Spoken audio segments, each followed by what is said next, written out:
Stop reacting like a loser and take control of your emotion. The moment you stop being controlled, you already feel it. That quiet frustration that follows you when the moment has passed. The sense that something inside you keeps taking the wheel at the wrong time. You don't need proof. You've lived it.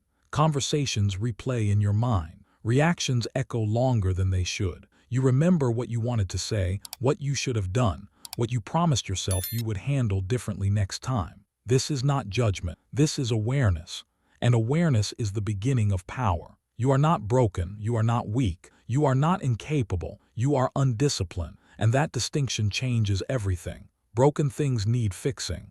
Undisciplined things need training. And training is something you can choose. Stay here for a moment. Don't rush forward. Don't resist what you're hearing. Just listen. Let the words settle instead of fighting them. You have been reacting, not because something is wrong with you, but because reacting feels natural. Emotion rises fast. The body responds before the mind catches up. The mouth moves before intention arrives. That is human, but leadership is not built on what is natural. Leadership is built on what is intentional. This is where the shift begins. Slow your breath. Let your thoughts soften. Feel your body settle. Every time you react without control, something subtle but important happens. Authority leaks out. Presence weakens. Respect fades quietly without noise or drama. Not because people are against you. Not because they want to see you fail. But because energy speaks before words ever do. The calm person in the room holds power. The reactive one gives it away. You've seen this. You've felt it. The person who stays composed under pressure, who pauses instead of rushing, who doesn't defend or explain themselves unnecessarily. They don't ask for respect. They carry it. And part of you wants that. You want to enter rooms grounded. You want to speak without your emotions hijacking your voice. You want to decide how you show up instead of apologizing for it later. You know what needs to be done. But before command comes clarity. Emotion itself is not the enemy. Emotion is energy. It is information. It is a signal. But when emotion becomes the decision maker, leadership disappears. Reacting feels fast. It feels powerful in the moment. It feels like protection. But it is a trap, because reacting hands control to whatever triggered a comment, a look, a delay, a disagreement. Something outside of you suddenly decides how you feel, how you act, to become in that moment. That is not leadership. Leadership begins when you take that power back. Here is the truth you may not have named yet. Every reaction trains your nervous system. Every emotional outburst reinforces a pattern. Every time you say, "That's just how I am," you lock growth behind a door. But today that door opened, not with force, with awareness. You are here because something in you is ready. Say it quietly inside yourself. I am ready. You don't need to fight your emotions. You need to outgrow their control. There is a silent difference between reactors and responders. Reactors move instantly. Responders pause. Reactors feel pushed. Responders choose. Reactors explain themselves. Responders stand firm. And the world responds to them differently. Not loudly, not dramatically, subtly. Opportunities drift toward the composed. Trust settles around the steady. Influence gathers near the calm. This is not about suppressing emotion. It is about commanding it. And command begins with tension. Right now, notice the discomfort, the urge to rush, the desire for reassurance, the impulse to move ahead quickly. That part of you is the same part that reacts. You don't need to silence it. You need to lead it. Stand still. Let the tension rise. Growth lives here. Every powerful person you respect has mastered this space. The space between impulse and action, between feeling and response. They were not born different. They trained differently. And you can feel that realization forming now. I see it now. Good. Here is the command. Pause, not forever, just long enough to choose. Pause when emotion spikes. Pause when your chest tightens. Pause when your mind rushes to defend, justify, or attack. That pause is freedom. At first it will feel uncomfortable, like standing still in the middle of a storm. But storms pass, and when they do, you are still standing. Relief comes when you understand this. You don't have to react to feel alive. You don't have to explode to be strong. You don't have to explain yourself to be understood. Control is quieter than chaos, but it is heavier, stronger, unshakable. And once you taste it, you won't want to give it back. Feel the calm returning now, not passive, focused. This is what it feels like to reclaim your center. From here, empowerment begins. Every moment becomes a choice point. You. Choose whether emotion drives or whether you do. You choose whether to speak immediately or deliberately. You choose whether to give power away or keep it. Say it again, stronger this time. I choose control. This is not about perfection. You will feel emotion again. You will feel pressure again, but you will meet it differently. You will breathe. You will pause. You will decide. Each time you do, your nervous system learns. Your presence deepens. Your authority grows. People will notice. Not because you announce it, but because you no longer need to. This moment matters because this is the line. Behind you is automatic reaction. Ahead of you is deliberate power. You are stepping forward now, calm, focused, aware. This is the moment you stop being controlled. And from here on, you rise. Chapter 1. You are not emotional, you are untrained. You've been told a story about yourself for a long time. A story that says you are emotional, reactive, intense, sensitive, passionate, unpredictable. A story that explains your reactions as personality. A story that turns habits into identity. And because it sounds familiar, you accepted it. Not because it was true, but because it was. Today, that story ends. You are not emotional. You are untrained. There is a difference, and it matters more than you realize. Emotional is not a flaw. Emotional is not weakness. Emotional is energy moving through a system. What creates chaos is not the emotion itself, but the absence of discipline guiding it. Energy without direction does not create power. It creates noise. You have energy. That is not the problem. The problem is that no one ever taught you how to lead. Think about fire. In the wild, it destroys without thought. In a furnace, it builds cities. Same force, different command. Emotion works the same way. Left untrained, it burns relationships, opportunities, and credibility. Directed properly, it becomes drive, presence, and authority. You were never meant to erase what you feel. You were meant to master it. Right now, pause, let that sink in. You don't need to fight yourself. You need to train yourself. Most people confuse feeling with obeying. They believe that because something is felt, it must be acted on. Because anger appears, it must be expressed. Because fear arises, it must be avoided. Because excitement arrives, it must be chased. That belief quietly runs lives. Feeling is automatic. Obedience is optional. This is the line you've been missing. Emotion is information, not instruction. It tells you something is happening, not what you must do about it. But when you confuse the signal for a command, you surrender leadership to impulse.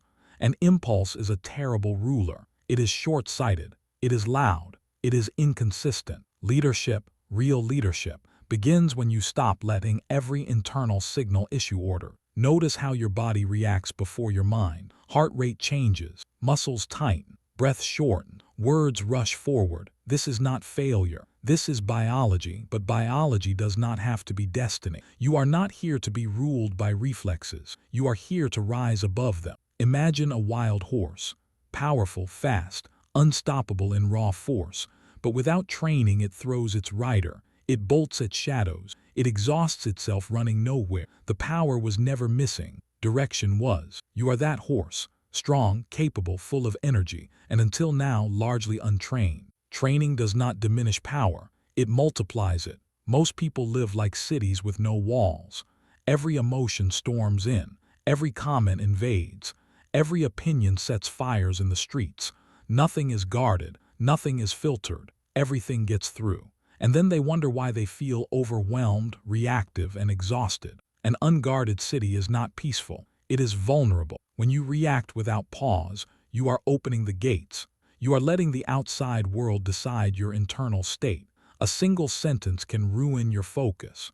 A small delay can steal your patience. A minor disagreement can derail your entire day. That is not strength. That is exposure. But you can change this. The moment you stop obeying every emotion, you begin building walls. Not walls of isolation, walls of command. You decide what enters. You decide what stays. You decide what moves you. This requires awareness before action. Most reactions happen so fast they feel inevitable. But inevitability is an illusion created by speed. Slow the moment down and choice appears. This is where training begins. Stop reacting. Just stop. Not forever. Not in all things, just in the moment emotion spikes.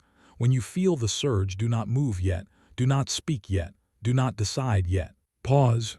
That pause is not weakness. It is strength gathering itself. In that pause, observe. Name what you feel without becoming it. Anger is present, fear is present, excitement is present. They are guests, not commanders. Say it quietly inside yourself. I observe. Observation creates distance. Distance eats control. Most people drown in their emotions because they are inside them. You are learning to stand on the shore and watch the waves. The waves still rise. They still crash, but they no longer pull you under. This is what training looks like at the beginning. Simple, uncomfortable, powerful. There will be resistance. Part of you will insist that reacting is honesty, that holding back is suppression, that control is fake. That voice is not truth. That voice is habit protecting itself. Habits do not like to be challenged. They pretend to be identity, but you are not your habits. You are the one who can change them. Storms teach the same lesson. When wind moves without direction, it tears roofs apart. When it is harnessed, it turns turbines and lights cities. No one blames the wind for destruction. They blame the lack of structure.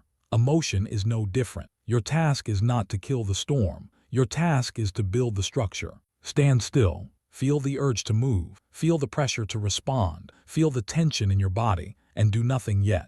This is training. At first it will feel unnatural. You may feel exposed. You may feel like you're losing something. You're not.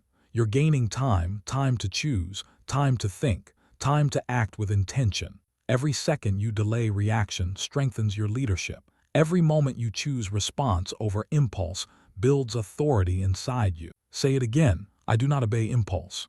Good. This chapter is not about becoming cold. It is about becoming precise. You will still feel deeply, but you will act deliberately. You will stop being dragged by every internal surge and start directing your energy where it matters. Untrained emotions run lives because they are fast and familiar. Trained emotions build legacy because they are disciplined and intentional. You are beginning that training now. Not tomorrow, not later, now. And as you continue, you will notice something shift. Situations that once controlled you will feel smaller. Triggers will lose their grip. You will feel space where there used to be urgency. That space is where leaders are made. You are not emotional. You are untrained. And training has just begun. Training always begins the same way. With discomfort. With the moment you realize how automatic you have been. With the awareness that much of what you thought was just who you are is actually a set of patterns you've been repeating without question.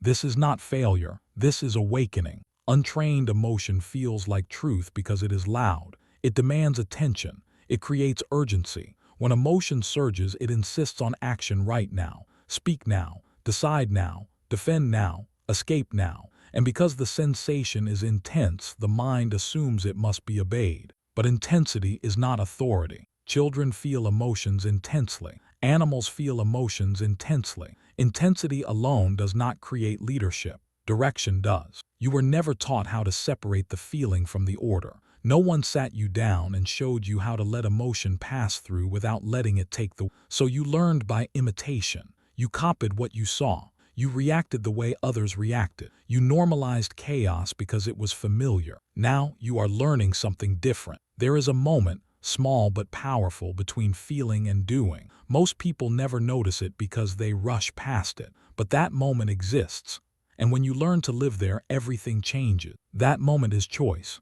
Right now, recall a recent situation where emotion rose quickly. Maybe someone challenged you. Maybe something didn't go as planned. Maybe you felt ignored, rushed, underestimated, or misunderstood. Notice how fast your body responded. The tightening, the heat, the urge to speak or withdraw. That urge felt like truth, but it was only a signal. Emotion said, something is happening. It did not say, this is what you must do. You decide what you do. This is the discipline most people never develop. They feel, then they obey. Feel, then act. Feel, then justify.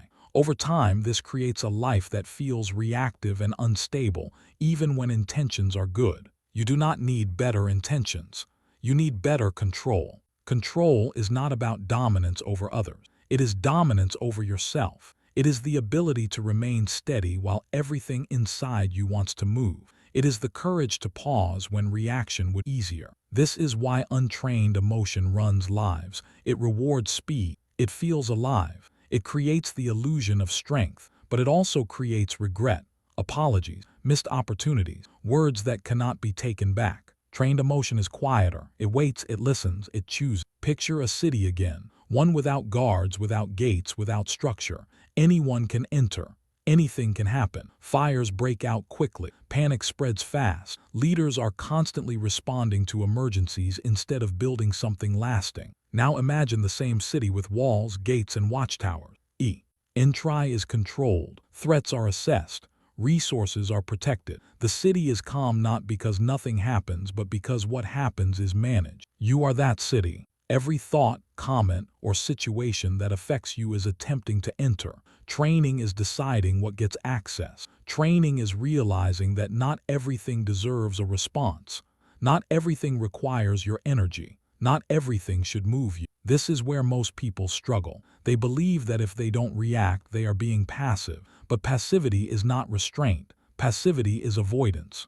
Restraint is active control. When you pause, you are not doing nothing. You are doing the most powerful thing available. You are choosing. Stand still. Feel the pull to react. Notice it. Do not follow it. This is training in real time. The more you practice this pause, the clearer it becomes that emotion is temporary. What felt urgent seconds ago begins to soften. What felt overwhelming starts to lose its grip. You begin to see options you couldn't see before. That clarity is leadership. Leadership is not loud. It does not rush. It does not need to prove itself in every moment. Leadership waits until action is aligned. You may have been praised in the past for being passionate, for speaking your mind, for not holding back. Those compliments feel good, but they often reward untrained behavior. Passion without discipline burns out.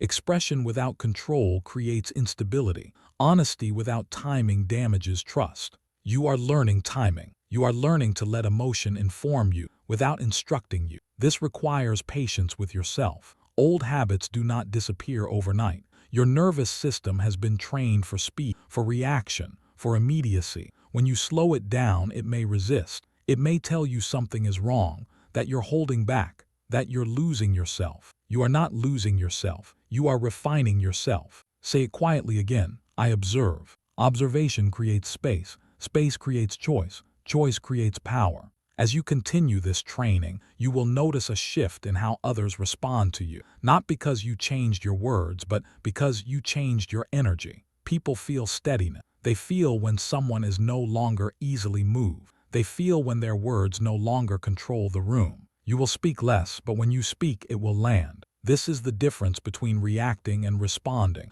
Reacting is immediate. Responding is intentional. Reacting discharges emotion. Responding directs it. Storms again teach this lesson. A storm does not ask permission. It moves fast. It overwhelms. It leaves damage behind. But the same energy captured and slowed becomes electricity, light, power that lasts. You are learning to slow the storm. This is not suppression. Suppression pushes emotion down until it explodes later. Training lets emotion move through without spilling everywhere. You feel it fully, but you do not let it decide for you. This takes courage. It is easier to explode than to contain. It is easier to react than to remain composed. But easy choices rarely build strong lives. Every time you pause instead of reacting, you strengthen a new pathway. Your nervous system learns safety in stillness. Your mind learns clarity under pressure.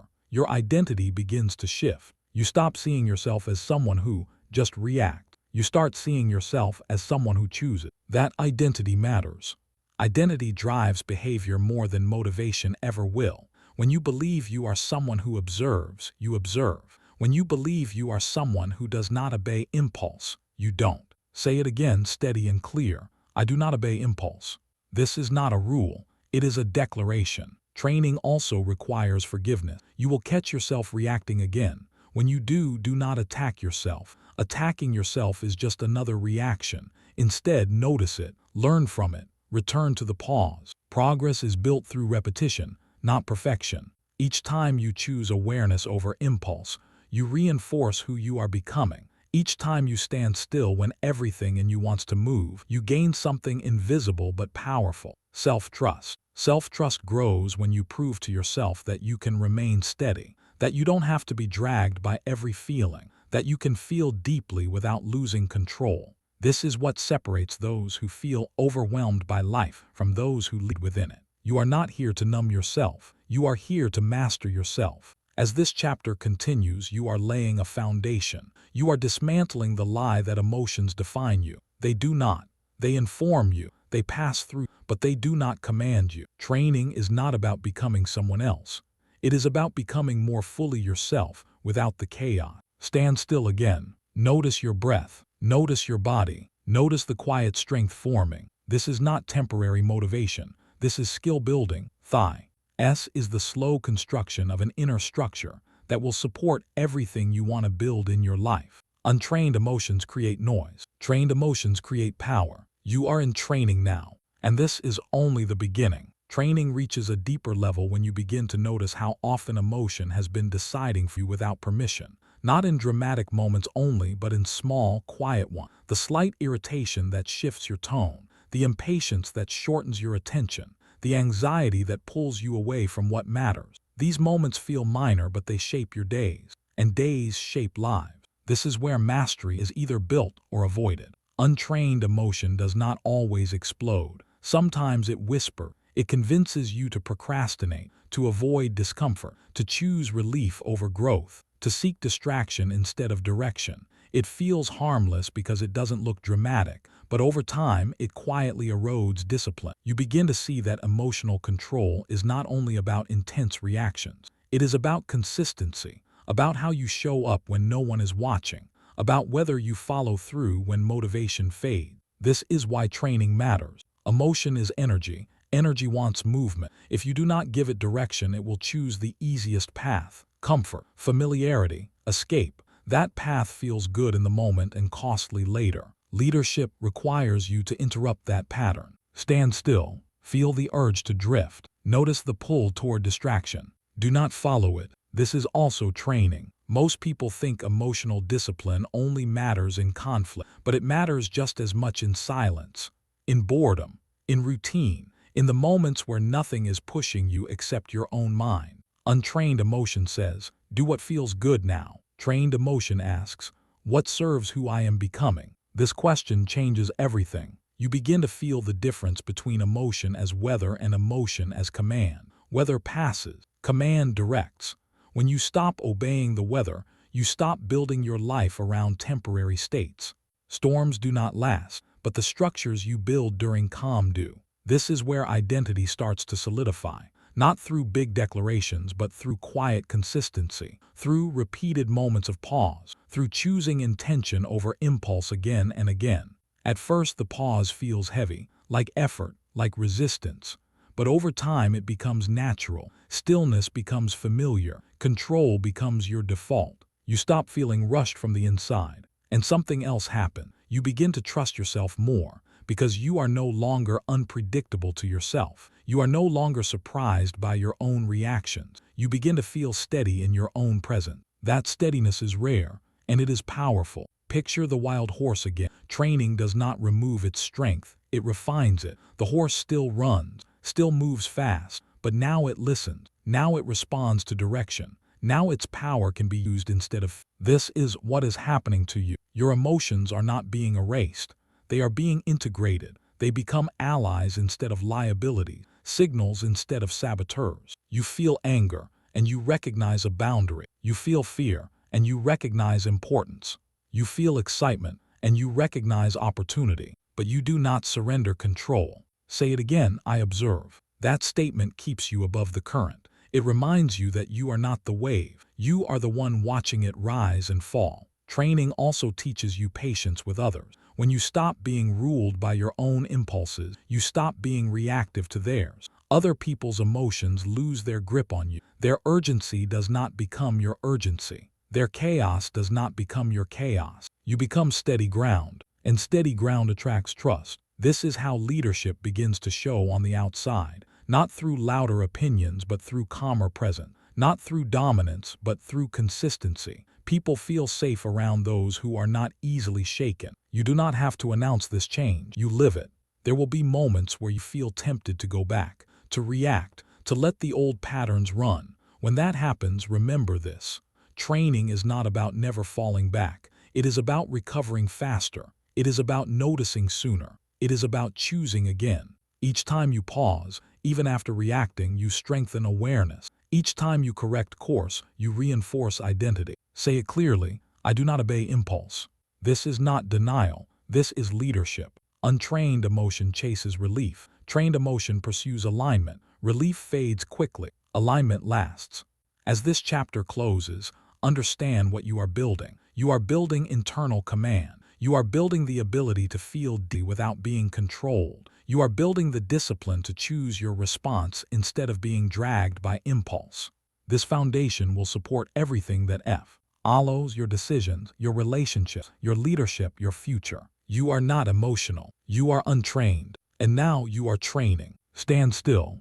Observe. Choose.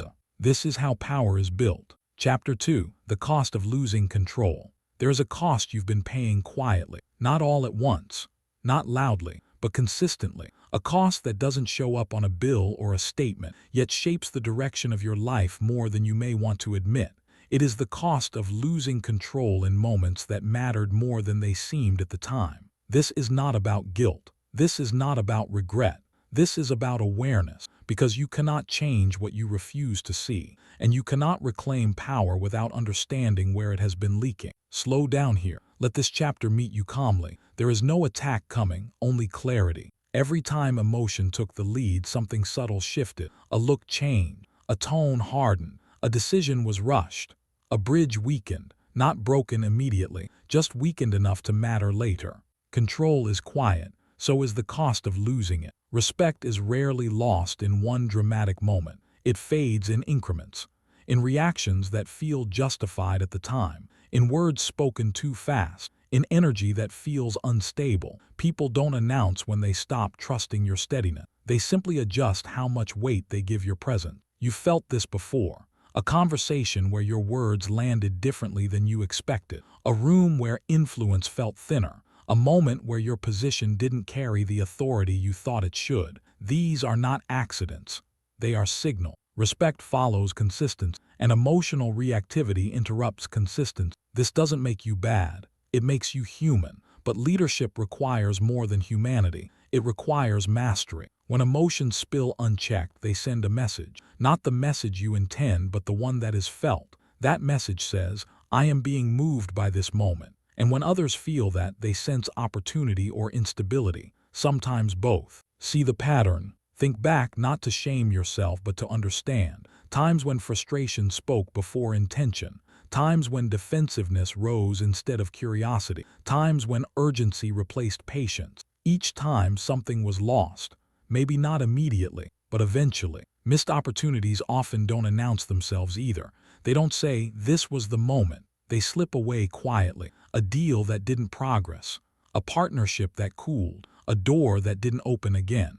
Emotional reactions narrow perception. When emotion spikes, vision shrinks. You see the threat, not the opportunity. You focus on being right, not on moving forward. You protect your ego instead of advancing your position. That protection feels good for a moment. It feels like strength, but strength that costs you the future is not strength. It is impulse wearing confidence as a mask. Negotiation power disappears fastest under emotional pressure.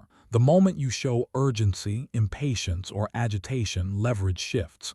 You may still speak the same words, but their weight changes. Others feel the imbalance. They sense your need. They feel your reaction, and they adjust accordingly. Control communicates options. Reactivity communicates desperation. This applies everywhere: business, relationships, leadership, even silence. When you cannot hold your center, others stop anchoring to you. They may still listen, they may still engage, but they no longer lean in. This is not punishment, it is instinct. Humans trust steadiness. They follow clarity. They respect composure. Now let's go deeper. Trust breaks in small moments.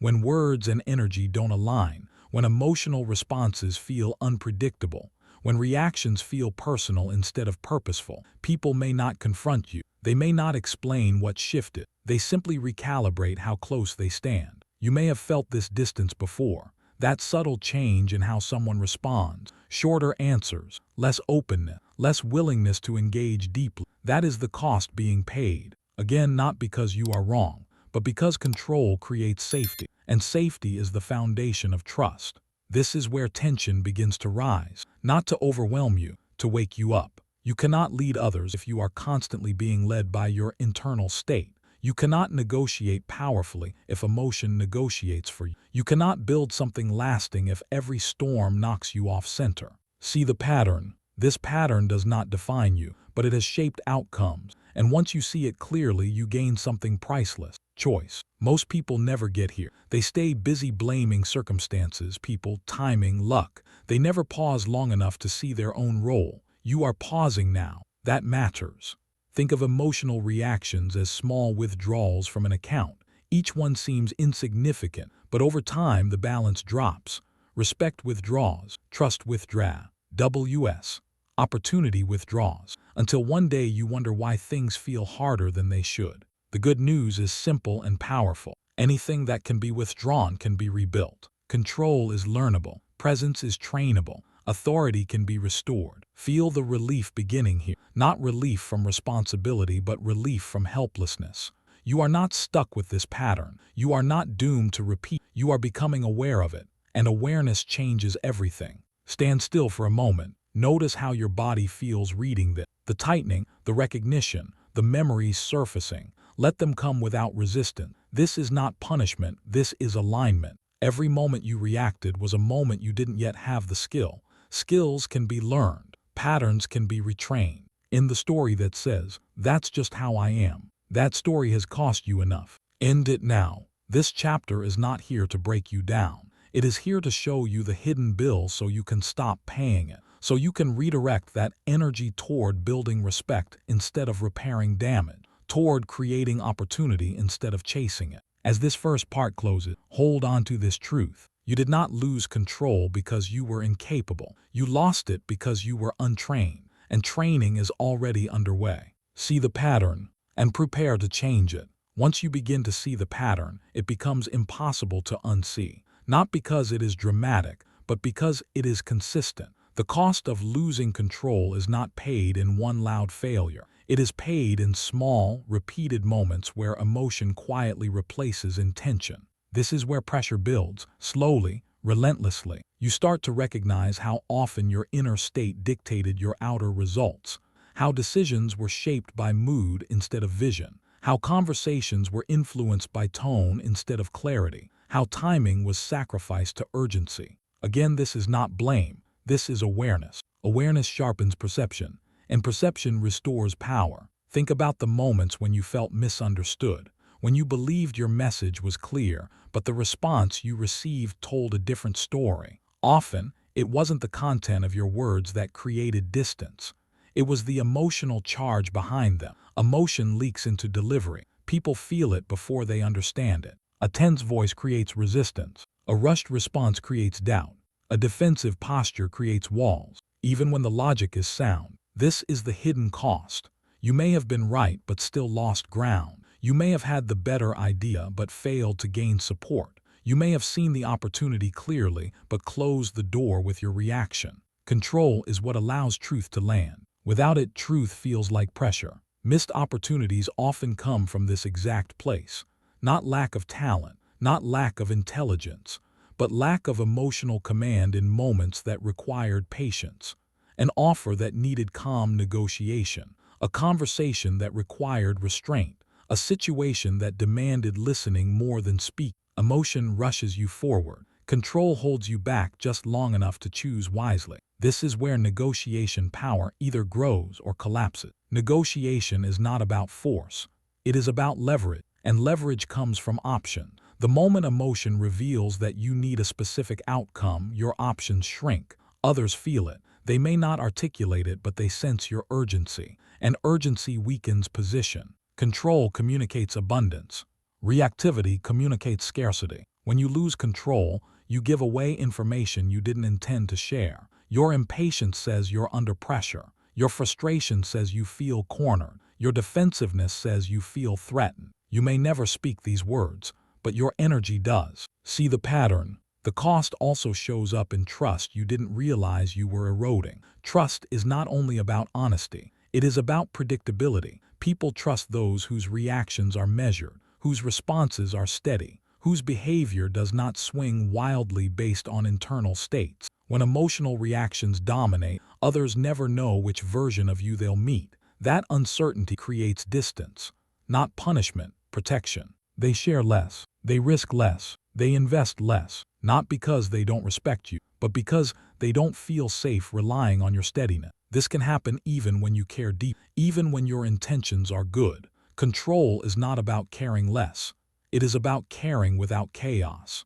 You may begin to see moments from your past differently now, moments you dismissed as not a big deal, a conversation that cooled, a collaboration that faded, a connection that never deepened. At the time, it seemed external, circumstantial. Now you see the internal element that played a role. This is not to dwell there, it is to learn. Every loss of control teaches you something when you are willing to listen. It teaches you where training was missing. It shows you where emotion was given the authority to decide. And here is the shift. Instead of seeing those moments as failures, you begin to see them as data, information about where growth is required, signals pointing towards skill development. This changes everything. Because when you see the cost clearly, motivation becomes grounded. You are no longer trying to be calmer for abstract reasons. You are reclaiming respect. You are protecting opportunity. You are strengthening trust. Pressure builds here because the truth becomes unavoidable. Emotional control is not optional if you want leadership.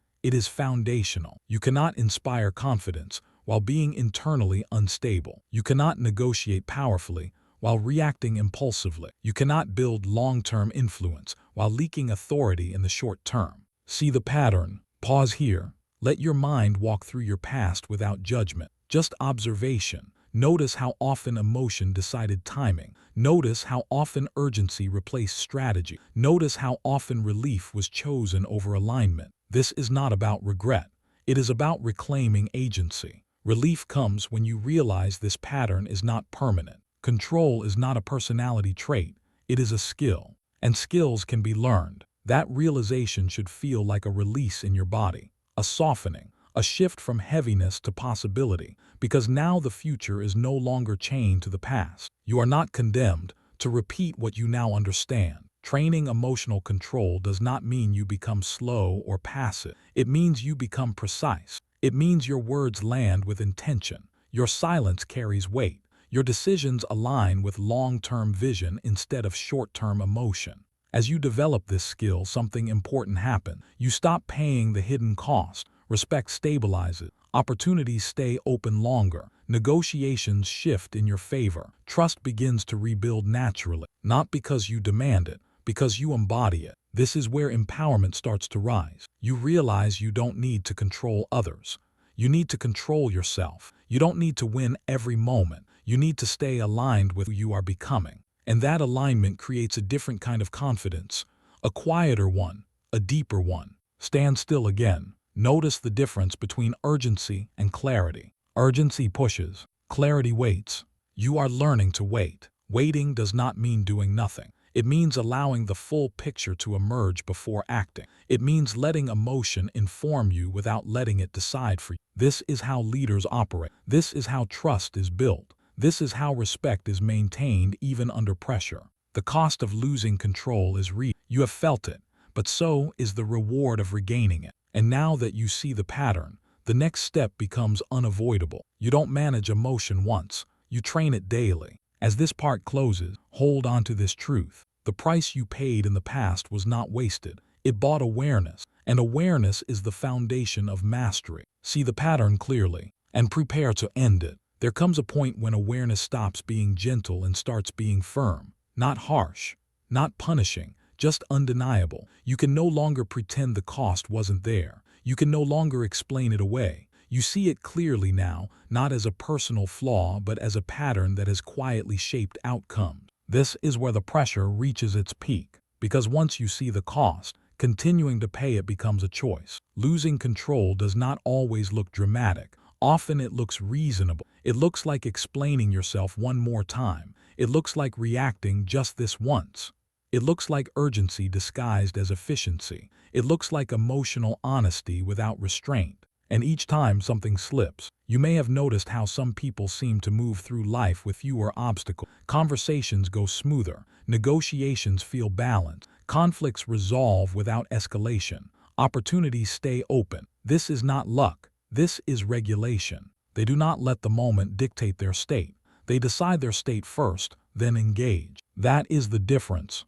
When you lose control, you surrender timing. You act when emotion pushes instead of when strategy aligns. You speak when pressure builds instead of when clarity forms. And timing, more than intensity, determines outcomes. Control gives you timing. Think about how many times you said something that was true, but said it at the wrong moment. How many times your message was correct, but your delivery weakened its impact. How many times your reaction shifted focus away from the point you were trying to make. Truth delivered without control loses force. This is the cost you are now fully facing, not to dwell on it but to end it. See the pattern. There is also a cost you pay internally. Losing control exhausts you. It keeps your nervous system on edge. It trains your body to stay alert, defensive, react.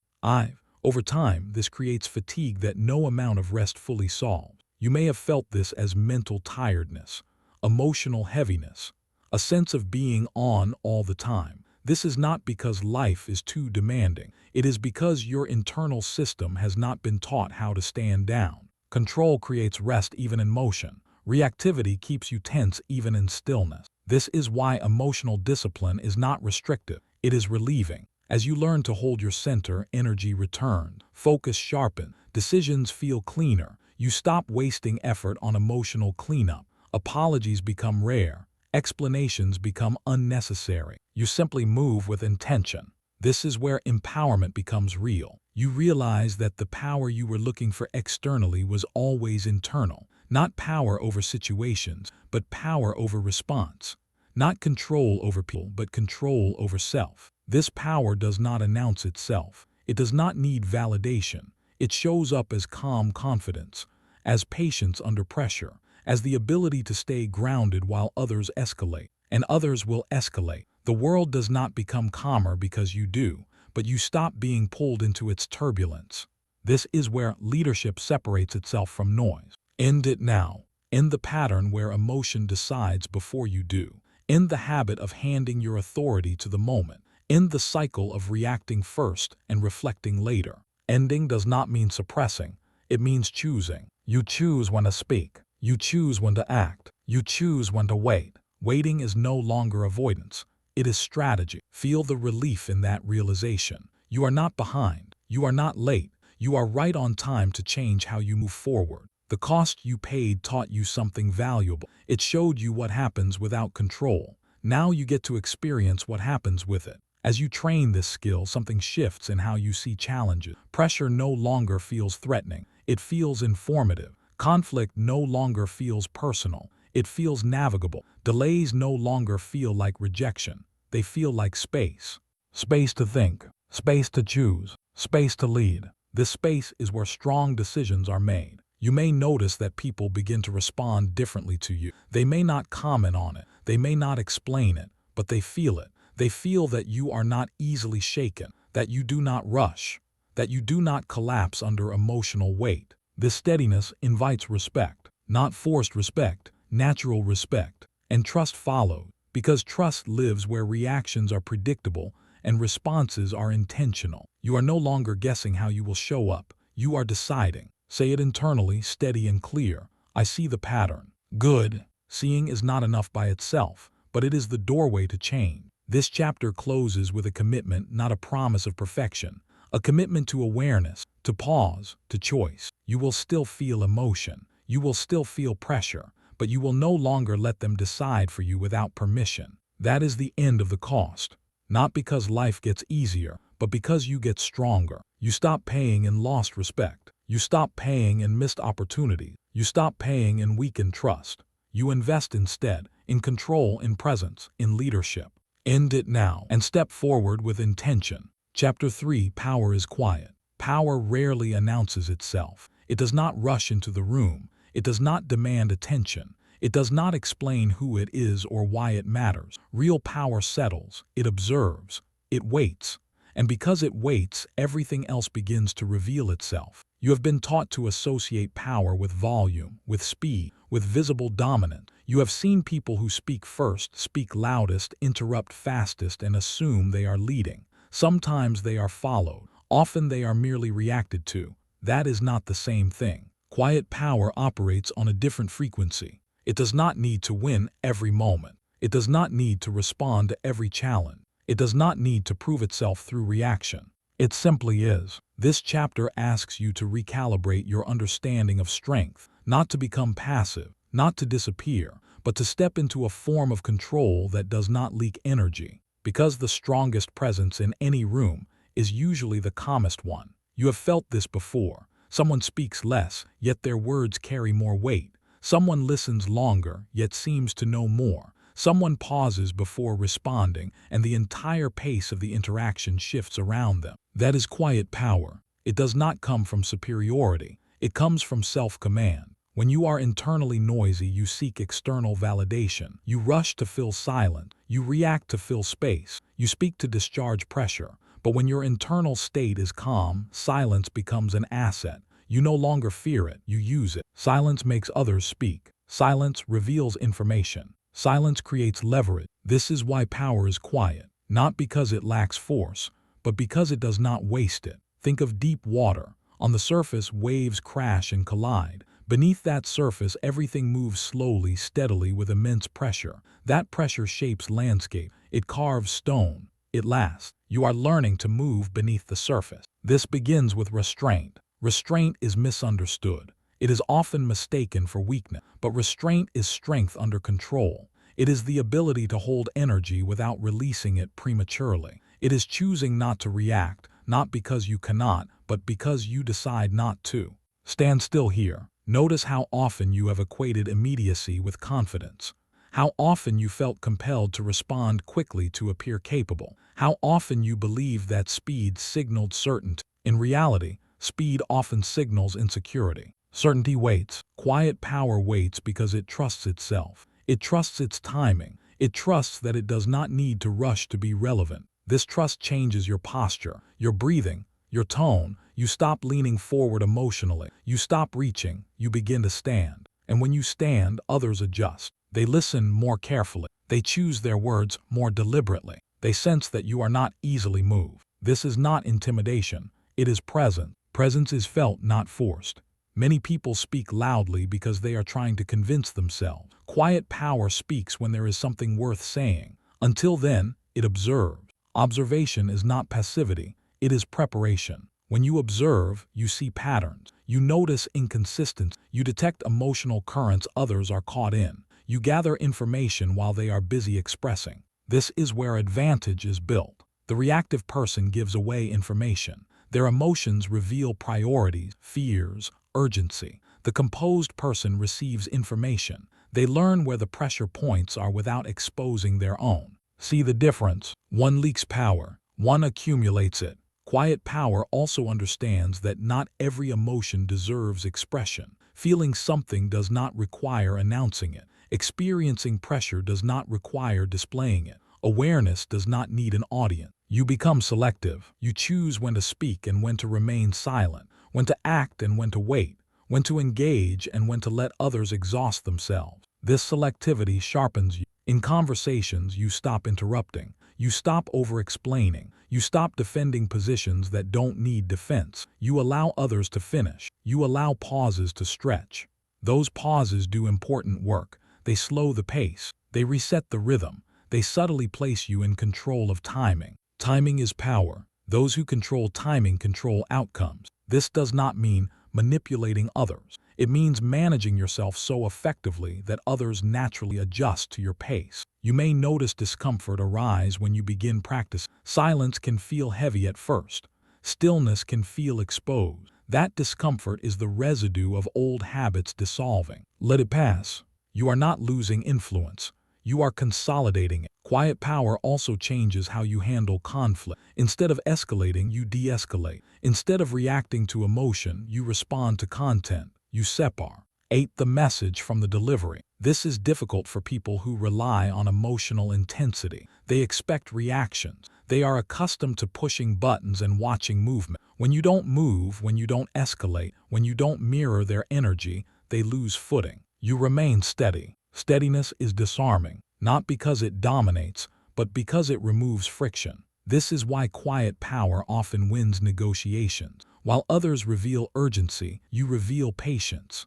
While others rush to close, you remain open. While others react to pressure, you let pressure work on your behalf. Pressure exposes weakness. Calm exposes strength. You are learning to let moments breathe. This does not mean you hesitate indefinitely. Quiet power acts decisively when the moment is right, but when it acts, it does so cleanly, without excess emotion, without unnecessary explanation. Action lands harder when it is not cluttered with reaction.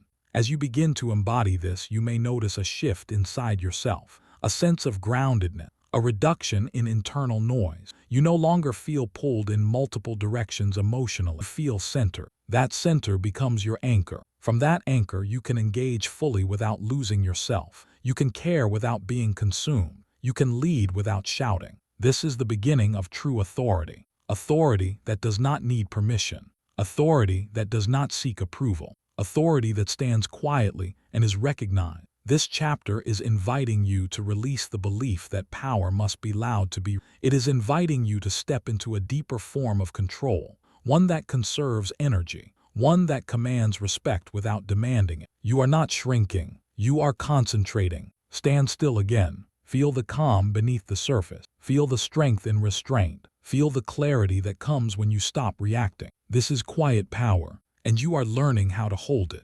Quiet power deepens when you stop confusing visibility with influence. Many people believe that if they are not seen reacting, responding, asserting, or expressing, they are losing ground. In truth, they are revealing ground they never owned. Influence is not built by constant motion. It is built by controlled presence. When you move less, every movement matters more. You begin to notice how often people speak to fill space, not to add value. How frequently they rush to be heard because silence makes them uncomfortable. How often noise is used to hide uncertainty. Once you see this, you stop competing with. You let others talk. And while they talk, they show you everything. They show you what they care about. They show you where they feel pressure. They show you what they fear losing. Quiet power listens without rushing to respond. It listens without preparing a rebuttal. It listens without needing to impress. This kind of listening changes dynamics immediately. People feel it. They feel when they are being truly heard rather than managed or challenged. And paradoxically, when people feel heard, they give you more space.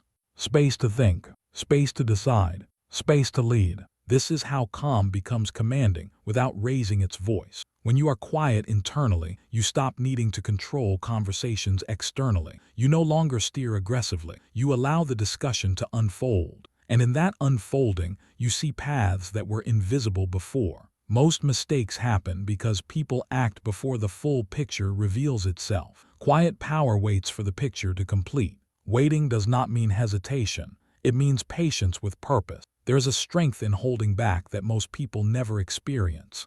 They are too busy discharging emotion to realize how much leverage restraint creates. When you do not react immediately, you change the rhythm of interaction. You slow it down, and whoever controls the rhythm often controls the outcome. This applies everywhere: negotiation, leadership meetings, difficult conversations, even personal relationships. The person who can remain composed while others escalate quietly takes the higher ground. Not morally, strategically, because escalation narrows options. Calm expands them. When emotions rise in others, your stillness becomes contrast. That contrast draws attention. It signals confidence. It communicates that you are not overwhelmed, that you are not threatened, that you are not desperate. Desperation is loud. Confidence is quiet. This is why power does not chase validation. It does not seek approval through reaction. It trusts that its presence is enough. You may notice that as you practice this, you feel an urge to explain yourself less, to justify your choices less, to defend your position less. This is not arrogance. It is clarity. When you are clear internally, you do not feel compelled to convince externally. Your words become fewer but sharper. Your actions become simpler but stronger. Your boundaries become clearer without bay. NG announced. Boundaries are another expression of quiet power. Loud boundaries argue. Quiet boundaries hold. They are not reactive. They are consistent. and consistency teaches others how to treat you. You no longer threaten. You no longer warn repeatedly. You no longer react emotionally to violations. You respond once. You act accordingly. You remain steady. This steadiness does more than confrontation ever could. People learn quickly what is immovable. Quiet power also reshapes how you deal with uncertainty. Instead of panicking when outcomes are unclear, you stay grounded. You recognize that uncertainty is not danger. It is information still forming. Reacting to uncertainty creates mistakes. Waiting allows clarity to emerge. This does not mean you delay endlessly. It means you move when the signal is clear, not when anxiety demands relief. Anxiety wants closure now. Power waits for alignment. As you embody this, you may feel moments of loneliness. Quiet power can feel isolating at first because it separates you from emotional chaos that once felt like connection. You may speak less. You may engage differently. Some people may misinterpret this as distant. Let them. You are not here to be constantly accessible. You are here to be effective. Effectiveness requires conservation of energy. Emotional reactions waste energy. Silence preserves it. Focus directs it. Think again of deep water. It does not ripple easily. Surface disturbances do not reach far below. That depth is what gives it weight. You are cultivating depth. Depth changes how you are perceived. People begin to approach you differently. They choose words more carefully. They pause before challenging you. They sense that reactions will not come easily. This does not make you untouchable.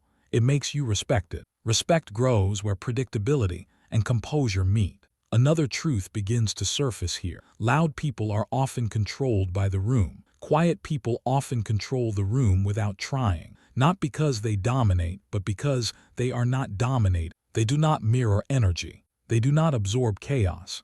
They do not escalate to be seen. They remain themselves. Remaining yourself under pressure is rare, and rarity creates value. As you practice quiet power, you will notice how quickly emotional storms pass when you do not feed them. Arguments lose fuel. Provocations lose effect. Tension dissolves faster when there is nothing to push against. This does not mean you avoid conflict. It means you handle it cleanly. You address issues directly without emotional excess. You state facts without drama. You make decisions without over-explaining. And then you let the decision stand. This is not coldness. It is discipline. Discipline is what allows warmth to be genuine instead of reactive. Quiet power also sharpens your intuition. When your internal noise decreases, subtle signals become clearer. You notice tone shifts, body language, hesitation. You sense when something is off without needing to react immediately. You gather more data. You make better decisions. You move with precision. This is what mastery feels like. Not excitement, not adrenaline.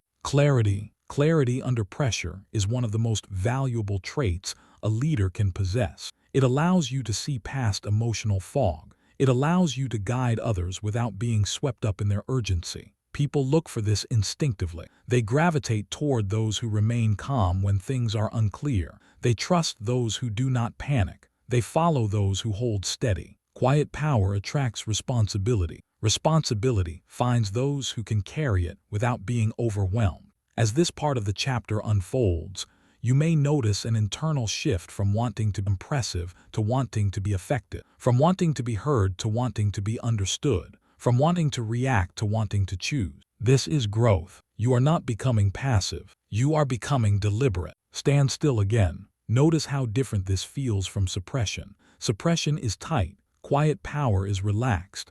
Suppression holds emotion down. Quiet power allows emotion to exist without control. You still feel, you still care, you still engage, but you decide how. This distinction matters. Quiet power is not silence all the time. It is silence until it is time to speak. And when you speak, it is because you have something that matters. Those moments carry weight. This is how leaders influence without force, how negotiators win without pressure, how individuals command respect without demand. You are learning to be comfortable with stillness, to trust it, to let it work for you. And it is working. Your presence is changing. Your energy is settling. Your power is consolidating. This is quiet power in motion, and you are learning how to hold it. Quiet power completes its transformation when you realize it is not something you turn on. It is something you become. It stops being a technique you practice and starts being a way you exist. You no longer think about staying calm. You no longer calculate when to pause. You simply move from a grounded center that does not require effort to maintain. This is where power becomes natural. At this stage, you begin to notice how rarely truly powerful people rush. They may move quickly when necessary, but they are never hurried. There is a difference. Hurry carries anxiety. Speed carries intention. One leaks control. The other expresses it. You stop confusing urgency with importance. Urgency demands reaction. Importance invites consideration. Quiet power always chooses importance. You also begin to see how much noise in the world is generated by insecurity. Arguments escalate because someone needs to be right. Voices rise because someone needs to be seen. Reactions intensify because someone needs relief from discomfort. Once you see this clearly, you stop taking it personally. You realize that most reactions are not about you. They are about the other person's inability to sit with their own internal pressure. And because you can now sit with yours, you do not absorb theirs. This is a turning point. You no longer mirror emotion automatically. You choose whether to engage with it at all. When someone brings chaos, you do not meet them there. You stay where you are, calm, steady, present. This creates an immediate shift. Some people will slow down. Some will soften. Some will escalate briefly, then lose momentum. All of them will feel the difference.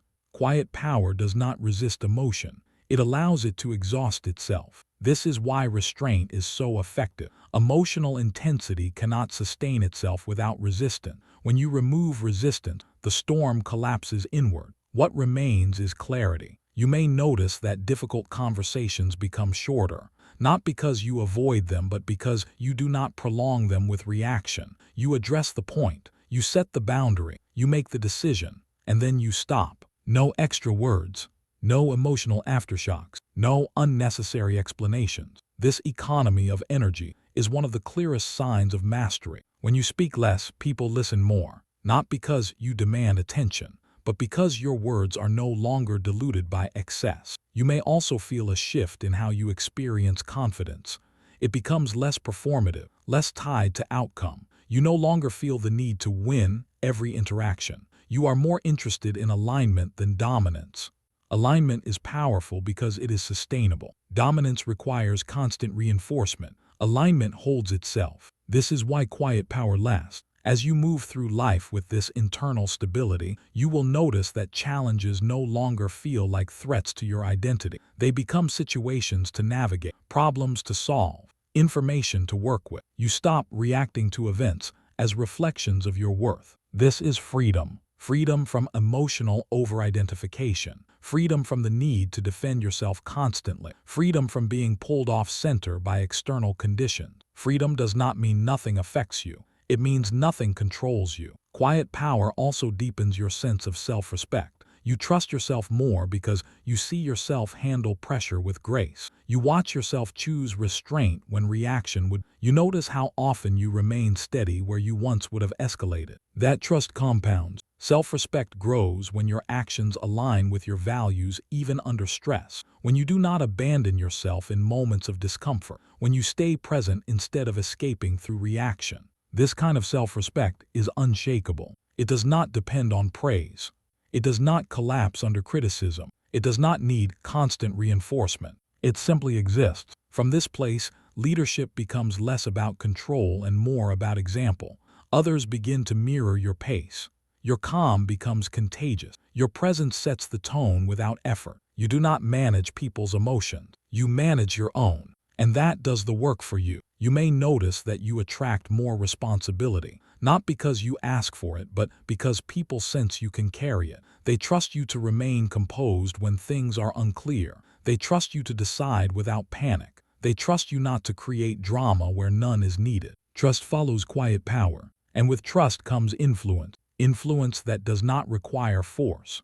Influence that does not need constant assertion. Influence that moves systems subtly but effectively. This is where your leadership matures. You also become more selective about where you invest energy. Quiet power does not engage everyone. It chooses its arenas. It does not waste time proving itself to those who are committed to misunderstanding. You learn when to disengage without resentment, when to walk away without explanation, when to let outcomes speak. This discernment protects your focus. Focus is one of the most powerful assets you can develop, and focus thrives in quiet environments, both external and internal. By reducing emotional noise, you create space for vision, for long-term thinking, for strategic movement instead of reactive adjustment. You stop being pulled by the moment and start building toward the future. This is where your life begins to feel intentional. Intentionality brings peace, not because life becomes easy, but because your response becomes aligned. You are no longer fighting yourself. Stand still one more time. Notice how different this feels from who you were at the beginning. The internal urgency has softened. The need to react has loosened its grip. There is more space between stimulus and response. That space is your power. Power is not loud. Power is not rushed. Power is not reactive. Power is quiet. Quiet enough to listen. Quiet enough to wait. Quiet enough to choose. You are not suppressing your strength. You are refining it, concentrating it, making it available when it matters most. When you act now, you act cleanly. When you speak deliberately. When you decide without emotional residue. This clarity changes how life meets you. Challenges respect you. Pressure sharpens you. Silence supports you. And others feel it. They may not have language for it, but they know. They sense that you are no longer easily moved, that you are grounded, that you are stable. Stability is magnetic. As this chapter closes, understand what you have gained. Not a trick, not a performance, a foundation. A foundation of quiet power that will carry into every chapter that follows.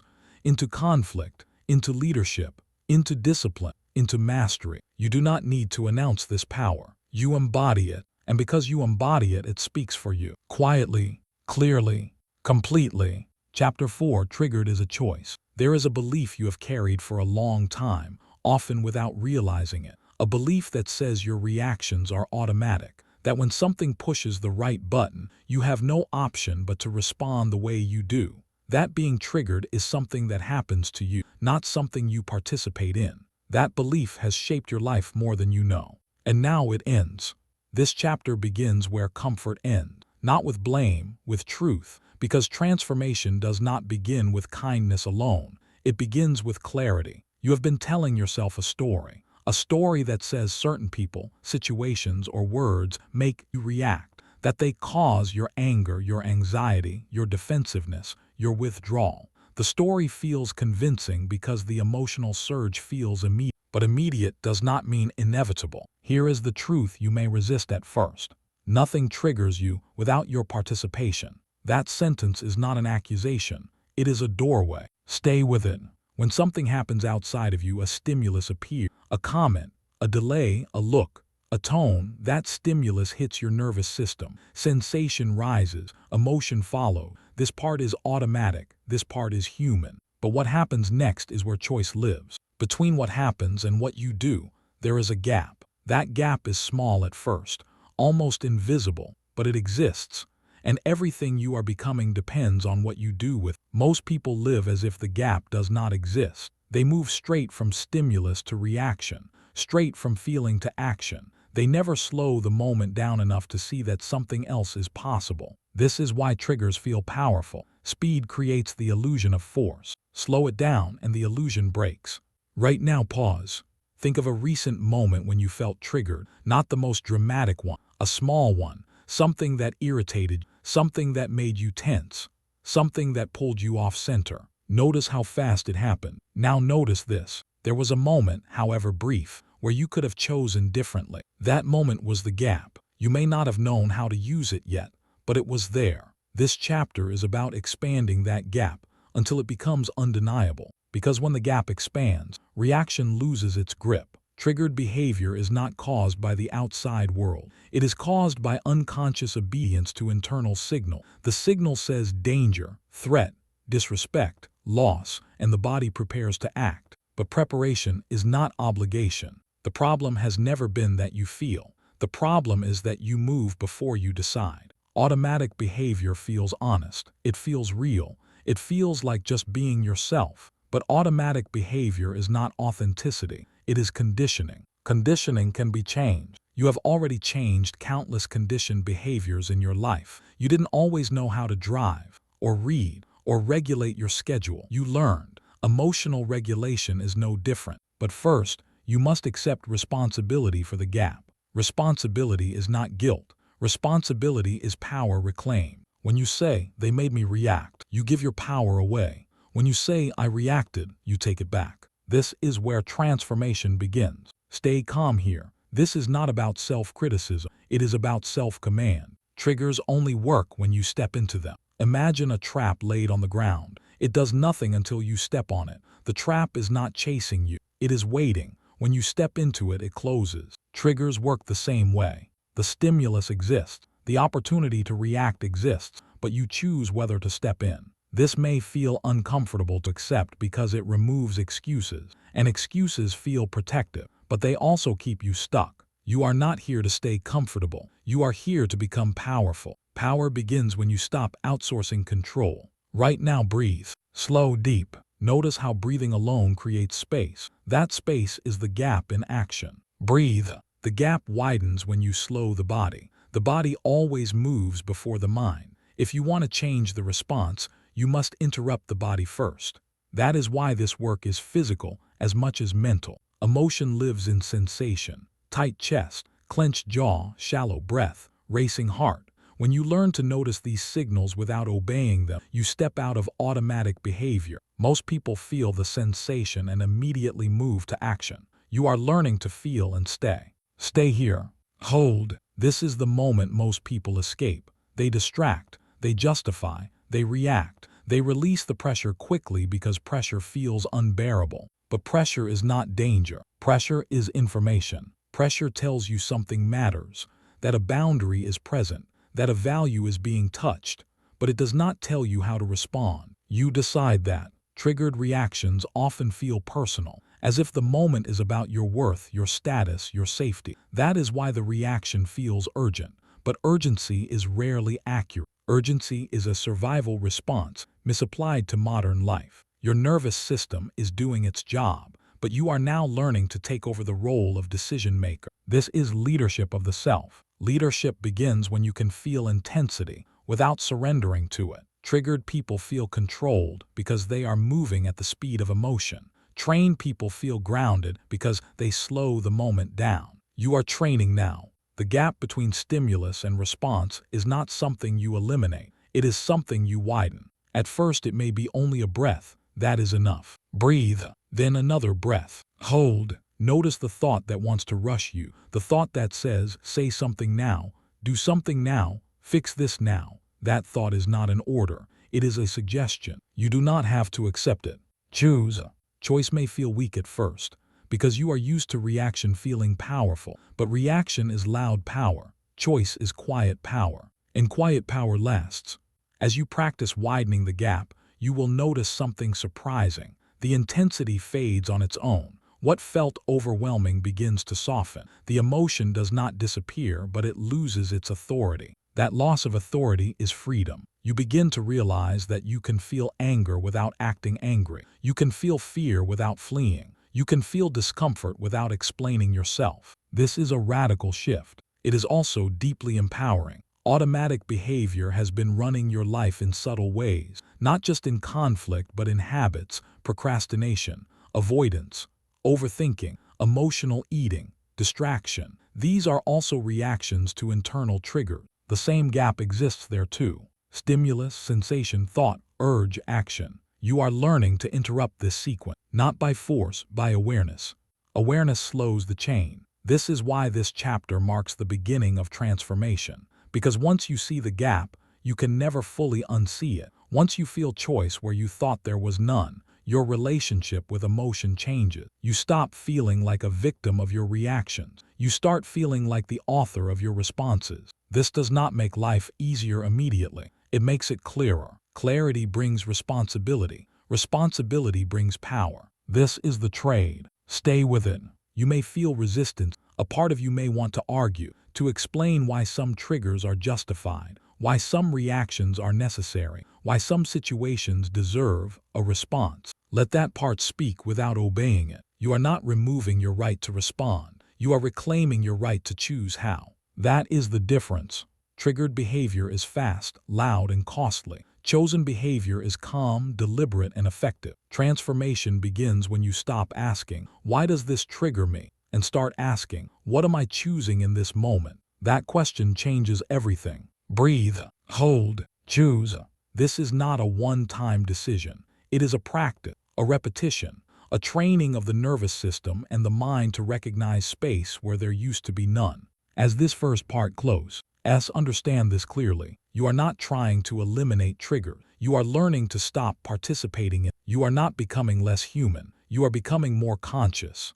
And consciousness is the foundation of control. The gap is there. You are learning to step into it. And from here on, nothing happens automatically. Once you recognize the gap, the work becomes unavoidable. You start noticing it everywhere, in conversations, in silence, in moments where you once reacted without thought. Now there is a flicker of awareness, a pause, a question forming before action takes over. That flicker is the beginning of control. This is where the chapter, because seeing the gap is one thing, learning to widen it is another, and widening it changes how you move through the world. At first the gap feels fragile, a breath, a heartbeat, a split second where you feel the urge and hesitate. That hesitation may feel uncomfortable, it may feel risky, it may feel like you are losing momentum. You are not. You are gaining leverage.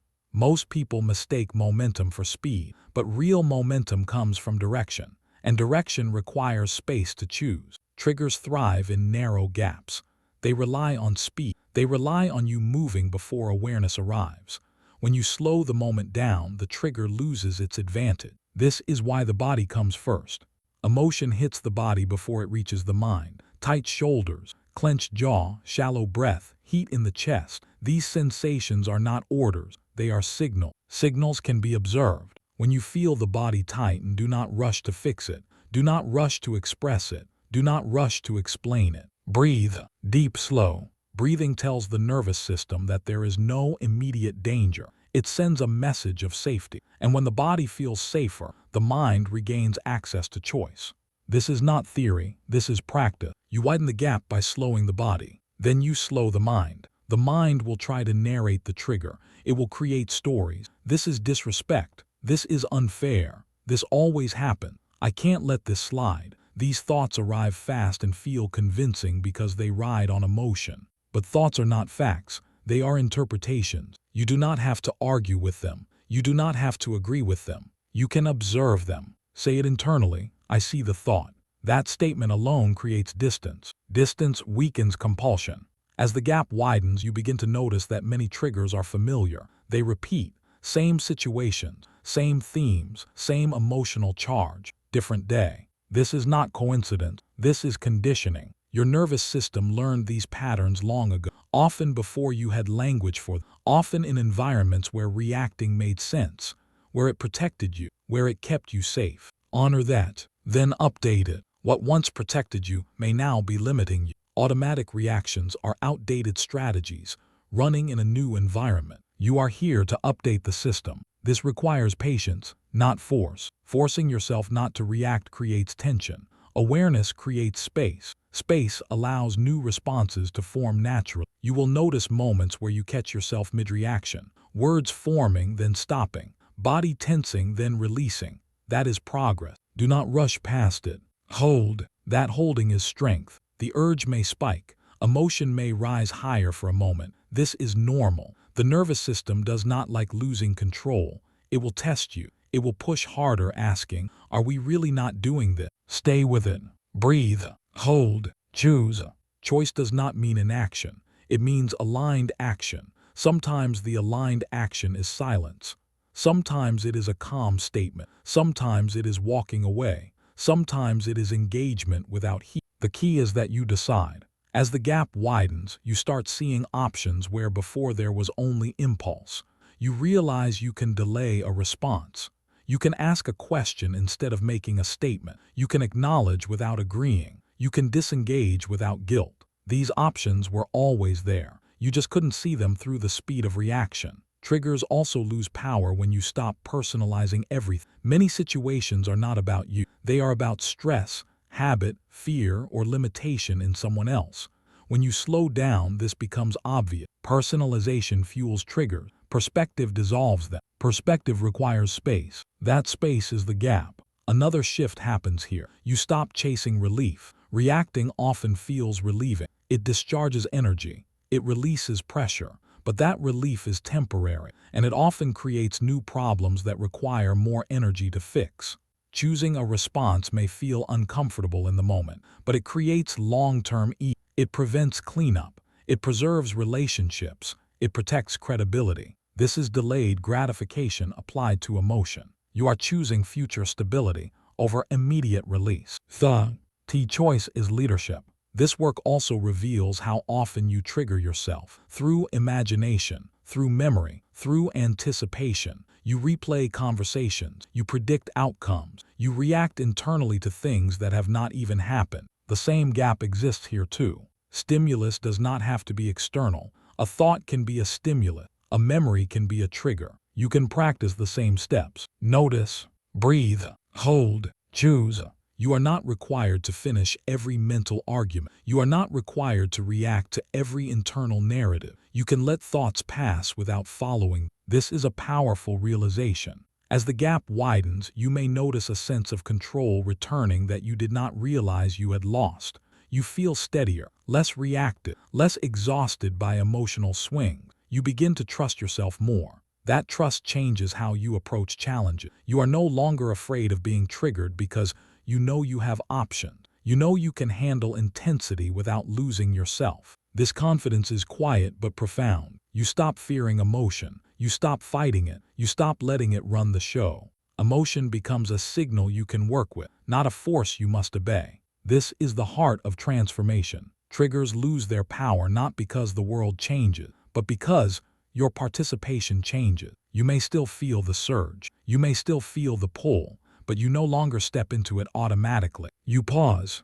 You choose. And that choice compounds over time. Each time you widen the gap, you reinforce a new identity. Someone who responds, someone who decides, someone who leads themselves. This identity begins to show in how others experience you. You feel calmer to be around, more grounded, less volatile. People sense that you are not easily shaken. This creates trust. Trust creates influence. Influence creates opportunity. All of it begins in the gap. As this part closes, anchor this truth. You do not eliminate triggers by controlling the world. You dissolve them by changing how you meet the moment. Breathe, hold, choose. The gap is widening, and you are stepping into it with intention. There is a moment when everything you've been practicing begins to settle into your identity. The gap no longer feels like something you have to search for. It appears naturally, quietly, reliably. And in that moment, you realize something important. You are no longer living at the mercy of your trigger. They still appear, they still knock, but they no longer decide. This is where transformation becomes real. At this stage, you stop asking how to avoid being triggered and start asking a better question. Who am I choosing to be when this happens? That question shifts you from reaction to authorship. You are no longer inside the moment trying to survive it. You are above it, shaping it. That shift is power. Triggers lose strength when they are met with awareness instead of urgency. When emotion rises and you do not rush to discharge it, the nervous system begins to learn a new lesson. It learns that intensity is not danger, that sensation does not require escape,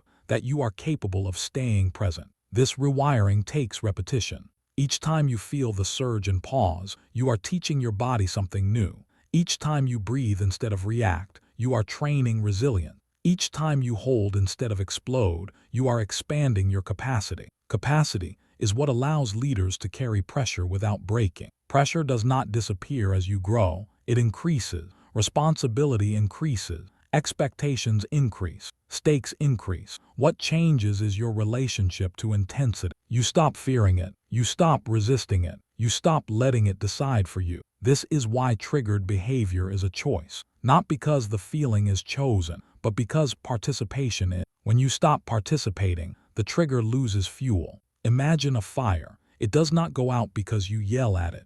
It goes out when you stop feeding it. Triggers are fed by attention, urgency, and identification. When you remove those, the fire burns itself out. Quietly, you may notice that situations which once controlled you now feel smaller, not insignificant, just manageable. You see the emotional charge without becoming it. You feel the pull without following it. This creates a sense of internal space you may not have felt before. Space to think, space to decide, space to remain yourself. Remaining yourself under pressure is the real victory. At this stage, you also begin to recognize your early warning sign, the subtle sensations that appear before full reaction, a slight tightening, a familiar thought pattern, a shift in breath. These signs become cues, not threats. They tell you, pause here. You listen, you breathe, you hold, and then you choose. Choice at this level feels calm. It does not feel dramatic. It does not feel forced. It feels aligned. You are no longer fighting the reaction. You are guiding it. Guidance, see, is gentler than control and more effective. This is also where compassion for yourself deepens. You see how long you operated without this skill, how often you were overwhelmed without knowing why. Instead of judgment, feel understanding. Understanding does not weaken discipline. It strengthens it. You are not correcting yourself out of shame. You are training yourself out of respect. Respect for who you are becoming. As triggers lose power, you begin to experience emotional freedom, not numbness. Freedom, the freedom to feel without being hijacked, the freedom to engage without losing center, the freedom to choose your response instead of defaulting to habit. This freedom changes how you move through the world. You stop bracing for impact. You stop anticipating conflict. You stop rehearsing reactions in advance. You trust your ability to handle whatever arises. That trust is stabilizing. People sense it. They feel that you are not reactive, that you do not escalate unnecessarily, that you do not collapse under pressure. This changes how they interact with. Conversations become cleaner. Conflicts resolve faster. Boundaries hold without drama. You are no longer predictable in your reactions. You are predictable in your composure. That is leadership. Leadership does not mean never feeling triggered. It means knowing exactly what to do when it happens. And what you do now is simple. Breathe, hold, choose. These are not slogans. They are instructions for power. Breathing anchors the body. Holding creates space. Choosing directs energy. Together, they form a response that is intentional instead of automatic. You will still face moments where the old impulse tries to return, where speed feels tempting, where reaction feels justified. When that happens, remember this. Justification does not equal alignment. Alignment feels quieter, clearer, stronger. Choose alignment. You are not required to prove anything in the moment. You are not required to resolve everything. You are not required to satisfy the emotions' demand for release. You are required only to stay present and decide. That decision may be silence. It may be a calm statement. It may be disengagement. It may be action without emotion. Whatever it is, it comes from you. This is the end of unconscious participation. This is the beginning of self-command. As this chapter closes, take a moment to feel what has shifted, not just intellectually but physically. Notice the steadiness, the sense of control, the absence of rush. This is not temporary motivation. This is skill. And skills compound. Every time you choose awareness over impulse, you strengthen this capacity. Every time you widen the gap, you make it easier the next time. Eventually, what once felt like effort becomes instinct. A new instinct, an instinct of calm, an instinct of choice, an instinct of leadership. Triggered is no longer something that happens to you. It is something you notice, and then you decide. Breathe, hold, choose. Transformation is no longer ahead of you. It is happening now. Chapter 5. Emotional discipline creates leaders. Leadership does not begin with influence. It begins with control. Not control over others, not authority given by title or position, but control over the self. Without that, everything else is unstable. Charisma fades. Words lose weight. Decisions wobble under pressure. Leadership collapses quietly when emotional discipline is missing. This is not theory. This is reality. People do not follow the loudest voice for long. They do not trust intensity without stability. They may be drawn to energy, but they stay with consistency. And consistency is born from emotional discipline. Right now, slow down. Let the idea settle. Leadership is not about commanding others. It is about commanding yourself first. Every environment is shaped by the emotional state of the person leading it. When a leader is reactive, the environment feels unsafe. When a leader is inconsistent, the environment feels uncertain. When a leader is emotionally volatile, people stay alert instead of focused. They may comply, they may perform, but they do not trust. Trust does not grow in chaos. It grows in predictability. Predictability is not boredom, it is safety. And safety is what allows people to do their best work, think clearly, and commit fully. This is why emotionally disciplined people are trusted instinctively, not because they are perfect, but because they are steady. You know what you will get from them. You know they will not explode under pressure. You know they will not collapse when things get difficult. You know they will not make decisions driven by mood. That knowing is powerful. Think about the leaders you respect most. Not the ones who impressed you briefly, but the ones you trusted over time. The ones you felt safe around. The ones whose presence calmed situations instead of escalating. What did they have in common? Emotional discipline. They did not rush. They did not overreact. They did not let stress leak into every interaction. They held the line internally so others could relax externally. That is leadership. Discipline creates safety because it removes unpredictability. When people are not guessing how you will react, they can focus on what matters. When they are not managing your emotions, they can manage their responsibilities. When they are not bracing for your mood, they can bring their full attention forward. An undisciplined leader creates tension. An emotionally disciplined leader creates clarity. Clarity is magnetic. People lean toward it. They rely on it. They build around it. This is where the rhythm begins. Calm, before command, before direction, before decision. Calm is not weakness. Calm is the foundation. Calm is what allows you to see clearly, to hear fully, to choose wisely. Without calm, command becomes noise. With calm, command becomes certainty. Emotionally disciplined leaders do not need to assert dominance. They do not need to raise their voice. They do not need to react dramatically to be taken serious. Their seriousness is felt. They speak less. They decide clearly. They act deliberately. That deliberateness creates confidence in others. People follow those who are not easily shaken. Now feel this shift. Leadership is not about having all the answers. It is about being able to hold pressure without losing yourself. It is about staying present when others panic. It is about remaining grounded when stakes rise. This is why emotional discipline is not optional. It is foundational. Charisma can attract attention. Discipline keeps it. Charisma can open doors. Discipline keeps them open. Charisma can inspire briefly. Discipline inspires trust.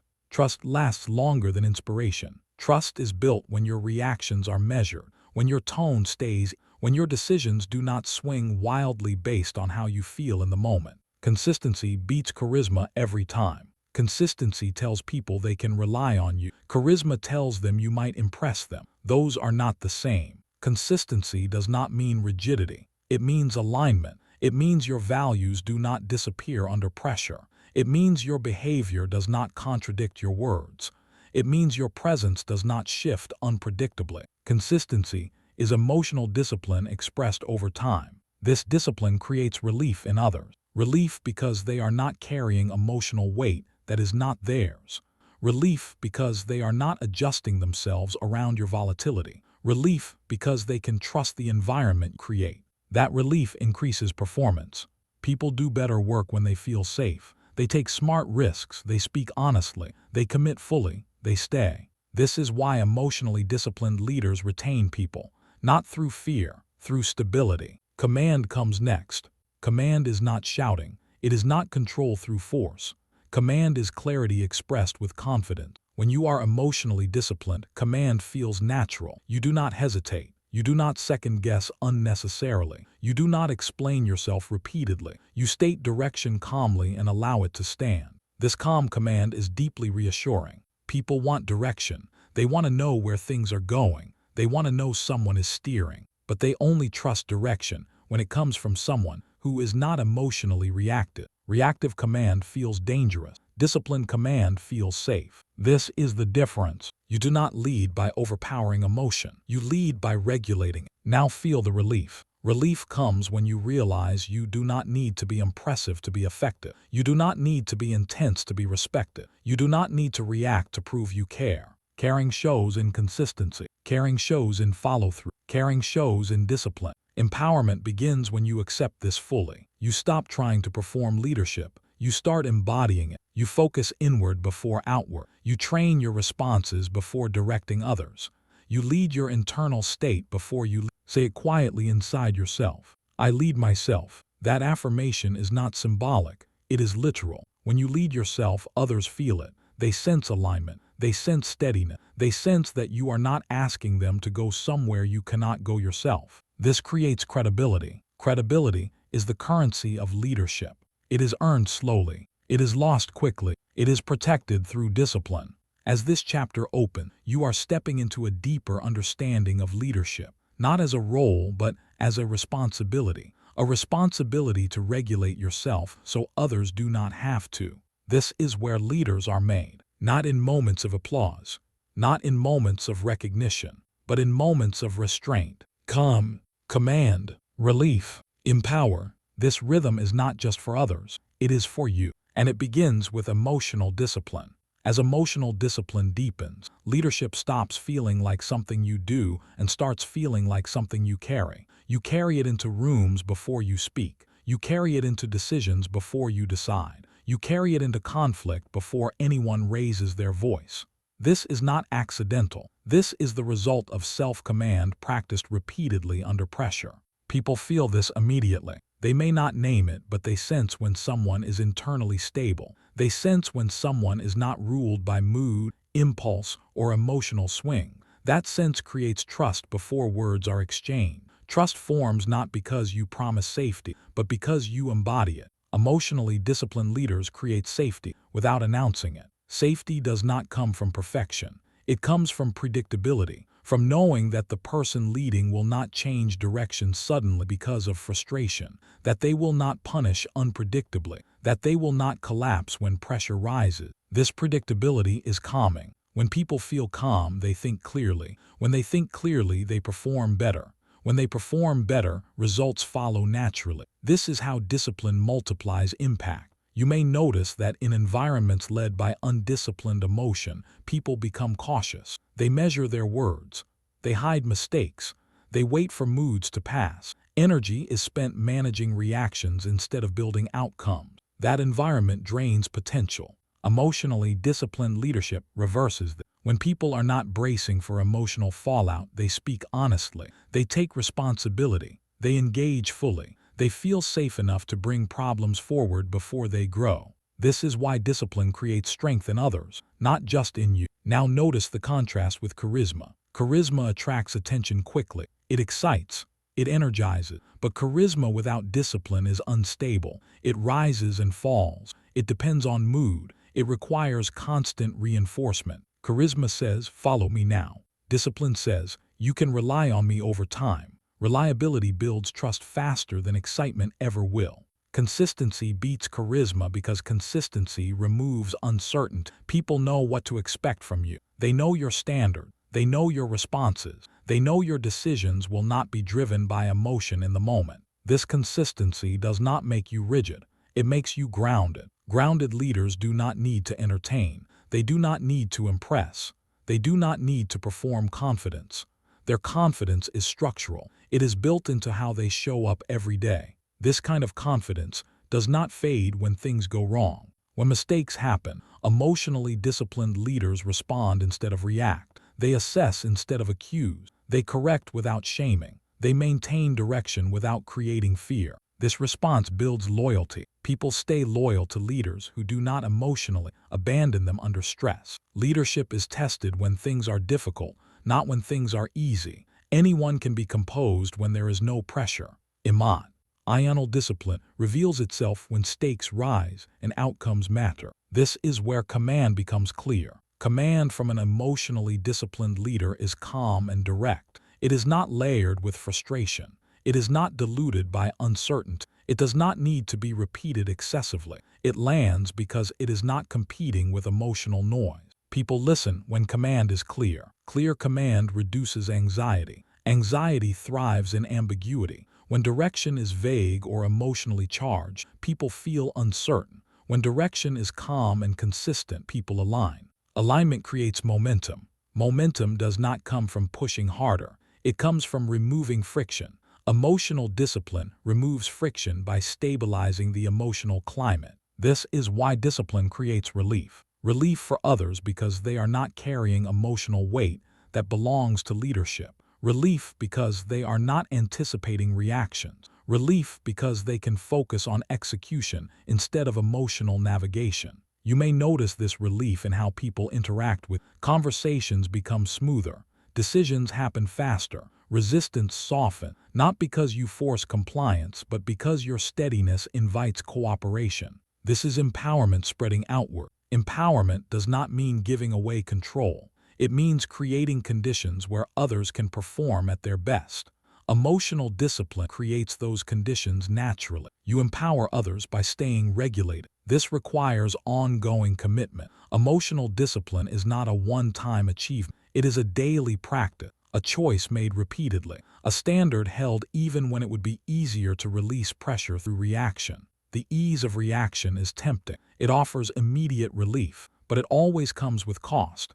Discipline delays relief but eliminates long-term damage. Leaders choose long-term stability over short-term release. As you continue developing this discipline, you may notice a shift in your internal dialogue. You stop asking, "How do I look?" and start asking, "What is needed here?" You stop prioritizing emotional expression and start prioritizing outcome alignment. This shift is subtle but profound. You no longer lead from ego. You lead from clarity. Clarity is quiet. It does not announce itself. It simply guides action. Emotionally disciplined leaders do not take things personally. They separate behavior from identity. They address issues without attaching emotion to them. This creates an environment where correction feels constructive instead of threatening. People accept feedback more easily from leaders who are emotionally stable. Feedback delivered without emotional charge feels safer. It feels fair. It feels purposeful. This increases growth on both sides. This is another way discipline multiplies impact. You are not reducing emotion. You are refining it. Emotion becomes information instead of fear. It informs decisions without driving them. It adds depth without creating volatility. This balance is rare, and rarity creates influence. As this part of the chapter continues, feel how leadership begins to feel less heavy, less performative, less exhausting. Emotional discipline removes the constant effort of managing reactions. It frees energy for strategy, vision, and connection. You begin to enjoy leadership more. Enjoyment does not come from power over others.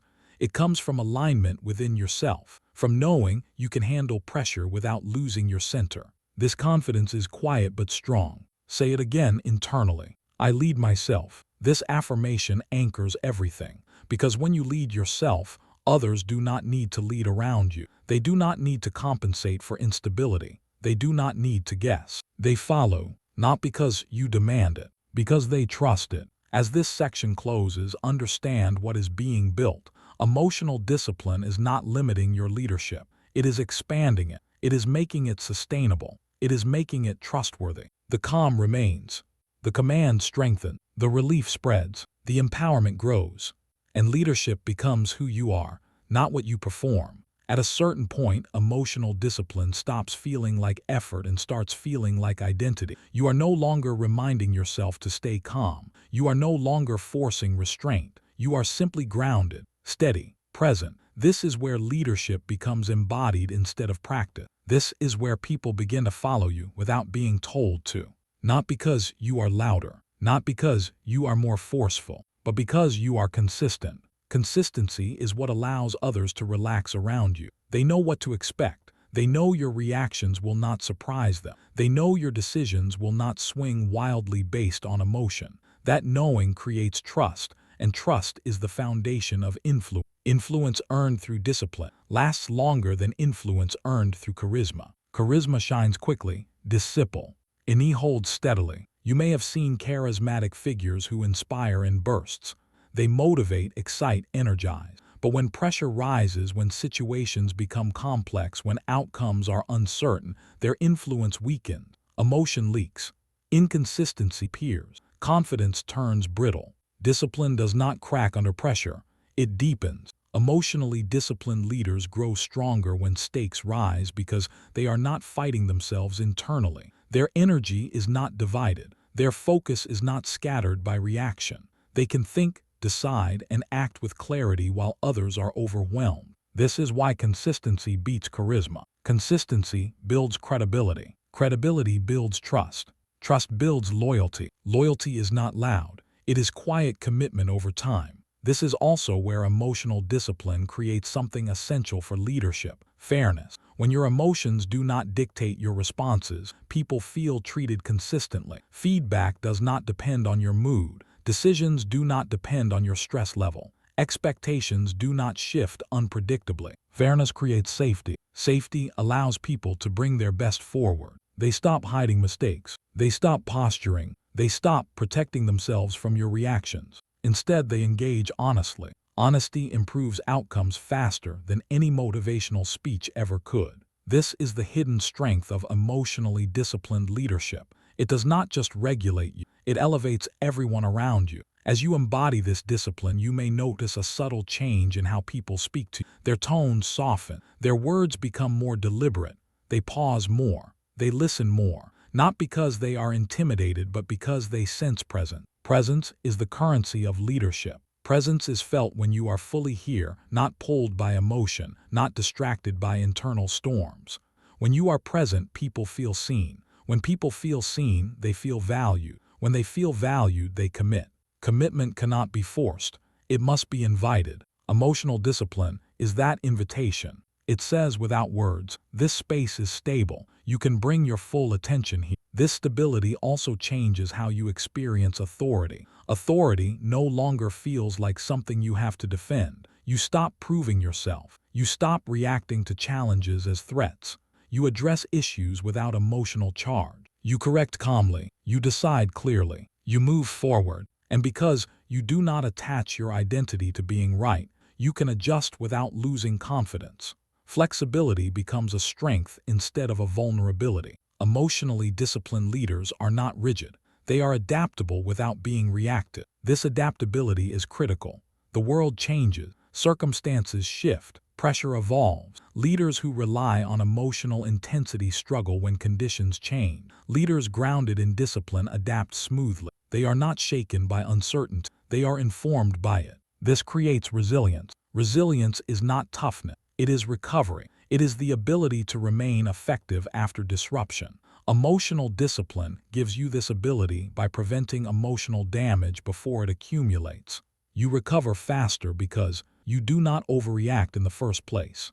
This is another form of relief. Relief for you. Leadership without emotional discipline is exhausting. You are constantly managing yourself, repairing damage, smoothing over reactions, explaining what you meant. Discipline removes this burden. You conserve energy. You focus on what matters. Your leadership becomes lighter, not heavier. From this place, empowerment becomes natural. You do not need to micromanage. You trust others more because you trust yourself. You create space for others to lead because you are not threatened by their competence. Threat perception comes from insecurity. Security comes from self-command. When you are secure, you empower. You delegate without anxiety. You listen without defensiveness. You invite input without fear of losing authority. This empowerment strengthens the entire system. People rise when they are trusted by someone who is steady. As this chapter completes, notice how leadership has been reframed, not as dominant, not as control over others, but as responsibility for your internal state. Leadership is emotional stewardship. You steward your emotions so they do not spill onto others. You regulate yourself so others do not have to regulate around you. You hold calm so others can focus. This is service at the highest level, and it begins with one truth that anchors everything. I lead myself. Say it again, not as affirmation but as fact. I lead myself. When you lead yourself, you create order. When you create order, others feel safe. When others feel safe, they follow. Not because they are compelled, because they trust.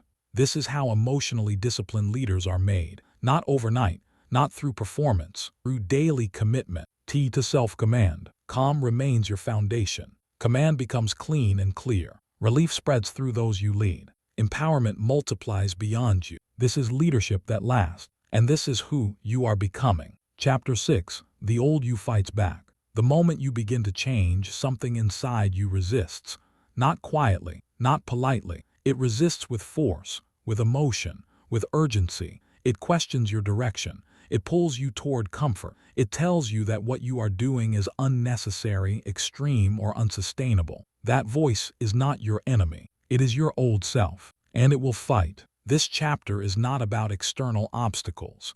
It is about the internal war that begins when growth becomes the war between who you have been and who you are becoming, between the familiar and the demanding, between impulse and identity. You are not imagining this resistance. It is not a sign that something is wrong. It is proof that something is changing. Growth always threatens the old structure. The old you was built for survival, not expansion. It learned patterns that kept you safe, accepted, comfortable. It learned when to react, when to withdraw, when to avoid discomfort. Those patterns once served you. They protected you. You needed protection. But protection is not the same as progress. Now you are asking more of yourself. You are asking for discipline where there used to be release, for control where there used to be reaction, for intention where there used to be habit. And the old you does not surrender quietly. Comfort fights to stay relevant. Comfort does not argue logically. It uses emotion. It creates fatigue. It amplifies doubt.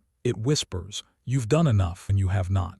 It urges you to rest when what you really need is resolve. This is why growth feels uncomfortable, not because you are failing, but because you are leaving familiar territory. Your nervous system prefers the known, even if the known is limiting. Familiar pain feels safer than unfamiliar effort. The old you understands its environment. The new you has not fully proven itself yet.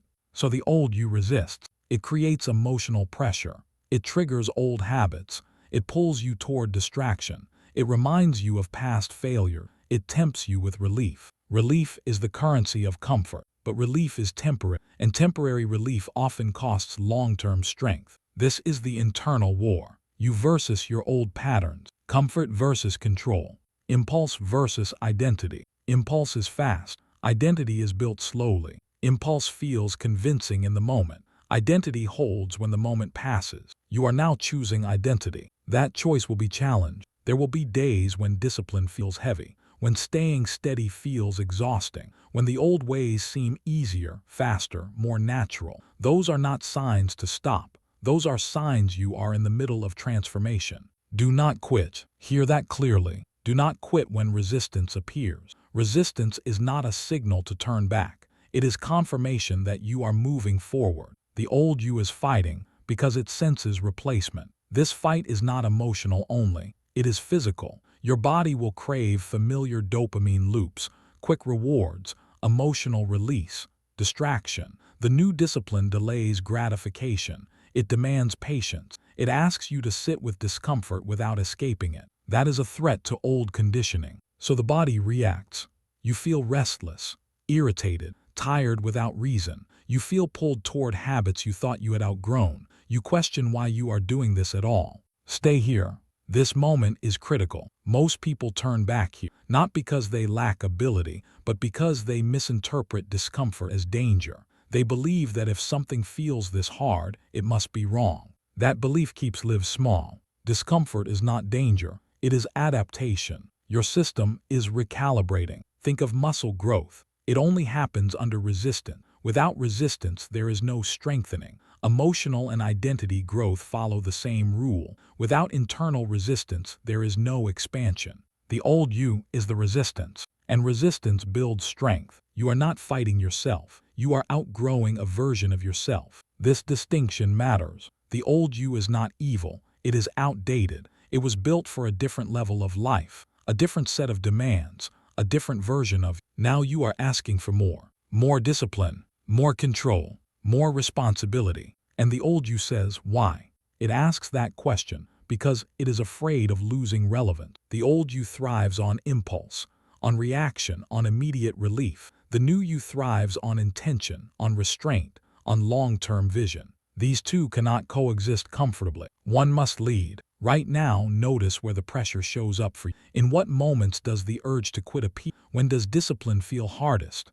When does the voice of comfort get loud? Those moments are not raw and dumb. They are where growth is happening fastest. Stay here. Do not escape into distraction. Do not negotiate with the old habits. Do not soften the standard to relieve the pressure. Hold the line. This is where identity is forged. Identity is not built when things are easy. It is built when staying aligned costs you comfort, when choosing discipline requires saying no to familiar relief. Impulse says, just this once. Identity says, this is who I am now. That difference defines outcomes. The old you will test boundary. It will try to bargain. It will suggest shortcuts. It will exaggerate discomfort to make discipline feel unbearable. That is its final strategy. Do not argue with it. Do not reason with it. Simply observe it. Say it internally, I see you. Seeing weakens its control. When you observe the urge instead of obeying it, you step out of the internal war and into leadership of self. You stop being inside the fight and start commanding it. This is how you stay steady under emotional pressure. Steadiness does not come from eliminating pressure. It comes from holding it without collapse.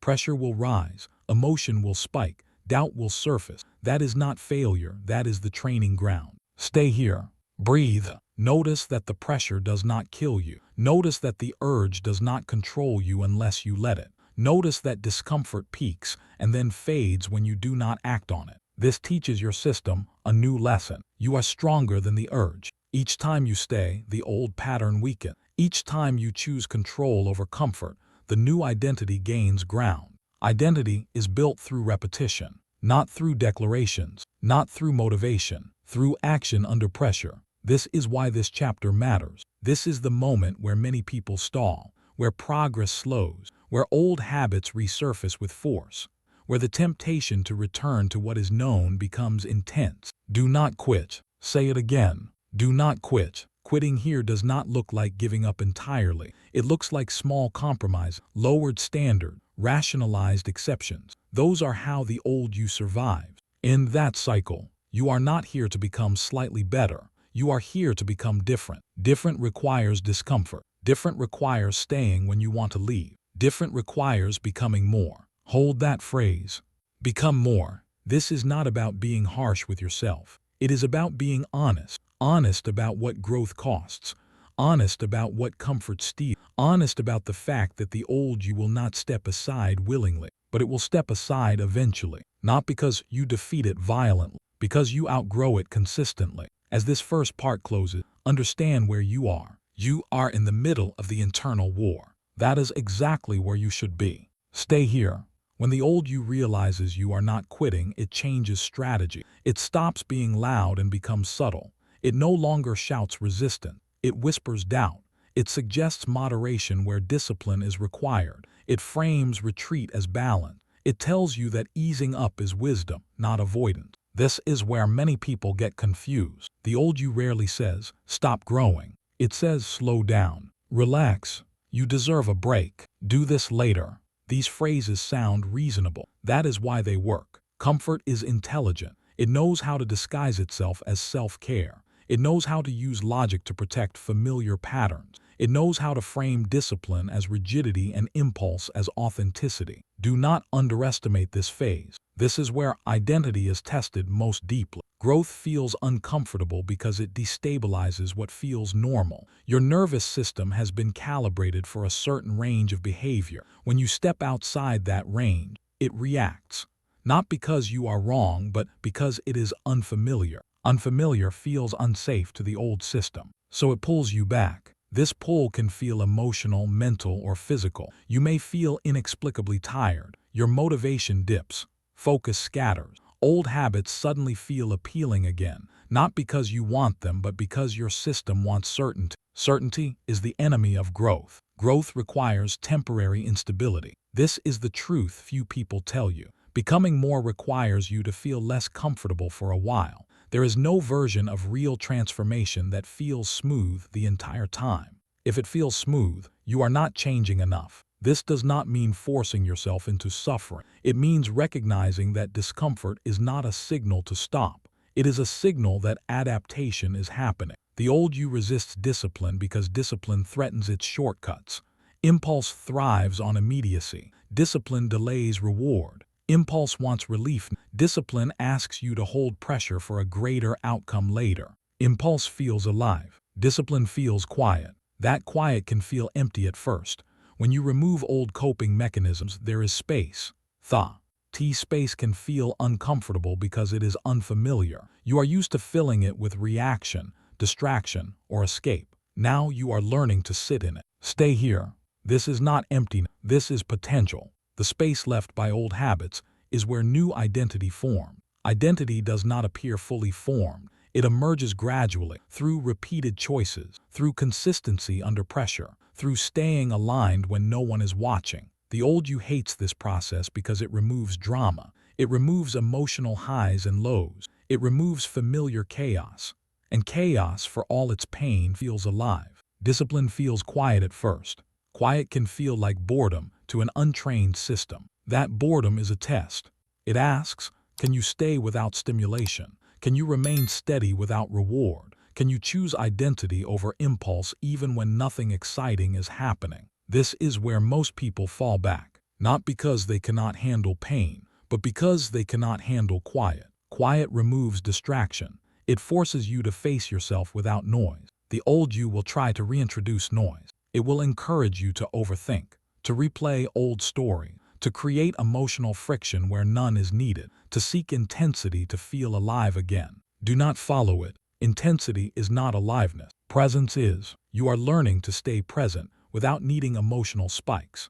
This is maturity. Maturity is not dullness. It is depth. Depth allows you to operate without constant stimulation. It allows you to focus for longer, to think further ahead, to hold discomfort without escaping. This is how leaders are built. Leaders are not addicted to relief. They are committed to alignment. Alignment does not always feel good in the moment, but it always feels right after. The old you will test you hardest when progress is quiet, when there is no immediate feedback, when discipline feels invisible, when no one notices the effort you are making. This is when identity is decided. Stay here. You are not being ignored. You are being shaped. Every time you choose to remain disciplined without external validation, you strengthen internal authority. You teach yourself that you do not need applause to continue, that you do not need immediate results to stay aligned. That self-trust is rare, and it is powerful. Pressure will rise again. It always does. When it does, notice how the old patterns try to return. They will feel familiar, comfortable, convincing. Do not confuse familiarity with truth. The familiar is simply what you have practiced the most. You are practicing something new now. New habits feel awkward before they feel natural. New identities feel fragile before they feel solid. This is not a flaw. This is the process. Stay steady under emotional pressure by anchoring to one thing. Choice. You may not control the urge. You may not control the emotion, but you always control the choice. Choice is your weapon in this internal war. When the urge to quit appears, do not debate it. Do not analyze it endlessly. Simply return to choice. Do not quit. When the pressure intensifies, do not escape it. Ground yourself. Stay here. When the discomfort challenges your sense of self, do not shrink. Become more. These are not slogans. They are commands to your nervous system. They remind it that you are leading now. Leadership of self is not loud. It is firm. Firmness does not require aggression. It requires commitment. Commitment is what outlasts emotion. Emotion rises and falls. Commitment stays. As this part closes, understand this clearly. The old you is not trying to destroy you. It is trying to survive. You do not need to fight it aggressively. You need to outgrow it patiently. Each time you stay aligned under pressure, the old identity loses ground. Each time you choose discipline over comfort, the new identity strengthens. This war is not won in one moment. It is won through consistency. Stay here. You are still in it, and you are holding. There is a moment when the fight quiets down, not because it is over, but because you have stopped feeding it. The old you still shows up, but with less authority, less urgency, less weight.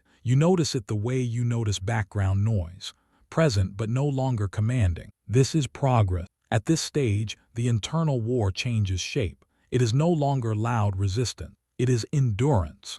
The test becomes simple and difficult at the same time. Can you stay aligned when nothing dramatic is happening? Can you keep choosing discipline when there is no crisis to force you forward? This is where identity locks in. The old you thrived on emotional intensity, on reaction, on release, on familiar cycles of effort and escape. The new you is learning something different: stability, consistency, patience. These qualities do not create fireworks. They create foundation. Foundations are quiet, and quiet is where many people get restless. Restlessness is the old you searching for relevance. It is the urge to stir some, ebbing up, to create urgency, to return to familiar emotional terrain where identity felt clear, even if it was limiting. Notice it. Do not follow it. This restlessness does not mean you are stagnant. It means you are transitioning. You are no longer who you were, and you are not yet fully comfortable as who you are becoming. That space can feel awkward, uncertain, empty. Stay here. This in-between is where strength is forged. You begin to see how often people sabotage growth because they mistake this phase for failure. They believe that if it does not feel exciting, it is not working. They believe that if it feels quiet, they are losing momentum. The truth is the opposite. This is consolidation. Everything you have practiced is settling into structure. Your nervous system is learning that calm is normal, that discipline is safe, that control does not require constant effort. You are becoming steady. Steadiness does not feel dramatic. It feels grounded. This is where the old you makes one last attempt. It appeals to identity. It asks, who are you without the old reactions?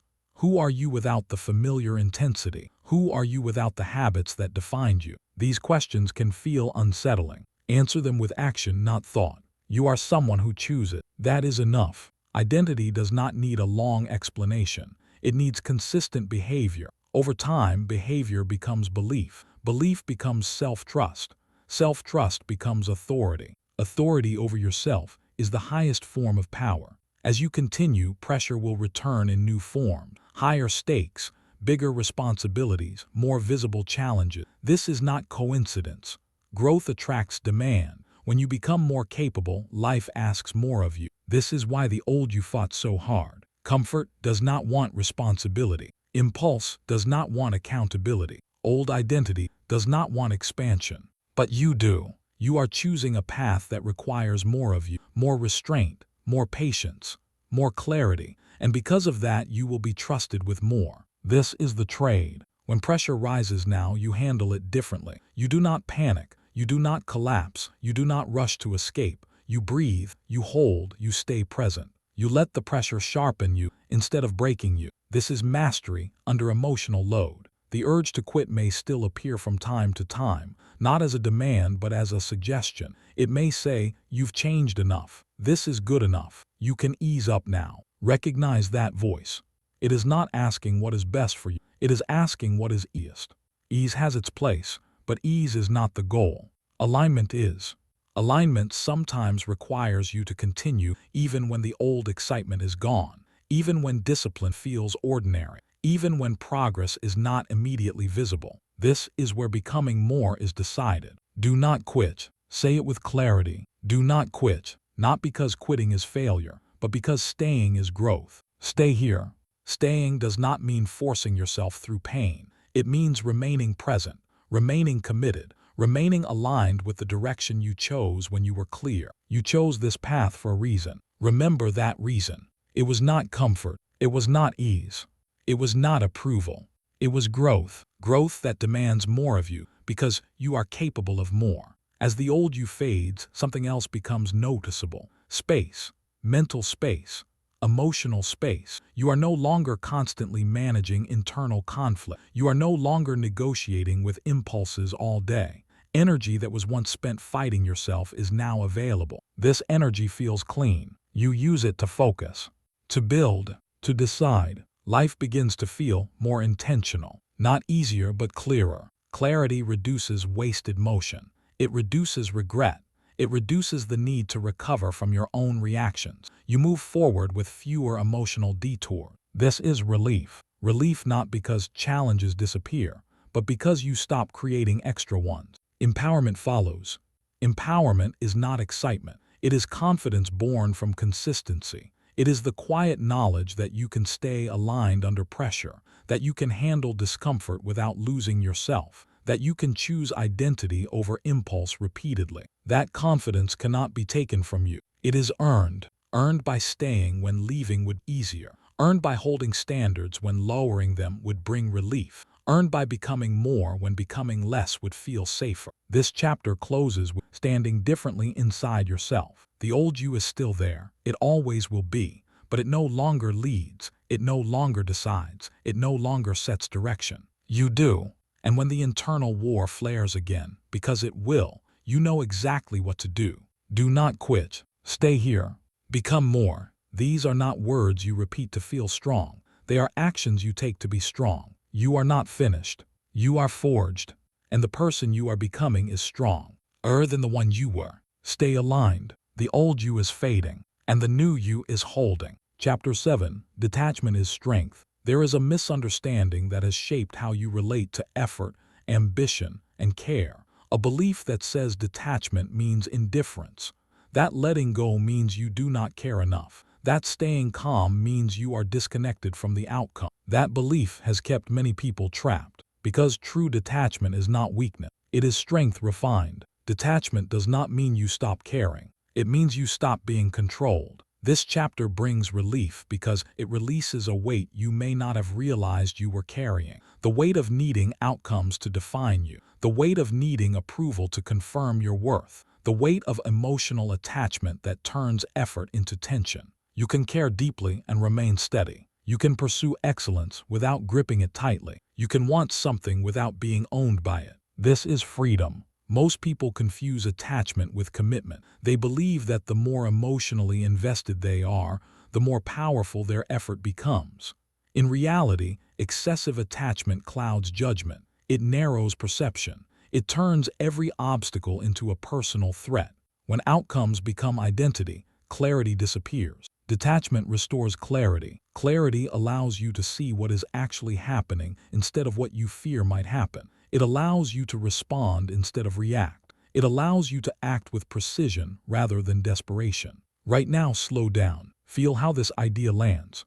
You do not need to stop striving. You need to stop clinging. Clinging tightens the body. It shortens the breath. It speeds the mind. Detachment relaxes the grip. Relaxation does not reduce effectiveness. It increases it. Think about moments when you performed best, when you were fully present, focused, and calm. Chances are you were not obsessing over the result. You were immersed in the process. That immersion is detachment in action. You cared, but you were not controlled. Detachment allows you to give your best without fear, contaminating your effort. This is why it feels like relief. You are no longer negotiating with the future in every moment. You are no longer bracing for disappointment or chasing validation. You are here, focused, available. This is strength. One of the biggest sources of tension in your life has been outcome fixation. Wanting a specific result so badly that everything else becomes secondary. That fixation turns uncertainty to anxiety and effort into pressure.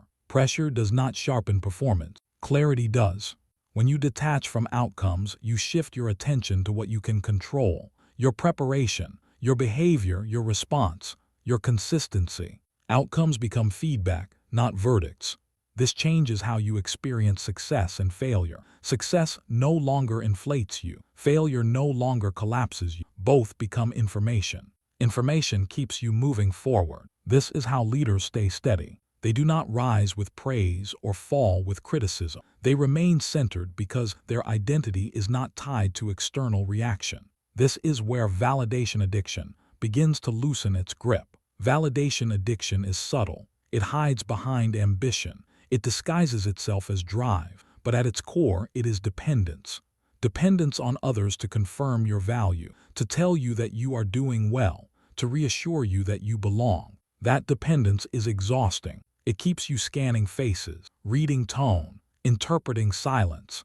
It pulls your attention outward instead of inward. It makes you vulnerable to manipulation and mood swings that are not yours. Detachment breaks this cycle. When you stop needing validation, feedback becomes useful instead of personal. Praise becomes pleasant instead of intoxicating. Criticism becomes instructive instead of threatening. You remain steady. Say it quietly inside yourself. I remain steady. Steadiness does not mean you stop listening. It means you stop absorbing. You can hear praise without chasing it. You can hear criticism without shrinking. This balance is rare and powerful. Remaining calm under praise is just as important as remaining calm under criticism. Praise can be as destabilizing as attack if you cling to it. It can inflate expectations, create pressure, make you fear losing what was given. Detachment keeps praise in its place. You appreciate it, you acknowledge it, then you let it pass. The same with criticism. You listen, you extract what is useful, you discard what is not. You do not carry it longer than necessary. This is emotional efficiency. Efficiency conserves energy. Conserved energy builds momentum. This chapter introduces a different way of moving through the world, a way that is lighter, clearer, and more resilient. You are not withdrawing, you are stabilizing. Stability allows you to endure. Most people burn out not because they work too hard, but because they without boundaries. They attach their worth to outcomes they cannot fully control. They carry emotional weight that does not belong to them. Detachment sets boundaries internally. It says, I will give my best, but I will not lose myself in the result. This boundary is an act of self-respect. Self-respect is the foundation of calm confidence. As you practice detachment, you may notice an initial discomfort. Letting go of emotional grip can feel like losing motivation. It can feel like you are becoming indifferent. You are not. You are becoming precise. Precision requires calm. The tension you release does not disappear. It converts into focus. This is why freedom replaces tension in this chapter. Freedom to act without fear. Freedom to adjust without shame. Freedom to continue without obsession. Say the affirmation again, slowly. I choose clarity. Clarity over control. Clarity over attachment. Clarity over emotional noise. This choice changes how you experience effort. You no longer feel rushed by time. You no longer feel crushed by expectation. You work with intensity, not anxiety. Intensity comes from purpose. Anxiety comes from attachment. You keep the purpose. You release the attachment. This is strength. As this first part closes, feel the relief spreading, the softening of internal tension, the quiet confidence that comes from knowing you can care deeply without being owned by the outcome. You are not stepping back. You are stepping into clarity. And clarity is power held gently. You choose clarity. You remain steady. This is how freedom begins. As detachment settles in, something unexpected happens. You do not lose motivation. You gain stability. The frantic edge softens. The pressure loosens its grip. And in that space, your effort becomes cleaner, more deliberate, more effective. This is where many people misunderstand detachment. They think intensity must come from emotional attachment, that if they loosen their grip, they will stop caring. But caring does not disappear. It clarifies. When you detach, you stop dragging your emotions into every outcome. You stop rehearsing success or failure before it happens. You stop living ahead of yourself. And because of that, you show up fully where you are. Presence replaces tension. Presence is one of the most powerful states you can occupy. When you are present, you are responsive instead of reactive. You notice detail. You adjust quickly. You make better decisions. Presence is not passive. It is alert without anxiety. This is how detachment improves performance. You stop burning energy on imagined futures and redirect it into action. You stop worrying about how you are perceived and focus on what you are doing. You stop chasing approval and start building competence. Competence creates confidence that does not depend on applause. This is where validation addiction truly begins to break. Validation addiction thrives on uncertainty. It keeps you checking, wondering, interpreting. It turns external feedback into emotional currency. When feedback is good, you feel elevated. When it is absent or critical, you feel diminished. That cycle is unstable. Detachment removes the currency. You stop trading your inner state for external reaction. You stop letting others determine how you feel about your effort. You stop waiting for permission to trust yourself. Trusting yourself is the quiet core of detachment. When you trust yourself, you do not need constant reassurance. You evaluate your work honestly. You correct when necessary. You continue without drama. This trust does not make you arrogant. It makes you grounded. Grounded people do not need to prove themselves. They let results speak without attachment to praise or fear of criticism. This is why detachment creates calm under both applause and attack. Praise loses its power to inflate. Criticism loses its power to destabilize. Both become information. Information can be used. Emotion can be managed. When someone praises you, you receive it without clinging. You appreciate the recognition without needing it to continue. You do not build identity around compliments. You simply acknowledge and move forward. This keeps you free. When someone criticizes, you listen without collapsing. You do not defend reflexively. You do not internalize unnecessarily. You separate signal from noise. What is useful stays. What is not fades. You remain steady. Say it again internally. I remain steady. This steadiness is not emotional numbness. It is emotional maturity. You feel without being overwhelmed. You respond without being hijacked. You stay centered while engaging fully. This is strength that does not need armor. Detachment also reshapes how you experience setbacks. When outcomes are no longer tied to identity, setbacks lose their sting. They still matter, but they do not define you. You extract the lesson and continue. There is no emotional spiral, no self-punishment, no dramatic narrative, just adjustment. Adjustment is efficient. Efficiency allows momentum. Momentum built on detachment lasts longer than momentum built on emotional highs. Highs crash. Detachment carries you through. This is why long-term builders develop this trait. Those who sustain effort over years understand that emotional attachment is too volatile. It creates peaks and valleys that exhaust the system. Detachment smooths the curve. It does not remove challenge. It removes unnecessary suffering. As this chapter deepens, you may notice that relationships also change. When you stop seeking validation, interactions feel lighter. You listen more. You react less. You stop needing to be right or approved. This creates ease. Ease does not mean lack of depth. It means absence of tension. You can disagree without hostility. You can accept feedback without defensiveness. You can stand firm without aggression. This is emotional strength. Others feel it. They sense that you are not trying to extract something from them. Not approval, not reassurance, not confirmation. That absence of need is freeing for them too. People relax around those who are detached. Relaxed environments produce better outcomes. This is another hidden benefit. Detachment does not isolate you.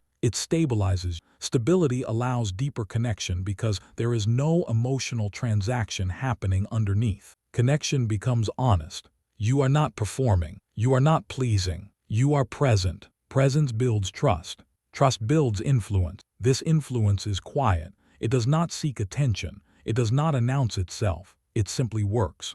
As you practice detachment, you may notice moments where the old attachment tries to return, the urge to check for response, the desire to be acknowledged, the discomfort when feedback is missing. When this happens, do not resist it aggressively. Simply notice it. Say it internally. I choose clarity. Clarity over craving. Clarity over dependence. Clarity over emotional noise. Choosing clarity brings you back to center. You are allowed to enjoy praise.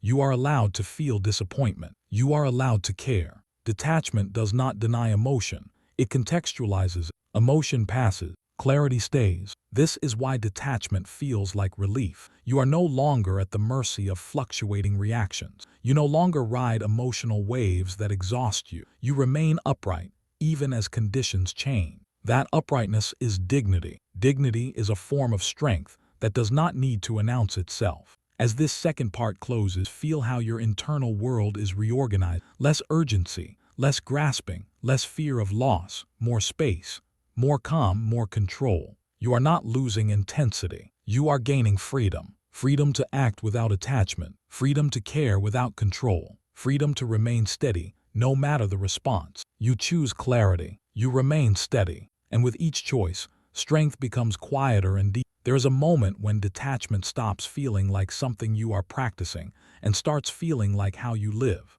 The grip loosens permanently. The tension that once sat quietly in the background fades. You notice it most when situations that used to shake you no longer do. Not because you stopped caring, but because you stopped clinging. This is where strength becomes calm. You still pursue excellence. You still show up with intensity. You still give effort, focus, and attention. But now there is space around it, breathing room, perspective. You are no longer holding the outcome hostage to your sense of worth. That separation is freedom. Freedom does not mean passivity. It means choice without fear. It means action without desperation. It means you can move fully forward without being pulled off balance by what happens next.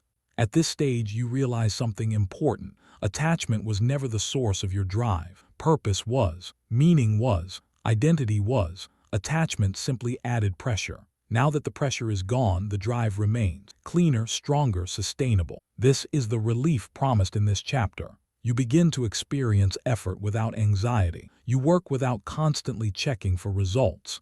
You speak without scanning for reaction. You act without rehearsing how it will be received. This is presence at its highest level. Presence makes you effective in ways that attachment never could. You notice more. You adjust faster. You recover quickly. You remain composed when plans change or expectations are challenged. Composure is magnetic. People trust those who are not easily shaken. They rely on those who do not rise and fall with external feedback. They follow those who remain steady regardless of praise or criticism. This steadiness becomes your baseline. Praise no longer inflates you. It no longer creates pressure to repeat a performance.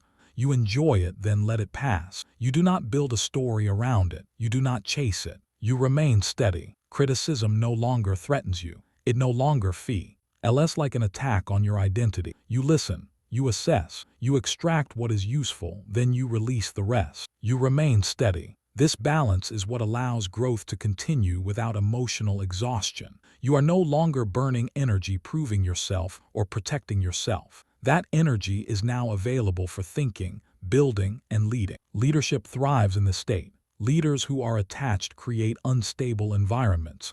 Their teams feel the tension. They feel the emotional charge around outcomes. They sense the anxiety beneath decisions. That anxiety spreads. Detached leaders create calm environment. Their teams feel safe to perform, safe to speak, safe to take responsibility. That safety amplifies results. Detachment is not distance. It is regulation. You regulate yourself so others do not have to. This is emotional maturity expressed outwardly. You also notice how detachment changes your relationship with time. Urgency fades. You stop rushing to arrive somewhere emotionally. You stop needing immediate confirmation that you are on the right path. You trust the process. Trust does not mean blind faith. It means consistent action without constant emotional checking. This trust creates patience. Patience is not waiting passively. It is staying committed without panic. It is continuing without agitation. It is allowing things to unfold without forcing them. Force is a sign of attachment. Patience is a sign of strength.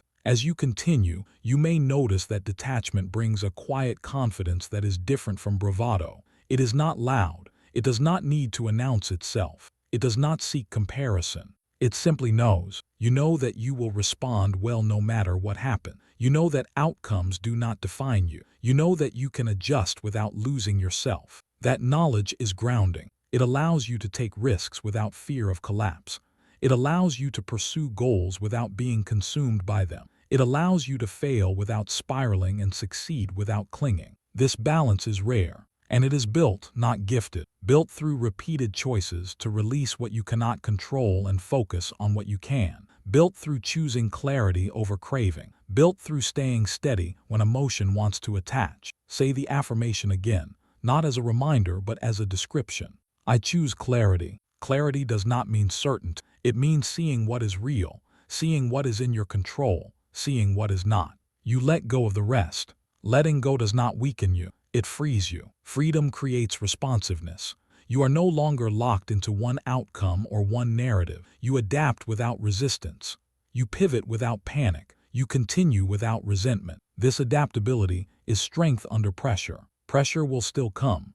Expectations will still rise. Feedback will still fluctuate. Detachment does not remove these realities. It changes how they land. They land softly, not because they are less intense, but because you are no longer gripping tightly. Grip creates strain. Release creates flow. Flow allows sustained performance. This is why detachment is strength, not avoidance. It is the ability to engage fully without being entangled, to commit without obsession, to care without control. As this chapter completes, feel the internal quiet that has settled, not empty, not disinterest. Clarity. Clarity about who you are regardless of outcome. Clarity about your direction without needing validation. Clarity about your worth without external confirmation. This clarity stabilizes everything. You no longer need to prove yourself. You no longer need to defend yourself. You no longer need to chase approval. You show up. You act. You adjust. You continue. That is strength. That is freedom. And that freedom does not make you less driven. It makes you unstoppable, because nothing outside of you controls your center anymore. You choose clarity. You remain steady. And from that steadiness, you move forward with calm power, unburdened by attachment, grounded in purpose, and free to become more. Chapter 8. Mastery Under Pressure. Pressure reveals everything. Not your intentions, not your plans, not your potential. Pressure reveals what you have trained. When stakes are low, almost anyone can appear composed. When expectations are light, calm is easy. When consequences are distant, confidence comes naturally. But pressure removes the mask. It strips away performance. It exposes what remains when comfort disappears. This chapter is about that moment. The moment when control is no longer theoretical. The moment when discipline is no longer optional. The moment when who you are becomes visible. Mastery is not built in calm moments. It is proven under pressure. Pressure compresses time, it speeds thought, it narrows focus, it demands response. And in that compression, old habits try to return. Impulse looks for the fastest exit. Emotion looks for release. The body prepares for reaction. This is where training matters. You are not here to avoid pressure. You are here to meet it differently. Pressure is not your enemy. It is your examiner, and it always asks the same question. Have you trained enough? Staying calm during conflict is not about suppressing emotion. It is about regulating intensity so clarity survives. Conflict wants escalation. It feeds on reaction. It grows louder when energy meets energy. Calm starves it. Calm does not mean passive. Calm means controlled. It means your breath stays steady even when voices rise. It means your posture remains grounded even when others lean forward. It means your words are measured even when the moment invites excess. This is mastery beginning to show. Conflict tests your nervous system. It presses directly against the patterns you have practiced. If you have practiced reaction, reaction will surface. If you have practiced restraint, restraint will appear. There is no shortcut here. You do not rise to the occasion. You fall to your level of training. This is why mastery must be built before pressure arrives. When chaos enters a room, most people speed up internally. Thoughts race. Emotions spike. Urgency takes over. They mistake speed for effectiveness. They speak quickly, decide quickly, act quickly, and often they make things worse. Leading during chaos requires the opposite instinct. You slow down, not externally, internally. You stabilize yourself first. Because chaos spreads through unregulated nervous system. It jumps from person to person through tone, posture, and pace. If you match it, you amplify it. If you regulate yourself, you contain it. Containment is leadership. Leadership under pressure is not about having all the answers. It is about holding the center long enough for answers to emerge. This is why people look to the calmest person in the room when things fall apart. They instinctively search for stability. They search for someone who is not overwhelmed, someone who can see clearly while others cannot. You are training to be that person. This training is internal before it is visible. When stress hits, your first task is not to speak. It is to stabilize your body. Breath deepens, jaw unclenches, shoulders drop. You bring yourself back into alignment. This happens fast when trained. It feels deliberate when practiced. It feels natural when mastered. From that place, response becomes possible. Responding under stress requires discipline. Stress wants immediate discharge. It pushes you to say something, anything, just to release pressure. Discipline allows you to hold pressure without spilling it. That holding is not weakness. It is strength under load. Think of steel. It is not brittle. It bends slightly under pressure without breaking. It holds structure. It carries weight. You are building that quality. Story after story confirms this truth. In critical moments, it is rarely the most talented person who leads effectively. It is the most composed, the one who can think clearly when time compresses, the one who can speak simply when complexity rises. Simplicity is mastery. Under pressure, complexity collapses. Only what is essential remains. Mastery is knowing what matters when everything else is loud. This is where pacing accelerates. Moments come faster, decisions stack, consequences multiply.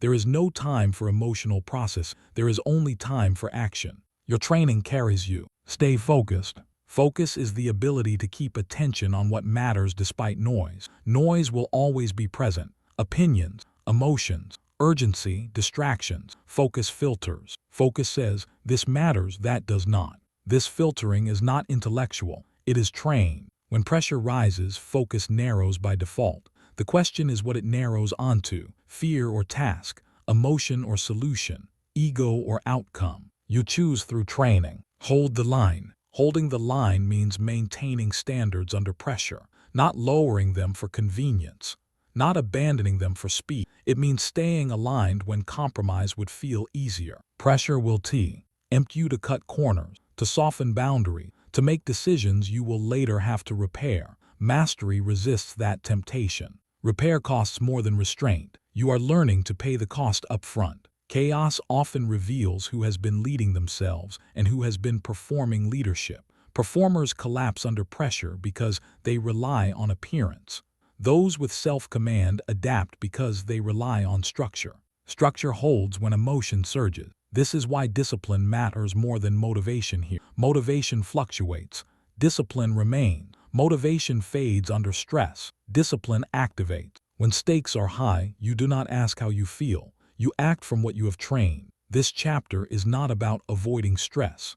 It is about becoming reliable within it. Reliability under pressure is rare, and rarity creates authority. Authority does not shout in chaos. It cuts through it. Short words, clear direction, measured tone. This is what people respond to when everything feels unstable. You are training your system to do this automatically, not through force, through repetition. Each time you regulate yourself under small stress, you prepare for larger stress. Each time you choose clarity over reaction, you reinforce mastery. Each time you stay present instead of panicking, you deepen capacity. Capacity is what allows you to carry responsibility. Responsibility will increase. That is inevitable. As you become more capable, life places you in situations that test that capability. This is not punishment, it is progression. Pressure increases because you are ready for more. You may not feel ready. Readiness is not a feeling. It is revealed through action. You are ready because you have trained. You are ready because you have learned to pause, to regulate, to choose. Under pressure, you do not become someone else. You become more clearly who you are. If you are reactive, reaction appears. If you are disciplined, discipline appears. This is the mirror. This is why this chapter matters. Mastery is not theoretical. It is practical. It is what you do when everything is on the line. As this first part closes, anchor this understanding. Pressure is not coming to break you. It is coming to reveal you. And what it reveals depends on what you have built. Stay focused. Hold the line. The moment will come. And when it does, you will not scramble. You will respond because you are training for mastery under pressure. And the training is working. Pressure does not arrive politely. It does not wait until you feel ready. It enters suddenly, often without warning, and it demands something from you immediately. In those moments, there is no time to rehearse who you want to be. There is only space to reveal who you have trained yourself to become. This is where mastery separates itself from intention. When pressure hits, the body reacts first. Heart rate rises, breath tightens, muscles prepare. This response is ancient. Automatic. It is not a flaw, it is information, but information does not have to become command. You have learned this already. Now you apply it at speed. Mastery under pressure begins with one decision made instantly and repeatedly. You choose regulation over reaction. You choose stability over urgency. You choose clarity over noise. This choice happens faster than thought when it is trained. In conflict, the instinct is to defend, to explain, to counter, to escalate. Conflict pulls attention outward and upward, away from center. It wants you emotionally engaged because emotional engagement creates mistakes. You do not give it that. You ground first. Grounding is not a pause that looks passive. It is a reset that happens inside you. Your breath deepens without announcement. Your posture settles without display. Your voice lowers instead of rises. This alone shifts the dynamic. People feel when someone is not pulled into the same emotional current. It creates contrast. That contrast slows escalation. It introduces uncertainty into chaos. And uncertainty in chaos creates space. Space is where leadership enters. Leading during chaos is not about fixing everything at once. It is about stabilizing the environment enough for order to re-emerge. You do that by being the most regulated nervous system in the room. The calmest system sets the tone. This is not dominance. This is influence. Influence does not need volume. It needs consistency. When others are overwhelmed, they look for cues. They look for signals of safety. They scan for someone who appears composed. If you are regulated, they borrow regulation from you. If you are reactive, they amplify chaos. This is why mastery under pressure is contagious. Your steadiness becomes a reference point. Now notice how different this feels from suppressing emotion. Suppression tightens, regulation loosens. Suppression holds energy down until it explodes later. Regulation lets energy move through without spilling. You still feel intensity. You just not act from it. Responding under stress requires precision. Stress reduces bandwidth. You cannot process complexity the same way. This is why mastery simplifies. You focus on what matters now. Not everything, not everyone, not every emotion. What matters? Clarity becomes essential. You ask internally, what is the next right move? Not how do I feel about this? Not what does this mean about me? Just the next right move. This question cuts through mental noise. Chaos creates 1,000 problems at once.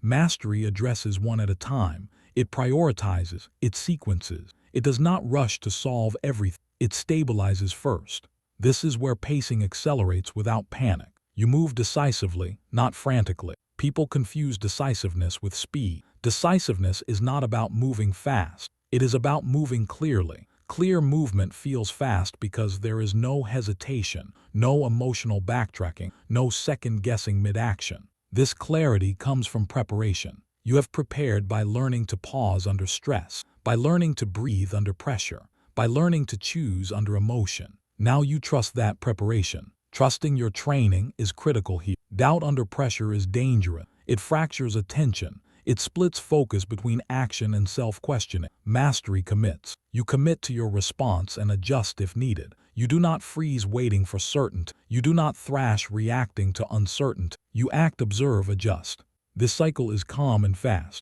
In leadership moments, others are watching how you handle uncertainty more than what you decide. They are watching your tone, your posture, your pace.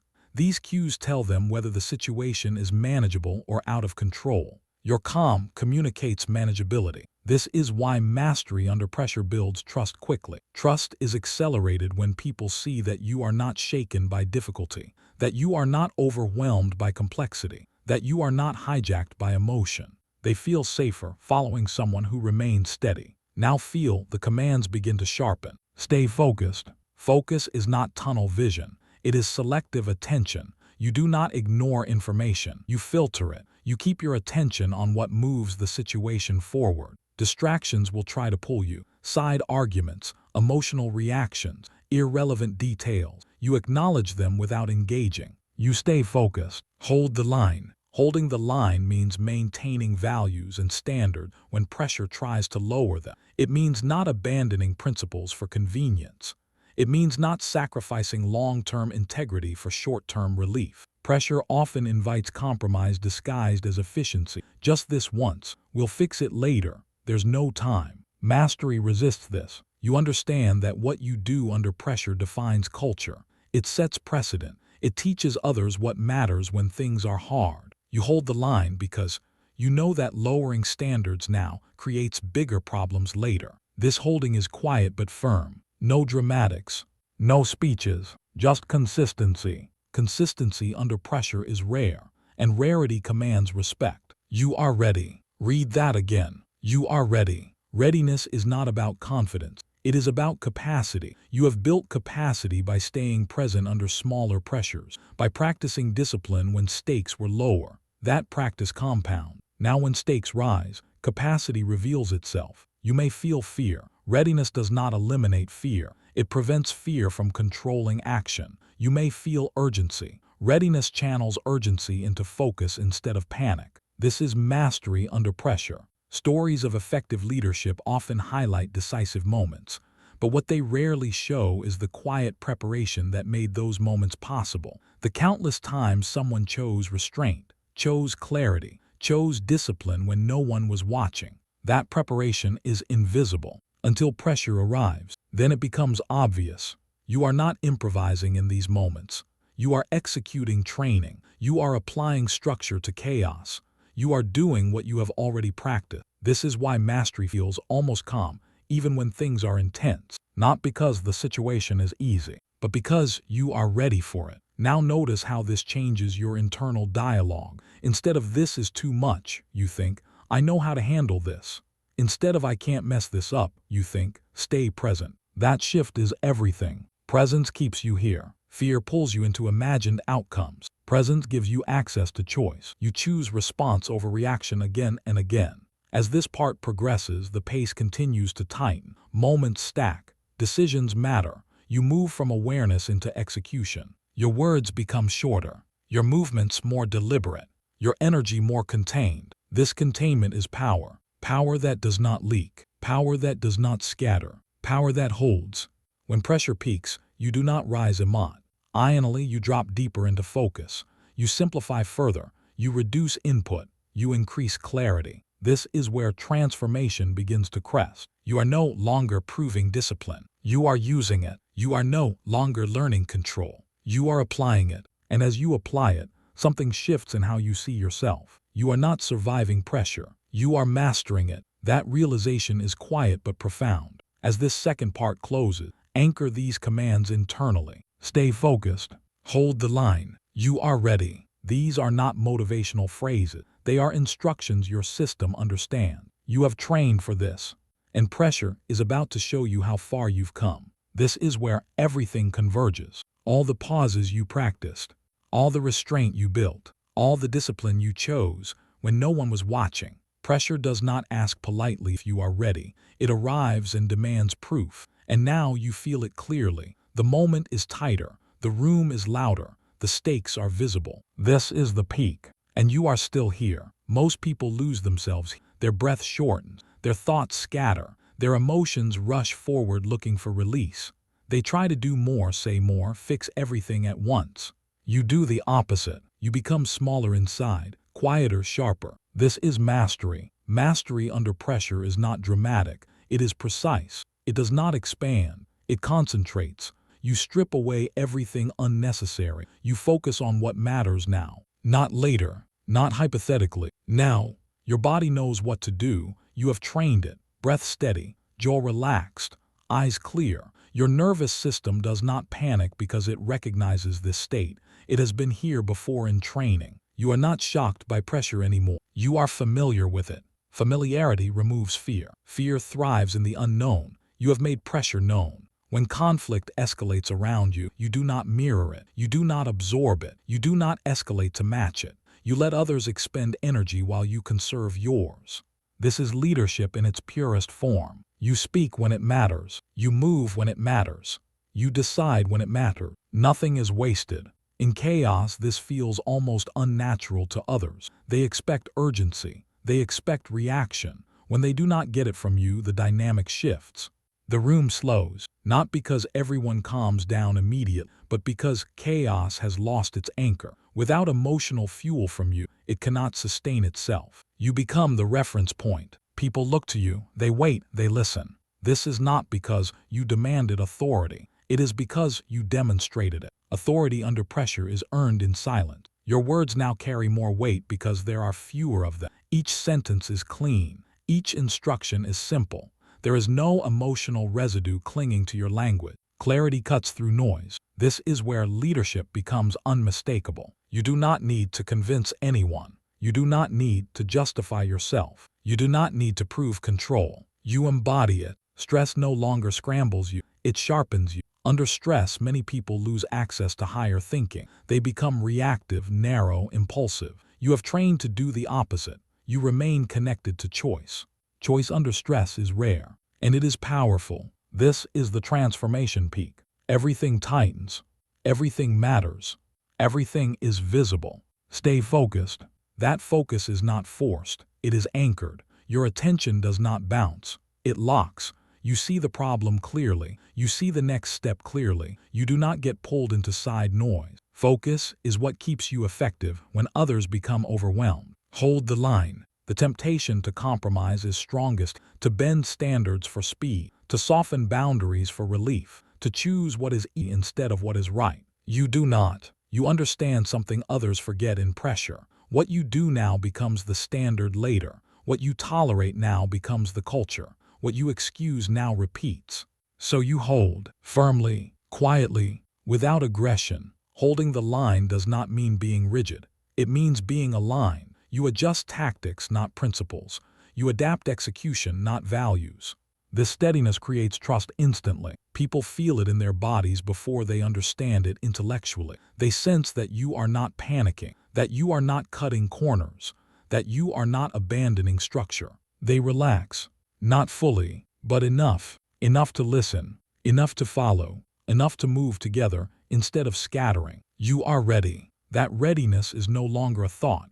It is a state. You feel it now. Not excitement, not bravado. Certainty. Certainty does not mean knowing every outcome. It means knowing how you will respond no matter what happens. That knowledge is unshakable. Even if the decision is difficult, even if the outcome is uncertain, even if the pressure continues, you remain centered. This is mastery. You are not fighting pressure anymore. You are using it. Pressure compresses time, and you operate well under compression. Pressure strips distractions away, and you already know how to function without noise. This is where others begin to see you differently. Not as potential, not as promise, but as presence. Presence under pressure changes reputation. It changes trust level. It changes who people rely on when things are hard. People remember who stayed steady. They remember who did not flinch.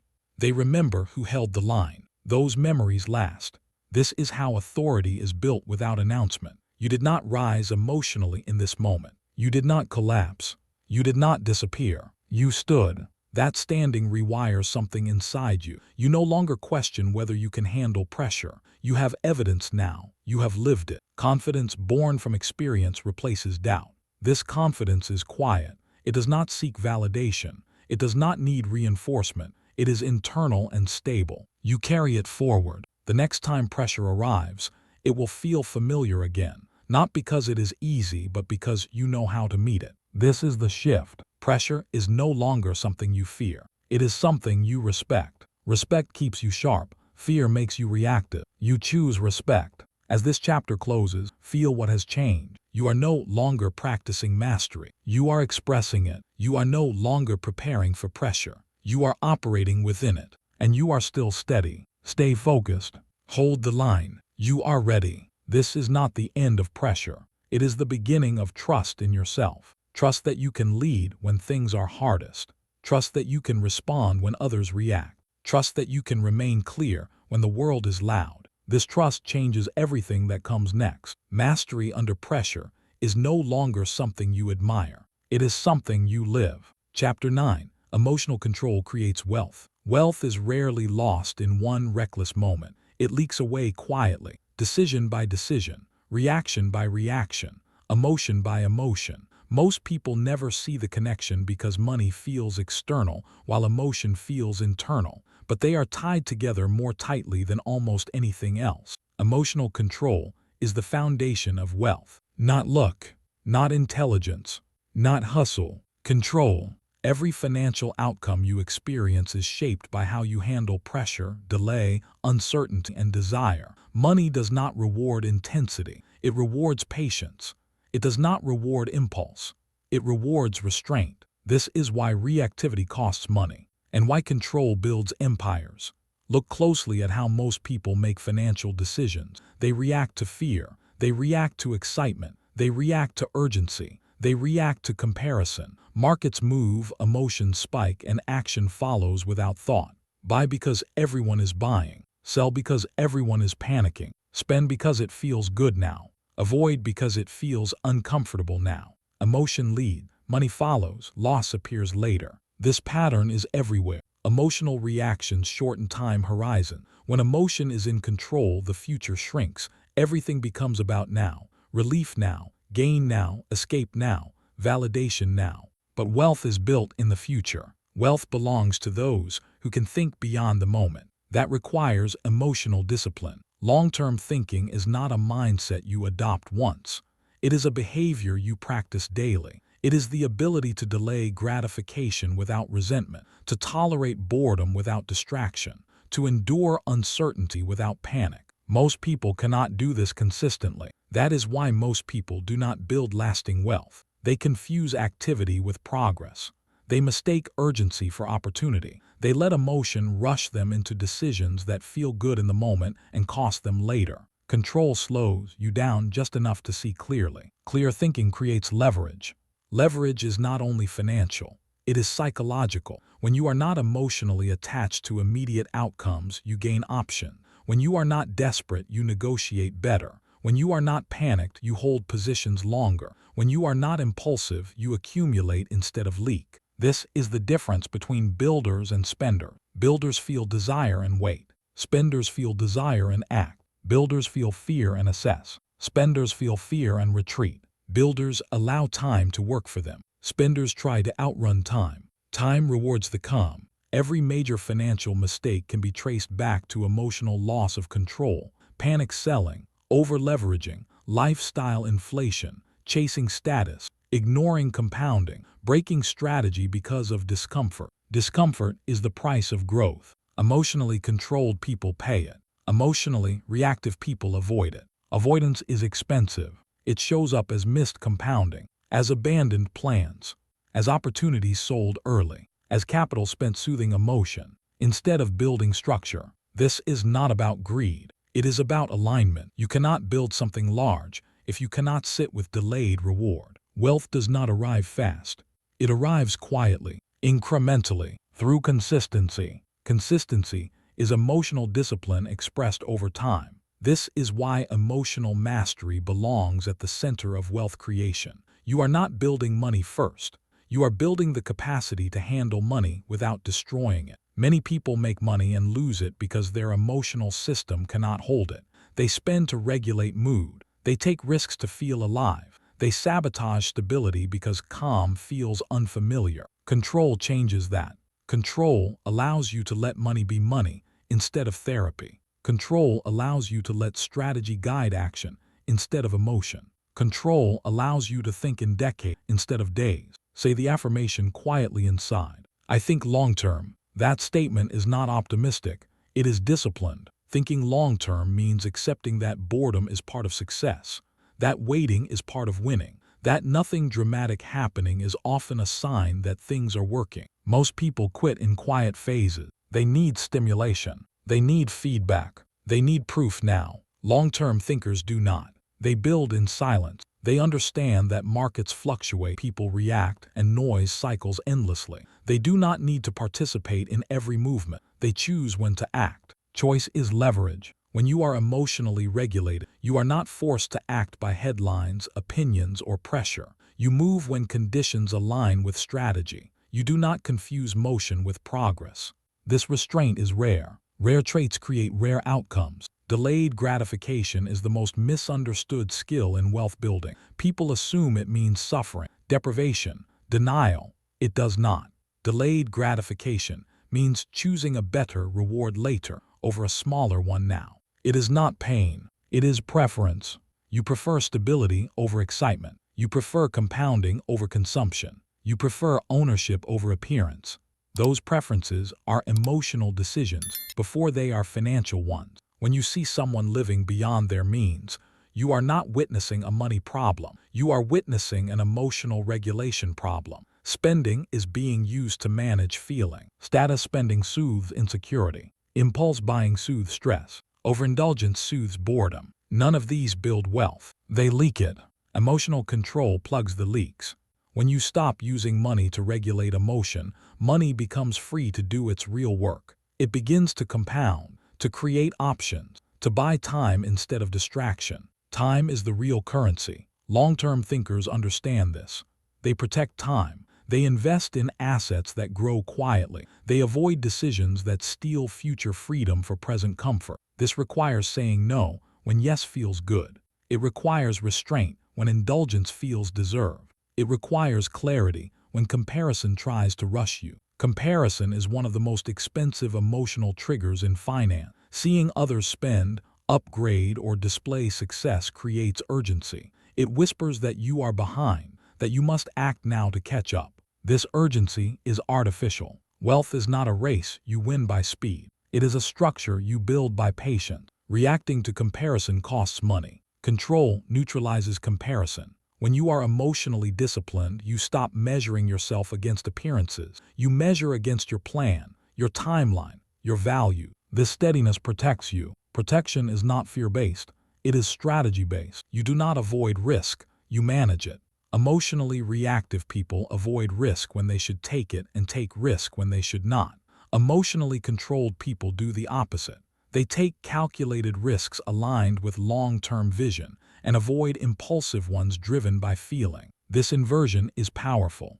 It is how wealth compounds while others oscillate. You may notice as you adopt this mindset that fewer decisions feel urgent. This is a good sign. Urgency is often emotion masquerading as opportunity. Real opportunity can wait for clarity. Clarity increases returns. Returns are not only financial, they are psychological. Calm creates better sleep, better focus, better relationships.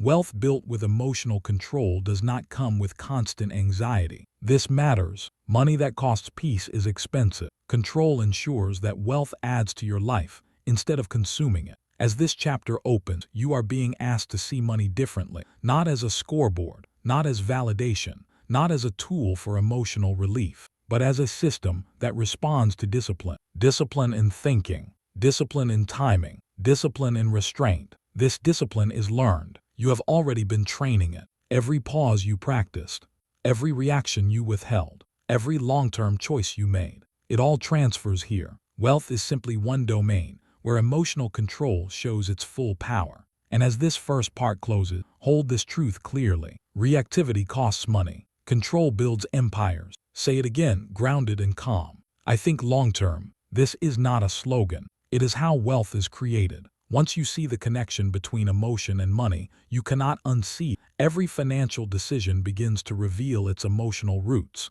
Spending, saving, investing, avoiding, risking, delaying. None of these actions are neutral. They are responses to internal states long before they become external outcomes. This is where long-term thinkers separate themselves. They do not ask, how much can I make right now? They ask, what does this decision cost me over time? That question requires emotional distance. Distance from urgency, distance from fear, distance from excitement. That distance is control. Most people are trained to think short-term because short-term thinking feels rewarding. It gives immediate feedback, immediate pleasure, immediate relief. The brain loves this. It releases dopamine quickly. It reinforces the behavior. But quick rewards are shallow rewards. They fade fast and leave nothing behind. Long-term rewards are quieter. They do not announce themselves daily. They grow slowly. They require faith in a process instead of dependence on a feeling. This is why emotional control is required. Without it, the waiting feels unbearable. Consider how many people abandon solid financial plans because nothing exciting is happening. The account grows slowly. The strategy feels boring. There is no story to tell, no rush to feel. So they interfere. They change direction. They chase something new. They pull money out early. They overtrade. They overspend. Not because the plan was wrong, because boredom felt threatening. Boredom is not a financial problem. It is an emotional one. Emotionally controlled people can tolerate boredom. They understand that boredom is often the sound of progress happening quietly. They do not need stimulation to stay committed. This is rare. Rare discipline creates rare wealth. Long-term thinking also requires you to detach from daily fluctuations. Markets move, numbers change, headlines swing, opinions flood in. Emotionally reactive people ride every wave. They feel good one day and panic the next. That volatility destroys consistency. Consistency is where compounding lives. Compounding does not respond to emotion. It responds to time and discipline. It rewards those who stay invested through discomfort, those who do not flinch when conditions temporarily worsen, those who understand that short-term pain is often the price of long-term gain. Emotionally controlled people stay in position. They do not confuse volatility with failure. Volatility is movement. Failure is abandoning the plan. Abandonment is emotional. This is why reactivity costs money in hidden ways. not just through obvious losses, but through opportunity cost, through what could have been if patience had held. Every time you exit early because of fear, you sell future value at a discount. Every time you avoid a decision because of discomfort, you delay growth. Every time you spend to soothe emotion, you trade long-term freedom for short-term relief. These trades add up, quietly, relentlessly. Control reverses this pattern. When you regulate emotion, you stop negotiating with every impulse. You stop debating every urge. You stop letting feelings dictate financial behavior. You replace impulse with principle. Principle-based decisions create stability. Stability allows long-term planning. Long-term planning creates leverage. Leverage is not just borrowed money. It is the ability to let time, systems, and discipline work together. Emotion breaks systems. Discipline strengthens them. Consider delayed gratification not as sacrifice but as strategy. You are not denying yourself pleasure. You are choosing a different form of pleasure, one that lasts longer, one that creates options instead of obligation. Options are wealth. Wealth is not what you display. It is what you can choose. The ability to say no without stress. The ability to wait without anxiety. The ability to invest without panic. These abilities come from emotional control. Many people believe they will think long-term once they have more money. This is backwards. You build money by thinking long-term before you have it. The habit comes first. The result follows. Say it again, steady and grounded. I think long-term. That thought shapes behavior. Long-term thinkers ask different questions. They ask about durability, sustainability, downside risk, opportunity cost. They are not seduced by quick wins that introduce fragility. Fragility is expensive. Fragile systems break under stress. Emotional decision-making creates fragile financial lives. One unexpected event and everything collapses. One downturn and panic takes over. Emotionally controlled people you wield resilience into their finances. They leave margin. They plan for volatility. They accept that progress is uneven. Uneven does not mean unsuccessful. This acceptance reduces anxiety. Anxiety drives bad decisions. Control quiets anxiety. Another hidden cost of emotional reactivity is lifestyle inflation. As income rises, spending rises, not because needs increase, but because emotion seeks new stimulation, new rewards, new validation. This creates a treadmill. You run faster but go nowhere. Control steps off the treadmill. Emotionally controlled people resist the urge to upgrade constantly. They choose investments over impression. They build assets instead of appearances. This is not deprivation. It is direction. Direction matters more than speed. Speed without direction wastes fuel. Fuel is your time, energy, and capital. You protect fuel by controlling emotion. Comparison is another leak that controls fuel. When you compare, you borrow urgency from someone else's timeline. You make decisions to match appearances instead of align with purpose. This creates pressure that is not yours. Pressure distorts judgment. Long-term thinkers stay in their lane. They understand that wealth paths are personal, that timelines differ, that visible success often hides debt, stress, or instability. They do not rush to imitate. They build quietly. This quiet building often looks like nothing is happening. That illusion frustrates emotionally reactive people. They need signs, proof, feedback. Control does not. Control trusts process. Trust is not blind. It is informed. It comes from understanding how systems work, how compounding works, how discipline accumulates. When you understand this, waiting feels different. It feels purposeful, not passive. Purpose removes impatience. Impatience costs money. It leads to overtrading, to chasing returns, to abandoning strategies mid-cycle. Emotionally controlled people respect cycle. They know there are seasons of growth and seasons of consolidation. They do not demand constant upward movement. They allow downturns to pass without panicking. This patience is expensive in the short term. It pays enormously over time. This is the paradox. Short-term comfort costs long-term wealth. Short-term discomfort builds long-term freedom. Freedom is the goal. Freedom to choose how you spend your time. Freedom to take opportunities without fear. Freedom to walk away from bad situations. Money built with emotional control gives you that freedom. Money built through reactivity traps you in maintenance mode, always chasing, always patching, always reacting. This is not about extreme frugality or risk avoidance. It is about intentionality, about making decisions from a calm center instead of emotional noise. You do not eliminate emotion from finance. You subordinate it to strategy. Strategy is unemotional. It adapts. It adjusts. It persists. Emotion fluctuates. Strategy compounds.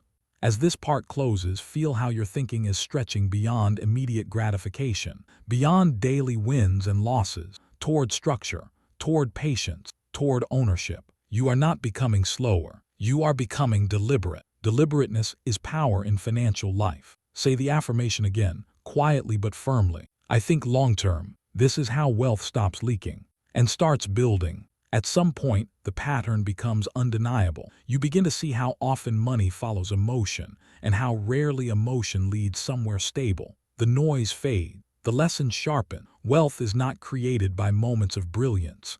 It is created by long stretches of discipline that look ordinary from the outside. This is where emotional control proves its highest value. When you are no longer reactive, money stops being dramatic. It becomes boring in the best possible way. Predictable, structured, quiet, and in that quiet it grows.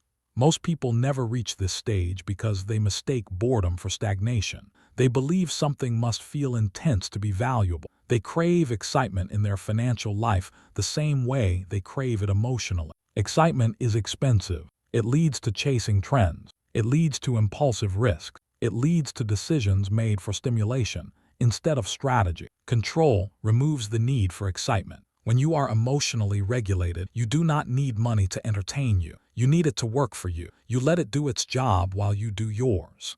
This separation is maturity. Mature financial behavior is calm. It does not announce itself. It does not seek validation. It does not compare. It compounds quietly while others oscillate. Oscillation feels busy. Compounding feels slow. Slow wins. Long-term thinking becomes natural when you stop emotionally identifying with daily outcomes. A down month no longer threatens you. A missed opportunity no longer shakes you. A delayed result no longer feels personal. You understand something crucial now. Short-term outcomes are signal, not judgment. Signals inform adjustment. Judgments create emotion. Emotion creates reaction. Reaction creates loss. You break the cycle here. You respond to signals with logic. You adjust with patience. You continue with discipline. This is how empires are built. Not through constant action, through sustained alignment. Alignment between values, strategy, and behavior. Emotional control keeps that alignment intact under pressure.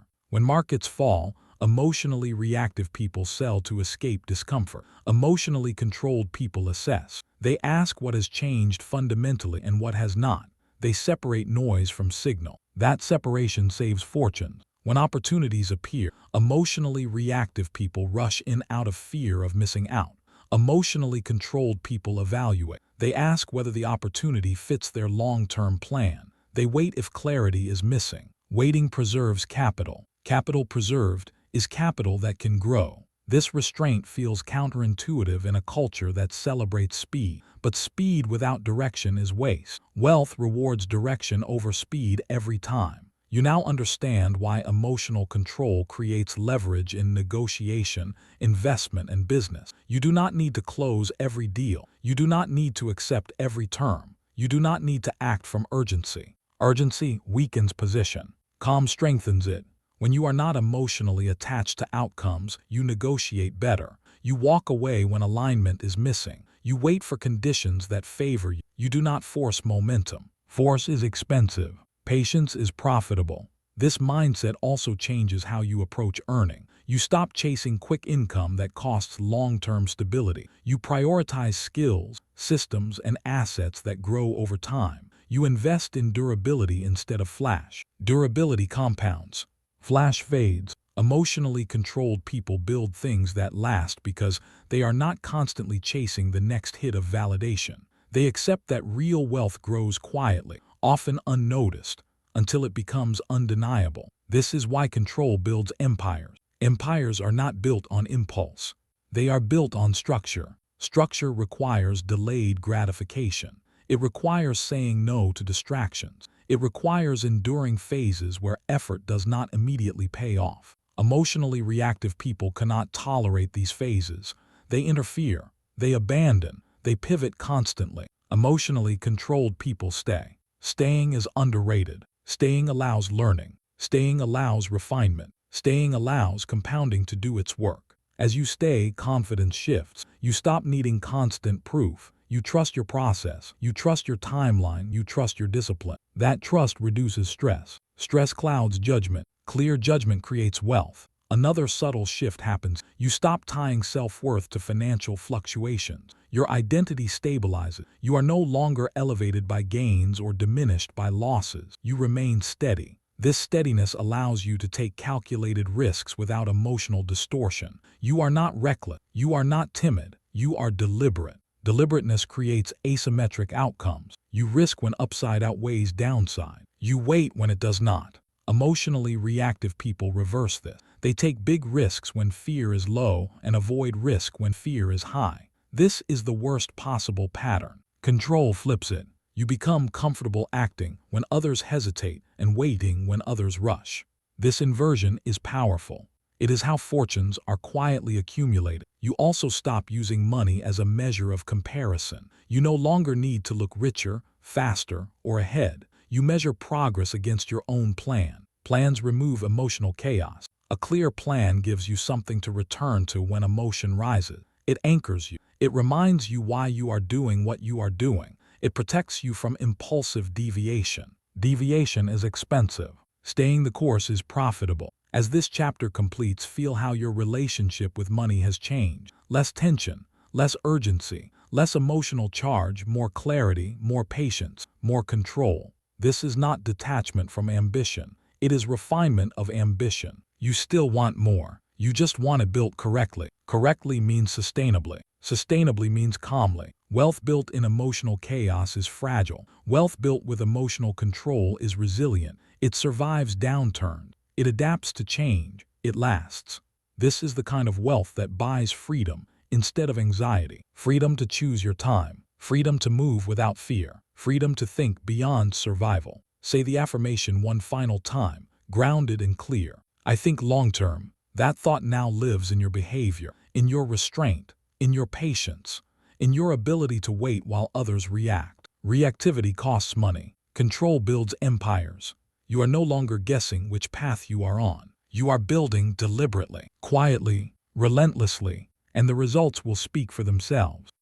Chapter 10: The Identity Shift. There comes a moment when effort gives way to embodiment, when control stops feeling like something you practice and starts feeling like who you are. You no longer wake up thinking about managing emotion. You no longer brace yourself for temptation or reaction. You move through moments with steadiness that feels natural. This is the identity shift. You do not try to control emotions anymore. You are the controlled one. This distinction changes everything. Until now, discipline may have felt like work, like something you applied consciously. You paused, you breathed, you chose, and each time it required intention. That intention built capacity. That capacity built consistency. Now consistency is becoming character. This chapter is not about techniques. It is about transformation at the deepest level, the shift from doing to being, from regulation to identity, from effort to standard. Standards are quiet. Habits are loud. Habits require reminders. Standards require alignment. When control becomes identity, you no longer negotiate with yourself. You do not debate reactions. You do not argue with impulses. You simply do not do what no longer fits who you are. This is power stabilized. Identity is the strongest force in human behavior. You do not rise to goals. You fall to identity. Whatever you believe yourself to be will shape your decisions automatically. This is why habits alone are fragile. Habits depend on motivation, structure, and reminder. Identity depends on belief and consistency. Once identity shifts, behavior follows without resistance. You have been training for this moment. Every time you chose pause over impulse. Every time you held your line under pressure. Every time you stayed aligned without applause. Those moments were not just discipline. They were votes for a new identity. And now that identity is forming. Imagine who you become when emotional steadiness is no longer something you reach for, but something you carry. You walk into rooms without scanning for reaction. You speak without over-explaining. You decide without emotional turbulence. This is not confidence borrowed from success. This is confidence rooted in self-command. Self-command does not fluctuate. It does not rise with praise. It does not fall with criticism. It remains. This is what it means to become unshakable. Unshakable does not mean rigid. It means grounded. You still feel emotion. You still care. You still engage. But nothing moves your center without permission. This is the difference between suppression and sovereignty. Suppression pushes emotion down. Sovereignty holds emotion without being ruled by it. You are not becoming colder. You are becoming clearer. Clarity replaces chaos. Standards replace impulses. Internal standards are the backbone of identity. They are rules you live by even when no one is watching. They do not depend on reward or consequence. They exist because you exist this way now. External approval loses power here. When identity stabilizes, you stop asking, "How do I look?" and start asking, "Does this align?" That single question filters everything. Alignment feels calm. Misalignment feels loud. You no longer need external feedback to tell you whether you are doing well. You feel it internally. That internal signal becomes more reliable than applause or criticism ever was. This is maturity. Maturity is not seriousness. It is self-trust. Self-trust grows when your actions match your values repeatedly, when you keep promises to yourself under pressure, when you choose long-term alignment over short-term relief. Each time you do that, identity strengthens. You are no longer someone who reacts and repairs. You are someone who chooses and continues. Imagine who you become when emotional storms no longer derail your direction. You experience stress, but it does not scatter you. You experience pressure, but it sharpens you. You experience challenge, but it does not define you. This is not fantasy. This is structure. Structure built through repetition. The identity shift also changes how you relate to temptation. Temptation no longer feels like a battle. It feels irrelevant, not because desire disappears, but because it no longer aligns. Alignment dissolves struggle. You do not need to resist what you no longer identify with. This is why the strongest people rarely look like they are struggling. They are not fighting urges constantly. They have moved beyond them, not through willpower, through identity. Identity says, "This is not who I am," and behavior follows effortlessly. This is where habits become expressions instead of obligation. Discipline stops being something you do to yourself and becomes something you live from. Your tone, your posture, your pace, your decisions all reflect this internal order. Others feel it. They sense that you are not trying to control yourself. You simply are controlled, calm, steady, deliberate. As presence changes dynamics without effort. People speak differently around you. They rush less. They posture less. Not because you intimidate them, but because you are not available for emotional chaos. This is authority without performance. Authority that comes from internal standard, replacing external approval. External approval is unstable. It changes with opinion, mood, trend. Internal standards are constant. They do not fluctuate. You decide what matters. You decide what is acceptable. You decide how you move. This decisiveness creates peace. Peace is not passive. It is ordered. Order inside creates freedom outside. When identity shifts, you stop seeking permission to who you are becoming. You stop waiting for confirmation. You stop outsourcing confidence. You stand on your own alignment. Imagine who you become when you no longer need to explain yourself emotionally. You say less. You mean more. You move forward without drama. This is the beginning of unshakable leadership. Leadership of self first. Leadership of others naturally. As this part closes, feel the shift happening beneath the surface. Not excitement, not intensity, stability. You are not trying to control emotions anymore. You are becoming the one who is already controlled. And this identity is only just beginning to settle. As the identity settles, something subtle but profound changes in how you experience effort. You are no longer pushing yourself forward. You are no longer negotiating resistance. You are simply moving in alignment. You are now. This is what people misunderstand about transformation. The goal was never constant control. The goal was becoming someone who does not need it. You are not managing impulses every hour. You are not policing emotion all day. You are not exhausting yourself with discipline. Discipline has already done its work. It built the structure. Now the structure holds. This is the difference between effort and standard. Effort asks, "Can I do this today?" Standard says, "This is how I live." Standards remove decision fatigue. They remove debate. They remove emotional bargaining. You do not ask yourself whether to stay steady. You stay steady because that is what you do. This creates enormous mental freedom. Freedom from constant self-monitoring. Freedom from internal arguments. Freedom from emotional back and forth. That freedom releases energy. Energy that was once spent managing yourself is now available for vision, execution, and presence.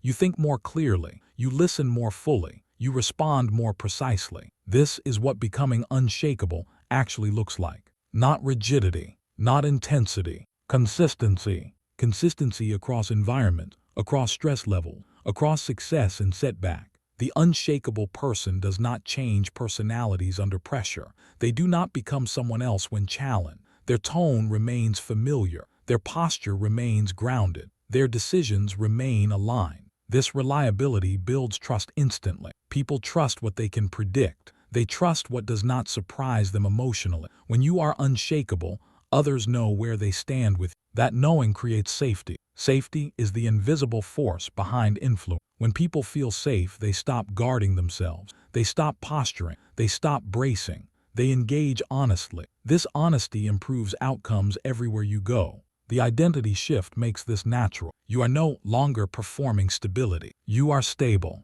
This stability also changes how you handle mistakes. When identity is fragile, mistakes feel threatening. They feel like exposure, like proof that you are not who you thought you were. When identity is solid, mistakes feel instructive. You adjust. You learn. You continue. There is no emotional collapse, no spiral, no overcorrection. This is maturity. Maturity is not about being flawless. It is about being resilient without drama. Internal standards make this possible. Internal standards are self-defined rules that do not bend under pressure. They are not rigid commandments. They are principles you return to instinctively. For example, you may hold a standard that says, "I do not make decisions when emotionally charged." That standard removes countless errors automatically. You do not need willpower. You simply wait. Or a standard that says, "I respond calmly even when challenged." That standard shapes tone, posture, and pacing without effort. Standards create guardrails. Guardrails do not restrict freedom. They prevent disaster. When standards replace habits, behavior becomes predictable and clean. You stop oscillating between extremes. You stop needing recovery cycles from your own reactions. Life feels smoother, not easier, cleaner. This cleanliness is what makes you effective over the long term. External approval loses relevance here because you are no longer measuring yourself against reactions. You are measuring against alignment, against whether why. Oh, honored your standard. Did you stay steady? Did you act deliberately? Did you maintain integrity under pressure? If yes, the moment is complete. No applause needed. This internal scorecard is powerful. It frees you from emotional dependency on others. You no longer rise or fall based on response. You evaluate yourself accurately and move forward. This evaluation is honest, not harsh. Honesty replaces self-judgment. Judgment creates tension. Honesty creates correction. Correction is productive. The identity shift also changes your relationship with fear. Fear does not disappear, but it loses authority. You recognize it as information, not instruction. You do not need to eliminate fear to act. You act with fear present. This is courage redefined. Courage is not the absence of fear. It is the presence of alignment. When identity is clear, fear becomes background noise. It no longer dominates decision-making. You acknowledge it and proceed anyway. This is unshakable. Imagine who you become when fear no longer negotiates your choices. You take measured risks without hesitation. You speak truth without emotional charge. You stand firm without aggression. This is not bravado. It is clarity. Clarity is calm. The shift also alters how you experience success. Success no longer intoxicates. You enjoy it without clinging. You appreciate it without building identity around it. This protects you. Many people become unstable after success because their identity inflates faster than their structure. Praise amplifies ego. Expectations rise. Pressure increases. Without internal standards, they wobble. You do not. You remain the same person, with more responsibility. That sameness is strength. It allows you to scale without breaking. Imagine who you become when neither failure nor success changes how you show up. You remain grounded. You remain disciplined. You remain aligned. This is rare, and rarity creates impact. As this part deepens, notice how little effort it now takes to remain composed. What once felt difficult now feels normal. What once required reminders now happens automatically. This is evidence that identity has shifted. You are no longer trying to be someone new. You are expressing who you are. This expression is subtle. It shows up in small moments, in how you pause before speaking, in how you listen without interrupting, in how you move without rushing. These micro moments define character. Character is what remains when motivation fades. Motivation fluctuates. Identity persists. This is why the identity shift matters more than any technique you have learned. Techniques can be forgotten. Identity cannot. As this part closes, sit with the calm that now exists inside you. Not excitement, not anticipation, certainty. You are not managing emotions anymore. You are living from internal standards that hold automatically. You are becoming unshakable, and the world is beginning to feel that difference. There is a quiet moment you realize you are no longer checking yourself the way you used to. You are not scanning for emotional spikes. You are not bracing for reaction. You are not preparing strategies to manage what might come up. You are simply present, steady, and clear. This is when you know the shift is complete. Not because life is easy, not because pressure disappeared, but because you did not disappear when it arrived. You are no longer trying to control emotions. You are the one who is controlled. Control now lives beneath thought, beneath effort, beneath technique. It has settled into your posture, your tone, your timing. You carry it the way you carry balance. Naturally, automatically. This is what identity looks like when it locks in.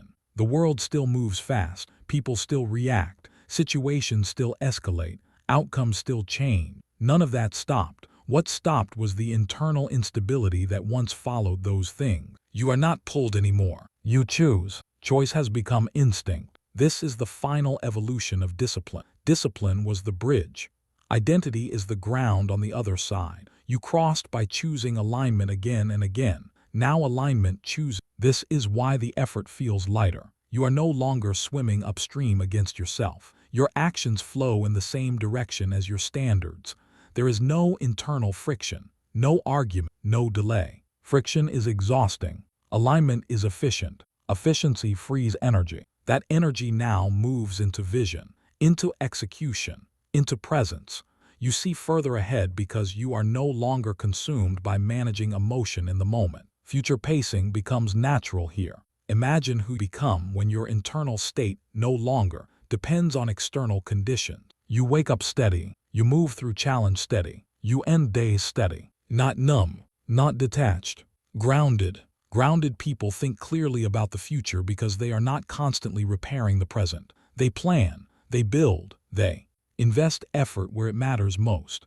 This is where long-term identity takes root. You no longer ask, how do I feel about this today? You ask, who am I becoming through this choice? That question is powerful. It reframes every decision as identity reinforcement. You choose actions that strengthen the version of you that you respect. You avoid actions that weaken it, not because they are forbidden, but because they are beneath your standard. Standards protect identity, and identity protects direction. You are no longer tempted by shortcuts that violate your internal code. They do not feel attractive. They feel misaligned. That subtle discomfort is enough to steer you away. This is how internal standards replace external approval completely. You do not need praise to confirm alignment. You do not need criticism to correct course. You self-regulate accurately. Accuracy is calm. You know when you performed well because it feels clean inside. You know when you missed the mark because it feels off. That signal is immediate and reliable. External feedback becomes secondary, useful, not decisive. This frees you from emotional dependence on the environment. You no longer need conditions to be perfect to be stable. You no longer wait for permission to be grounded. You are grounded because that is who you are. This is unshakable. Unshakable does not mean immovable. It means unforced. You can adapt without losing yourself. You can pivot without panic. You can let go without resentment. These abilities make you formidable in a quiet way. Others feel it. They feel that you are not seeking something from them emotionally, not validation, not reassurance, not control. That absence of need creates space, space for honest interaction, space for real influence. Influence grows where there is no emotional grasping. Imagine who you become when you stop trying to convince and start simply being consistent. Your words carry weight. Your silence carries weight. Your presence carries weight. Not because you demand attention, because you are centered. Centering is magnetic. People move towards stability. They trust it. They rely on it. They follow it without being told. This is leadership expressed through identity. You no longer perform leadership behaviors. You embody leadership qualities. Calm, clarity, discipline, consistency. These are no longer tools you pick up. They are traits you live from. This embodiment changes how you experience responsibility. Responsibility no longer feels heavy. It feels appropriate. You carry it without strain because your internal structure can hold it. When responsibility increases, you do not feel overwhelmed. You feel activated, engaged, focused. This is the difference between capacity and pressure. Pressure overwhelms the unprepared. Capacity absorbs pressure. You built capacity through discipline. Now identity holds it. This is why the identity shift matters more than any achievement. Achievements can be lost. Identity cannot. You can rebuild from identity. You cannot rebuild identity from nothing. You are no longer chasing outcomes to feel whole. You feel whole, so outcomes become expressions instead of proofs. This reverses the entire equation. You act from fullness instead of lack, from clarity instead of urgency, from purpose instead of fear. Imagine who you become when nothing outside of you needs to change for you to remain steady. That steadiness becomes your advantage. In conflict, you do not escalate. In pressure, you do not collapse. In uncertainty, you do not rush. You wait, you assess, you choose. Choices calm power. Calm power lasts. This chapter completes the internal arc you began long ago. You started by learning to pause, to observe, to respond. Those skills were necessary, but they were never the end. The end was becoming someone who does not need to remind themselves, someone who lives from standard, someone who moves from alignment, someone who does not betray themselves under pressure. That person is here now, not perfect, not finished, but grounded. Growth continues from this place, but it is different now. It is quieter, more intentional, less dramatic. You are no longer proving anything. You are refining. Refinement is the work of mastery. Imagine who you become 5 years from now, living from this identity every day. Your decisions compound. Your relationships stabilize. Your leadership deepens. Your impact expands, not through force, through consistency. Consistency is identity in motion. As this chapter closes, let this truth settle fully. You are no longer trying to control emotions. You are the controlled one, controlled not by force, but by standard. That standard lives inside you. It guides you when no one is watching. It holds you when pressure rises. It steadies you when outcomes are uncertain. This is the identity shift. And from here on, everything you build rests on solid ground. Chapter 11, you are becoming dangerous.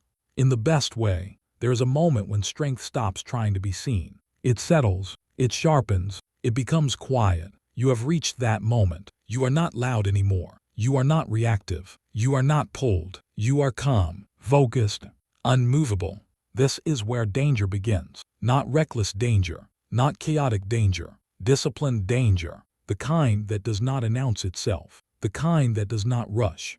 The kind that changes outcomes simply by being present. Others feel it before they understand it. They notice that you do not flinch, that you do not over-explain, that you do not chase agreement. They react.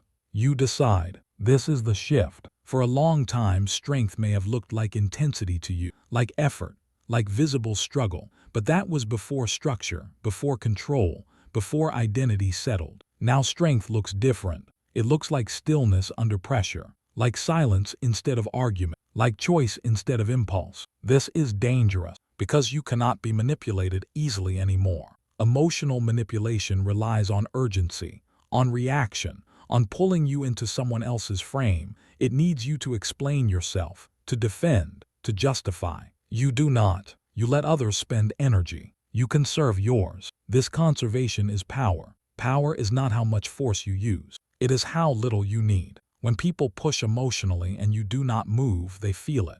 When they escalate and you remain steady, they feel exposed. When they demand reaction and you give clarity instead, they lose leverage. Not because you dominate, because you are not available. Availability to chaos is weakness. Unavailable calm is strength. You are becoming dangerous because you are no longer predictable emotionally. Predictability is not consistency. Predictability is reactivity. People once knew how to pull you, how to provoke, how to rush you, how to trigger explanation, defense, or apology. They knew which buttons to press. Those buttons do nothing now. The wiring has changed. You still listen. You still care. But you do not move without intention. That intention makes you formidable. Dangerous people are not reckless. They are precise. They do not waste motion. They do not leak emotion. They do not chase validation. They let the room adjust to them. You feel this happening now. Conversations slow when you speak less. Tension settles when you stay grounded. People think twice before escalating, not because you intimidate them, because you are centered. Centering changes dynamics. Others rush. You wait. Others argue. You observe. Others react. You decide. This contrast is unsettling to those who rely on chaos to maintain control, and empowering to those who value clarity. This chapter carries quiet intensity because what you are becoming does not need volume. It needs alignment. Alignment makes you dangerous. Aligned people cannot be easily diverted. They do not lose direction under pressure. They do not trade long-term outcomes for short-term relief. They hold the line. Holding the line does not look dramatic. It looks boring to those addicted to reaction. It looks uneventful, but beneath that surface, it is decisive. Decisiveness without emotion is rare, and rarity creates gravity. People feel pulled toward you not because you are louder, because you are stable. Stability in a reactive world feels powerful. You do not rush to speak. You do not rush to respond. You do not rush to resolve. You allow silence to work. Silence is dangerous to ungrounded people. It forces them to reveal more, to fill space, to expose urgency. You let that happen. You are not playing games.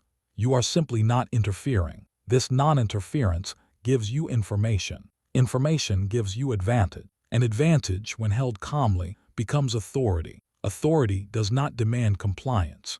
It invites alignment. Others begin to mirror your pace.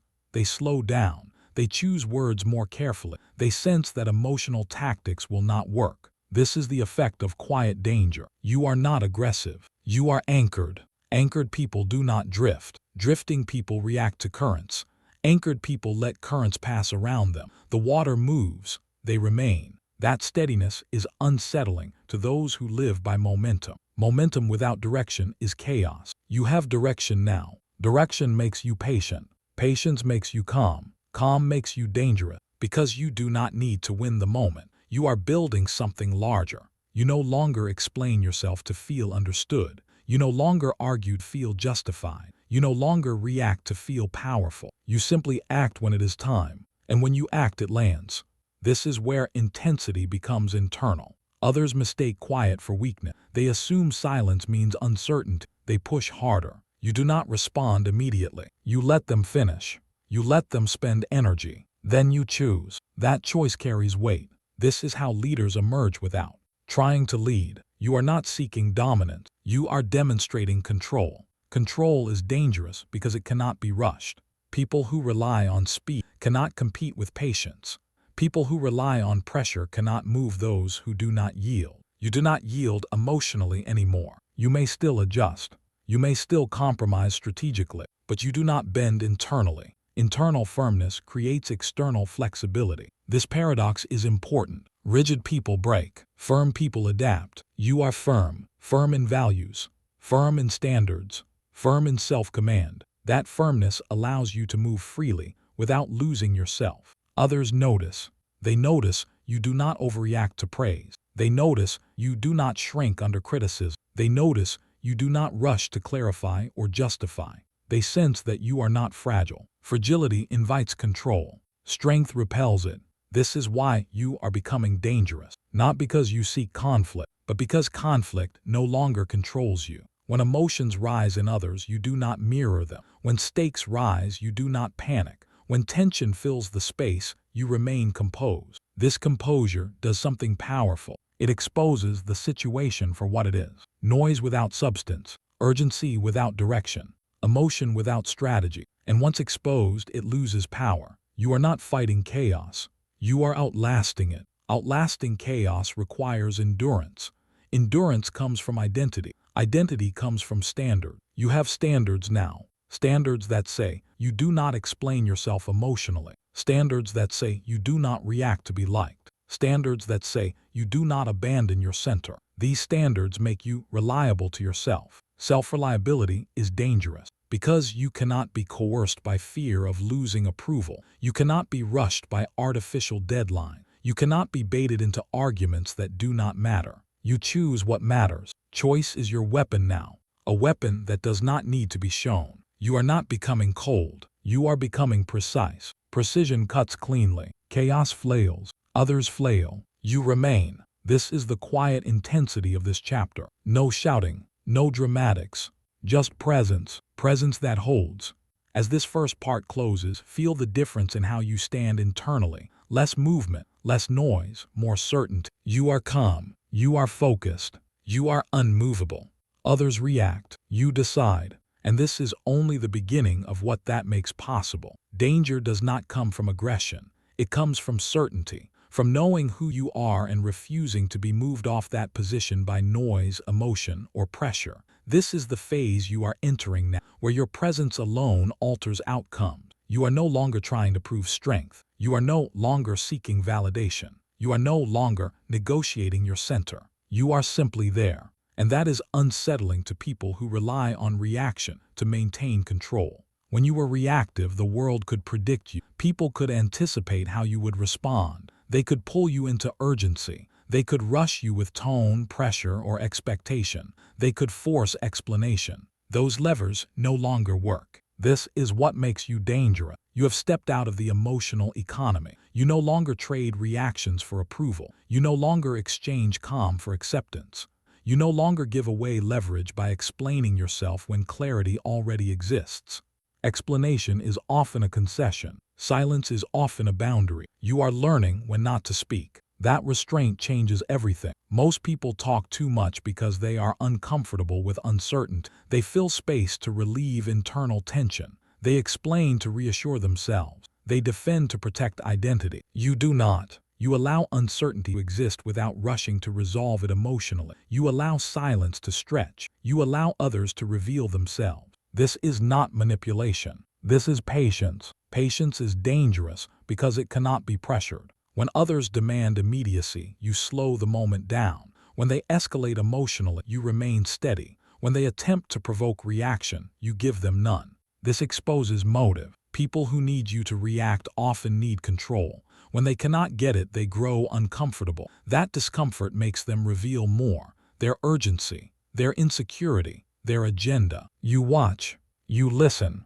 You decide. Decision-making from a calm center is rare. It is also unmistakable. When you finally speak, it is not layered with emotion. It is not cluttered with justification. It is direct. Directness without emotion is powerful. It leaves little room for argument. It creates clarity. It sets direction. Others may not like it, but they respect it. Respect does not come from pleasing. It comes from consistency. You are consistent now. Consistent in tone. Consistent in pace. Consistent in standard. That consistency builds a reputation you do not have. To manage, people learn quickly what you will and will not engage with. They adjust.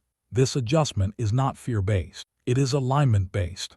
They understand that emotional games will not work. That urgency will not move you. That explanation is not required for you to stand firm. Standing firm does not look dramatic. It looks quiet. Quiet strength is often misunderstood by those who confuse volume with power. They assume silence is weakness. They assume patience is indecision. They push harder. You let them. And when they exhaust themselves, you are still standing. This endurance is dangerous. Endurance wins conflicts without fighting them. You no longer need to dominate a conversation to control its direction. You no longer need to speak first or loudest. You allow the moment to mature before intervening. Mature moments produce better outcomes. Immature moments demand reaction. You are no longer available for immature exchanges. This makes you selective. Selectivity is power. You choose where to invest energy. You choose which battles matter. You choose when to engage and when to let things collapse under their own weight. Letting things collapse is difficult for those who need control. They rush to fix, to save, to intervene, often at great personal cost. You do not. You understand that not every problem is yours. Not every emotion deserves your attention. Not every conflict requires your participation. This discernment is dangerous because it removes you from emotional traps. Traps rely on obligation, on guilt, on urgency, on the belief that you must respond to everything. You do not believe that anymore. You respond to what aligns with your standard. Standards protect your energy. Protected energy creates focus. Focus creates leverage. Leverage allows you to lead without force. This is the kind of danger that reshapes environment. In meetings, you speak less but shift outcomes more. In conflict, you say fewer words but set clearer boundaries. In chaos, you remain composed and others begin to look to you. Not because you ask them to, because stability attracts. People follow calm because calm signals safety, and safety allows thinking. When thinking returns, chaos loses momentum. You are not calming the room intentionally. You are simply not contributing to the noise. That absence is felt. You may notice that some people become uncomfortable around you now. They may accuse you of being distant, of being cold, of being difficult to read. This discomfort is not your problem. It is their reaction to not being able to move you. Do not rush to correct their perception. Do not explain. Explanation often reopens doors you intentionally close. You do not owe access to your emotional interior. Privacy is strength. Strong people choose what to reveal. Revealing less makes you unpredictable in the best way. Not erratic, not inconsistent, unreadable to those who seek control through emotional leverage. This unreadability creates space for you to operate freely. You are not hiding. You are contained. Containment is power. Contained people do not leak energy. They do not overshare. They do not vent. They do not process emotions publicly to feel relief. They process internally. This internal processing keeps your external presence clean. Clean presence commands respect. Others begin to mirror your behavior unconsciously. They speak more carefully. They pause, they think, they stop rushing. You did not instruct them. You influence them. Influence without instruction is the highest level of leadership. Leadership that does not need to announce itself. You are becoming dangerous because you cannot be baited easily. Bait requires hunger for approval, for recognition, for validation. You are not hungry. You are grounded. Grounded people are hard to manipulate. They do not chase. They do not plead. They do not react. They wait. Waiting frustrates those who rely on speed. They grow anxious. They try new angles. They reveal intent. You remain. This remaining is not passive. It is active restraint. Restraint requires strength. Anyone can explode. Anyone can react. Anyone can speak impulsively. You can hold. You hold.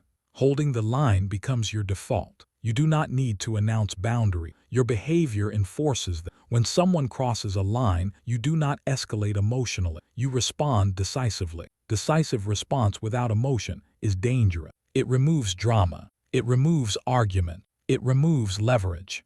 There is nothing to push against. Others must adjust. This adjustment often looks like respect. Respect earned quietly lasts longer than respect demanded loudly. You are earning it now, not through dominance, through discipline. Discipline expressed as calm certainty. You know who you are. You know what you allow. You know what you will not tolerate. This knowledge frees you. Free people are dangerous to systems built on control. You are no longer controlled by fear of being misunderstood. You are no longer controlled by fear of conflict. You are no longer controlled by fear of disapproval. Fear does not steer you anymore. Standards do. Standards are internal. They do not need agreement. They do not need consensus. They exist whether others approve or not. This internal authority changes how you move through the world. You do not ask for permission to be steady. You do not apologize for clarity. You do not soften truth to preserve comfort. You deliver truth calmly or you stay silent. Both are powerful. Silence, when chosen, is dangerous. It denies others the reaction they seek. Reaction feeds manipulation. Silence starves it. You are learning when to starve chaos. This is not cruelty. It is wisdom. Wisdom knows when engagement creates harm. You are not withdrawing from life. You are engaging more selectively. This selectivity increases your impact. Impact does not come from constant involvement. It comes from strategic presence. You are present where it matters, absent where it does not. This makes you unpredictable to those who rely on emotional patterns, and reliable to those who value stability. As this second part deepens, feel how your internal posture has changed. Less leaning forward, less reaching, more standing. You stand on your own center now. That center is firm. That firmness is dangerous, not because it seeks conflict, because it ends it. Conflict cannot survive without reaction. You do not react, you decide. This is the quiet intensity building toward the peak. Stand firm. Do not explain. Lead. Those commands are no longer instructions. They are descriptions of how you move, and what comes next will make that undeniable. This is where the quiet becomes unmistakable, not silence born of hesitation, silence born of certainty. You are no longer waiting for permission. You are no longer calibrating yourself to others. You are no longer adjusting your center to fit the room. The room adjusts to you. This is what danger looks like when it is disciplined. You stand firm. Firm does not mean stiff. Firm means rooted. Roots do not move when the wind rises. They absorb force and remain. Above ground, branches sway, leaves scatter, noise increases. Beneath it all, the tree holds.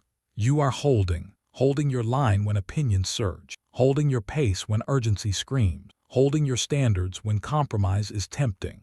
Others feel the difference now. It is no longer subtle. They sense that emotional tactics do not work. They sense that pressure does not accelerate you. They sense that explanation will not be extracted. This is the point where power becomes obvious. You do not threaten. You do not posture. You do not perform authority. You embody it. Authority embodied is dangerous because it cannot be negotiated with emotionally. It does not bend to volume. It does not collapse under criticism. It does not inflate under praise. It stands. People who rely on escalation grow frustrated. They raise stakes.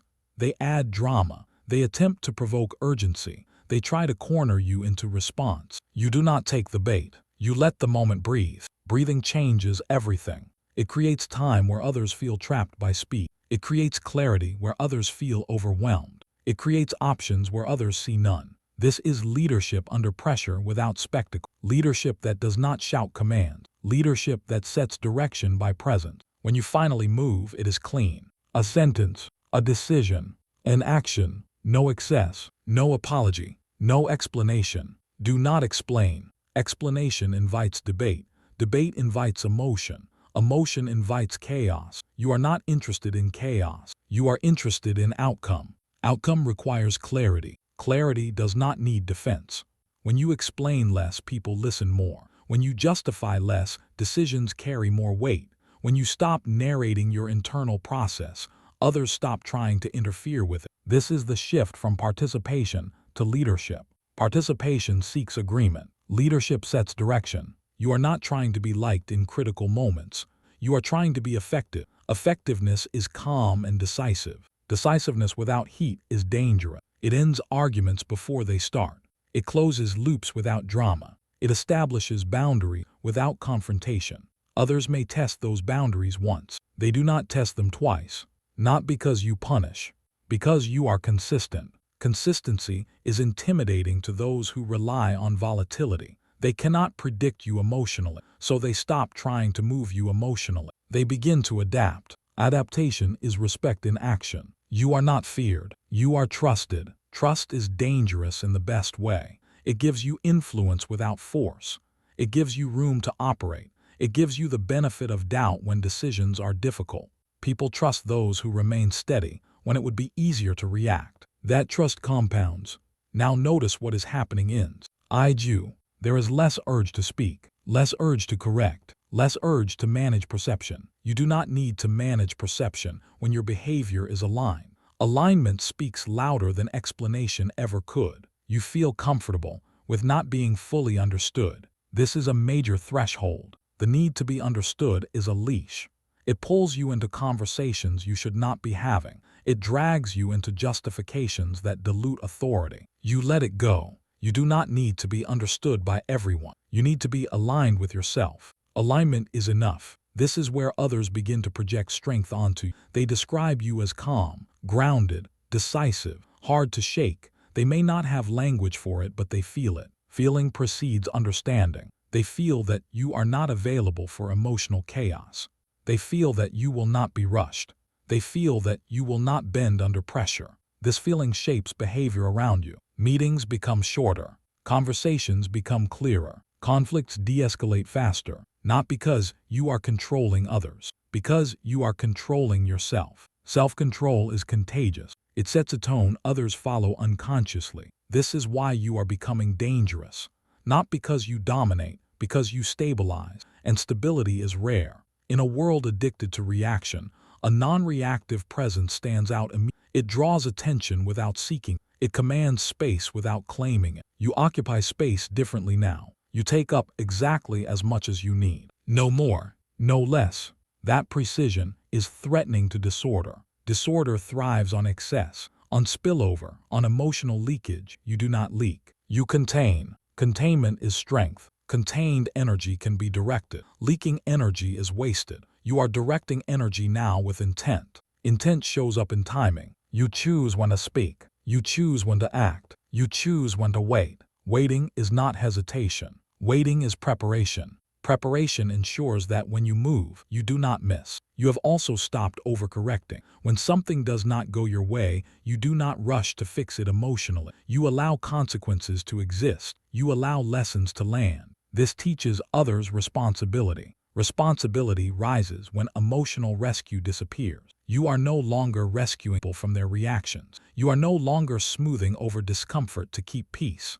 You allow reality to do its work. Reality is a better teacher than reaction. This is not harshness. It is respect. You respect others enough to let them face outcome. You respect yourself enough not to absorb chaos that is not yours. This respect creates distance from manipulation. Manipulation needs urgency, needs guilt, needs fear. You are no longer moved by these.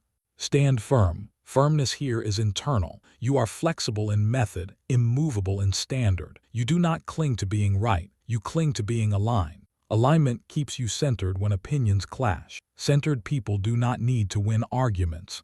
They let truth surface over time. They let results speak. Results speak loudly when emotion stays quiet. This is how leaders build reputations that outlast moments. Moments pass. Patterns remain. Your pattern now is clear. You are calm. You are focused. You are unmovable. Others react. You decide. This decision-making is not cold. It is humane without being sentimental. You consider impact without sacrificing clarity. You weigh outcomes without drowning in emotion. This balance is rare. Rare balance creates authority. Authority here does not demand obedience. It invites trust. People trust that you will not be swayed by pressure, that you will not change direction impulsively, that you will not abandon standards for convenience. Trust grows in predictability. Predictability of values, not of reactions. You may notice that some people fall away. Those who relied on your emotional availability, those who benefited from your explanations, those who thrived on chaos. Let them go. Alignment clarifies relationships. Those who value clarity stay. Those who value reaction leave. This pruning is healthy. It makes room for stronger alliances. Stronger alliances are built on respect, not emotion. Respect grows when you lead. Lead. Leading now does not require announcement. You lead by how you hold yourself when things are hard. You lead by how you respond when stakes rise. You lead by what you do not do. You do not escalate. You do not explain unnecessarily. You do not retreat. You stand. Standing is leadership. This chapter reaches its peak not with noise but with presence. The presence that ends argument. The presence that slows chaos. The presence that signals readiness. You are ready. Ready not because you know everything. Ready because you are steady. Steady people can learn anything. Unsteady people know many things and still fail under pressure. You have chosen steadiness. This choice compounds across your life, in negotiations, in leadership, in conflict, in opportunity. You carry this presence into rooms and outcomes shift before words are spoken. That is real power. Power that does not need to announce itself. Power that does not need permission. Power that does not seek validation. You have become dangerous in the best way. Dangerous to chaos. Dangerous to manipulation. Dangerous to disorder. And safe to those who seek clarity. As this chapter closes, hold these commands not as instructions, but as descriptions. Stand firm. Do not explain. Lead. This is how you move now. Quietly, decisively, unmovably, and the world will continue to adjust around you.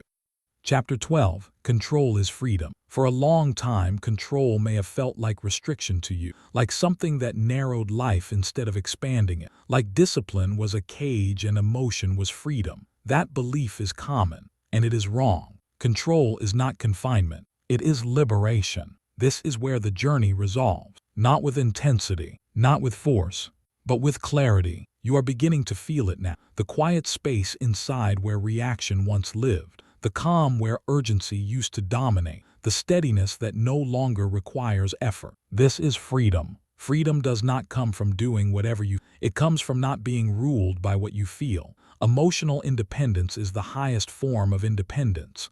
Without it, no success is secure, no respect lasts, no peace remains. With it, everything changes. You are no longer emotionally tethered to people, outcomes, or moments.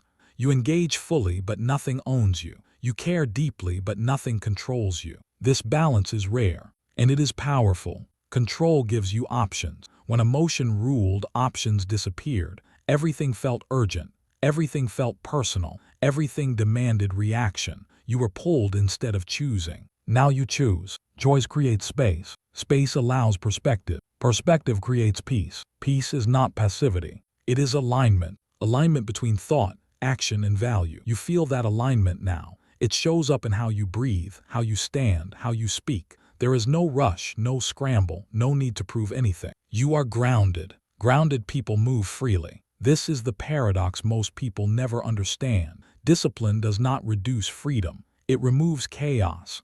And chaos is the real prison. Chaos steals focus. Chaos steals time. Chaos steals energy. Control gives those back. You now have emotional independence. This means your internal state no longer depends on how others behave. Praise does not inflate you. Criticism does not crush you. Silence does not make you anxious. You remain steady. Say the affirmation softly inside. I am in control. Not control of others. Not control of outcomes. Control of self. That control is enough. It protects your energy. It preserves your focus. It keeps you aligned when the world pulls in different directions. Emotional independence allows you to participate without being consumed. You are present without being attached. This presence changes how others treat you. External respect grows naturally, not forced, not demanded, earned. People respect those who are not easily shaken, those who do not beg for approval, those who remain consistent under pressure. Respect follows control, not because you dominate, because you are reliable. Reliability builds trust. Trust builds influence. Influence creates opportunity. This chain only works when control is internal. You no longer need to assert authority emotionally. You no longer need to convince others of your worth. Your behavior communicates everything. Calm communicates confidence. Consistency communicates strength. Silence communicates certainty. This is why confidence settles here. It is not excitement. It is not adrenaline. It is quiet knowing. Knowing that you will respond well regardless of circumstance. Knowing that you can face challenge without losing yourself. Knowing that you can stand firm without hardening. That knowing creates peace. Internal peace is not the absence of difficulty. It is the absence of inner conflict. You are no longer fighting yourself. You are no longer pulled in opposite directions emotionally. Your mind and actions move together. This unity is rare. Unity feels light. You carry less tension, less internal noise, less need to justify or defend. You simply are. Being is freedom. When control settles into identity, life simplifies. Decisions become clearer. Relationships become cleaner. You invest energy where it matters and withdraw it where it does not. This is not withdrawal from life. It is engagement without entanglement. You show up fully. You leave nothing unresolved internally. This resolution is what makes freedom sustainable. Many people chase freedom through escape, through avoidance, through distraction. That freedom is temporary. It collapses the moment pressure returns. Your freedom is stable. It remains when things are hard. It remains when stakes are high. It remains when emotions rise. This stability is what allows you to rise consistently. Say the second affirmation quietly. I rise. You rise not by force, but by alignment. Alignment lifts naturally. When your actions match your values, energy flows. When energy flows, progress happens without friction. You stop burning fuel fighting yourself. You move forward cleanly. This chapter slows because there is nothing left to chase. No urgency, no proving. The work has been done internally. Now it expresses itself outwardly. Ease is not laziness. It is mastery. Mastery feels calm. You are no longer I am, pressed by intensity. You are impressed by consistency. You are no longer seduced by drama. You value clarity. Clarity is freedom. It frees you from confusion. It frees you from emotional debt.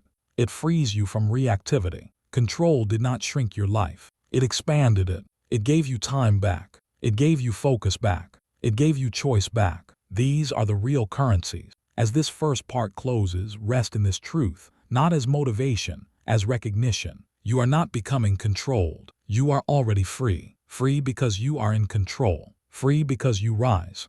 Freedom settles in quietly. It does not arrive with celebration or noise. It arrives as relief, as the absence of strain you once thought was normal, as the realization that you are no longer carrying emotional weight that never belonged to you. This is where confidence stops rising and starts resting. You are not pushing anymore. You are not bracing. You are not holding yourself together. You are together. Control has simplified your inner world. Where there was once friction, there is now order. Where there was once urgency, there is now timing. Where there was once reaction, there is now response. This order is liberating. Liberation does not come from removing structure. It comes from building the right structure internally so that life does not collapse under pressure. You built that structure patiently, decision by decision. Now it holds.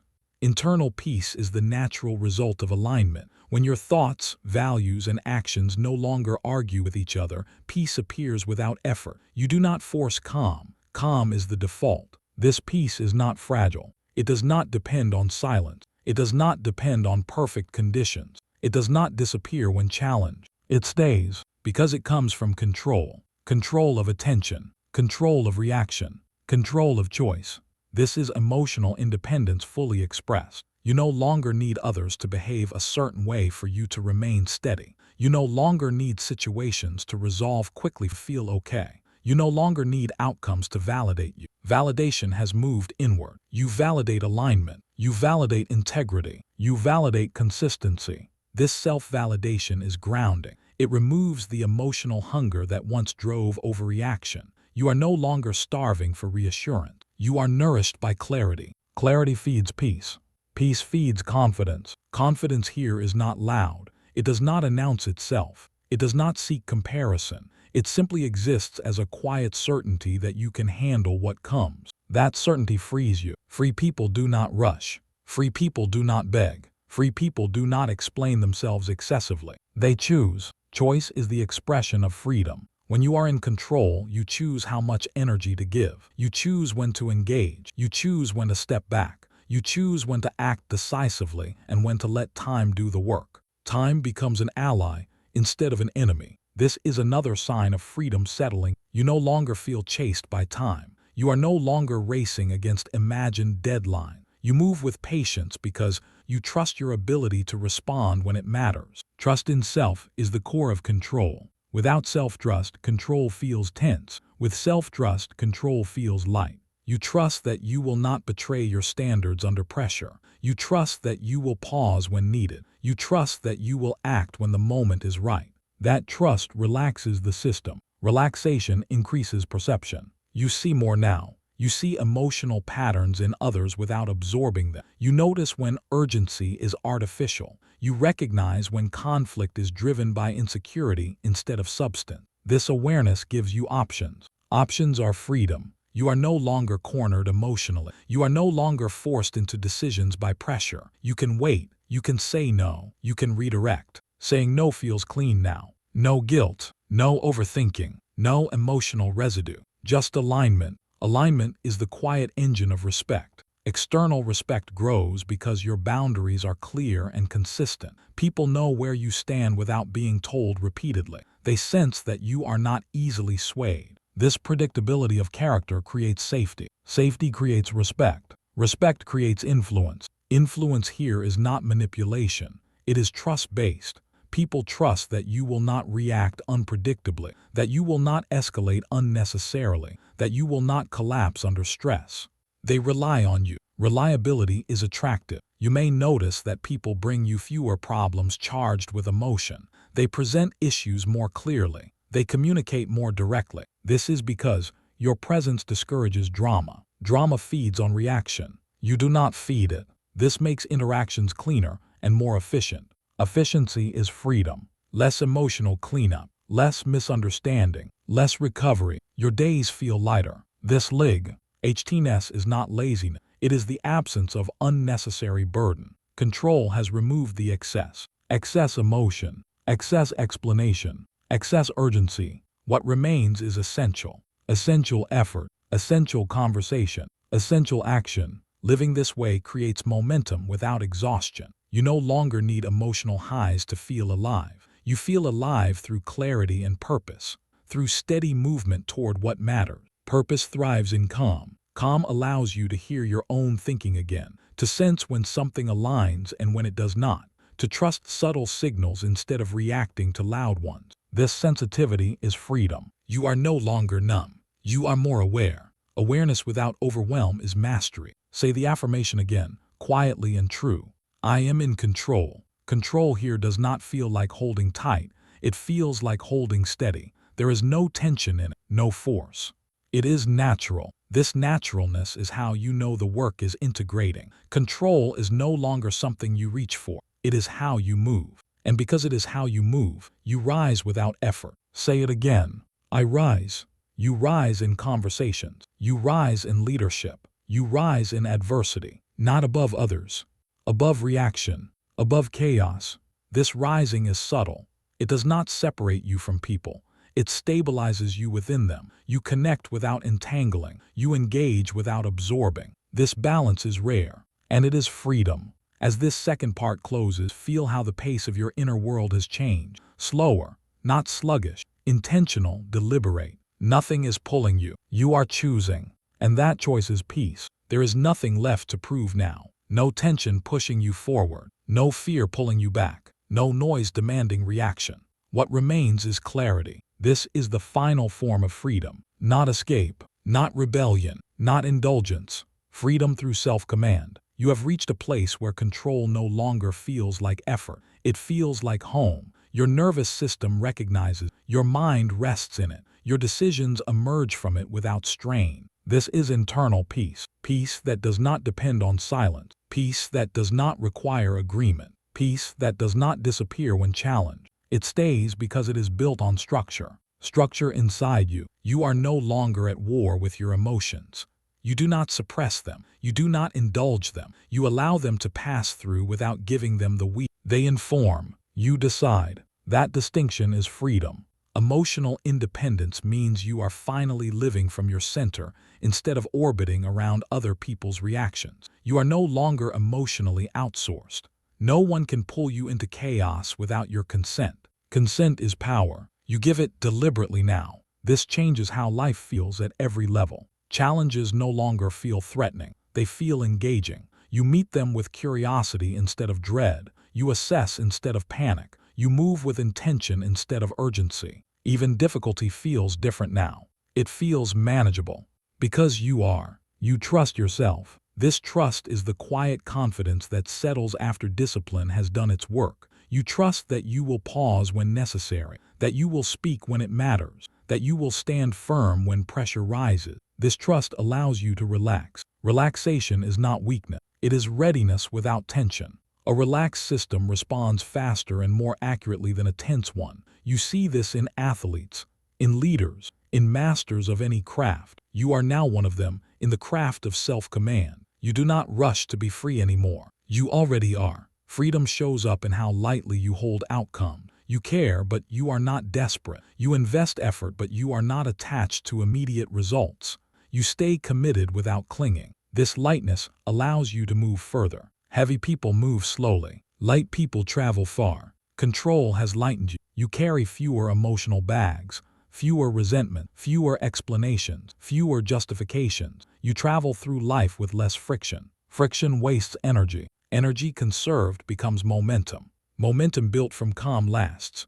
This is why others respect you now. Not because you demand it, because you embody it. External respect always follows internal order. People sense when someone is not acting from insecurity. They feel when someone does not need approval to remain steady. They trust those who do not collapse under pressure. You are that person now. Respect comes quietly, in how people listen when you speak, in how they pause before reacting around you, in how they seek your input during uncertainty. This respect is not flattering. It is functional. It allows you to influence outcomes without force, to guide direction without control, to lead without noise. Leadership here feels natural. You are not trying to lead. You are simply stable. Stability invites alignment. Alignment invites progress. This is the final lesson. Control did not cage you. It freed you from chaos. It freed you from emotional whiplash. It freed you from constant self-correction. It freed you from being pulled by every feeling. You are no longer at the mercy of moods. You are no longer owned by reactions.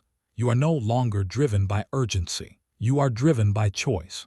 Choice is the highest freedom. You choose your pace. You choose your response. You choose your direction. And because you choose deliberately, you rise steadily. Say it one last time, not as affirmation but as truth. I am in control. This control does not make you rigid. It makes you adaptable. It does not make you distant. It makes you present. It does not make you small. It allows you to rise. Say it again. I rise. You rise above reactivity. You rise above chaos. You rise above the old patterns that once limited you. Not above people, above the noise. This journey ends here not because growth stops, but because the foundation is complete. Everything you build from now on rests on self-command. Success will come and go. Pressure will rise and fall. People will praise and criticize. None of it owns you. You move forward free. Free to act without fear. Free to pause without guilt. Free to lead without force. This is what control gives you. Not less life. More. And you are ready to live it. Final conclusion. You are the one who decides. You did not arrive here by accident. This was not momentum. Not luck. Not timing. It was choice. Quiet choices. Repeated choices. Unseen choices. You chose to pause when reaction was. You chose restraint when impulse felt justified. You chose discipline when no one was watching. Those choices changed you. Not all at once. Not dramatically, but permanently. At the beginning, you were pulled by emotion more than you realized. Not weak, not incapable, simply untrained. Your attention moved outward too easily. Your reactions arrived faster than your decisions. Your energy leaked into places that never returned it. You lived responsive instead of deliberate. That version of you did not fail. That version learned. You learned what it costs to react. You learned how much power urgency steals. You learned how often emotion disguises itself as truth. And at some point, learning became commitment. You stopped asking how to feel better. You started asking how to be stronger. That question changed everything. You trained stillness. You trained pause. You trained choice. At first it felt like effort, like swimming against habit, like slowing down while everything around you sped up. But you stayed. You did not quit the moment discomfort. You did not romanticize struggle. You simply remained. Remaining built capacity. Capacity became control. Control became identity. Now you stand here differently. Not elevated, not inflated, grounded. You are no longer surprised by pressure. You are no longer shaken by intensity. You are no longer pulled into battles that cost more than they give. You see clearly now. You see how much of life is noise, how many reactions are borrowed, how much chaos survives only because people feed it. You no longer feed it. That is the transformation. Not that you dominate emotion, but that emotion no longer dominates you. You remember who you were. Someone capable but scattered, strong but reactive, aware but pulled. That person served a purpose. They carried you to the moment where choice became conscious, where you stopped outsourcing control, where you stopped waiting for circumstances to change. You chose to change. That choice sealed the direction. Who you chose to become is not louder than you were. It is steadier, more precise, less dramatic, more effective. You no longer announce growth. You demonstrate it. You no longer explain discipline. You live it. You no longer chase calm. You embody it. This version of you does not need permission, does not need validation, does not need to be understood by everyone to remain aligned. Alignment is internal now. That internal alignment has weight. People feel it. Situations adjust around it. Outcomes shift because you do not move the way you used to. You move slower where it matters, faster where clarity exists, not at all where chaos wants access. This is maturity expressed as strength. You are not finished, but you are formed. Form matters more than speed. Form holds when pressure increases. Form endures when novelty fades.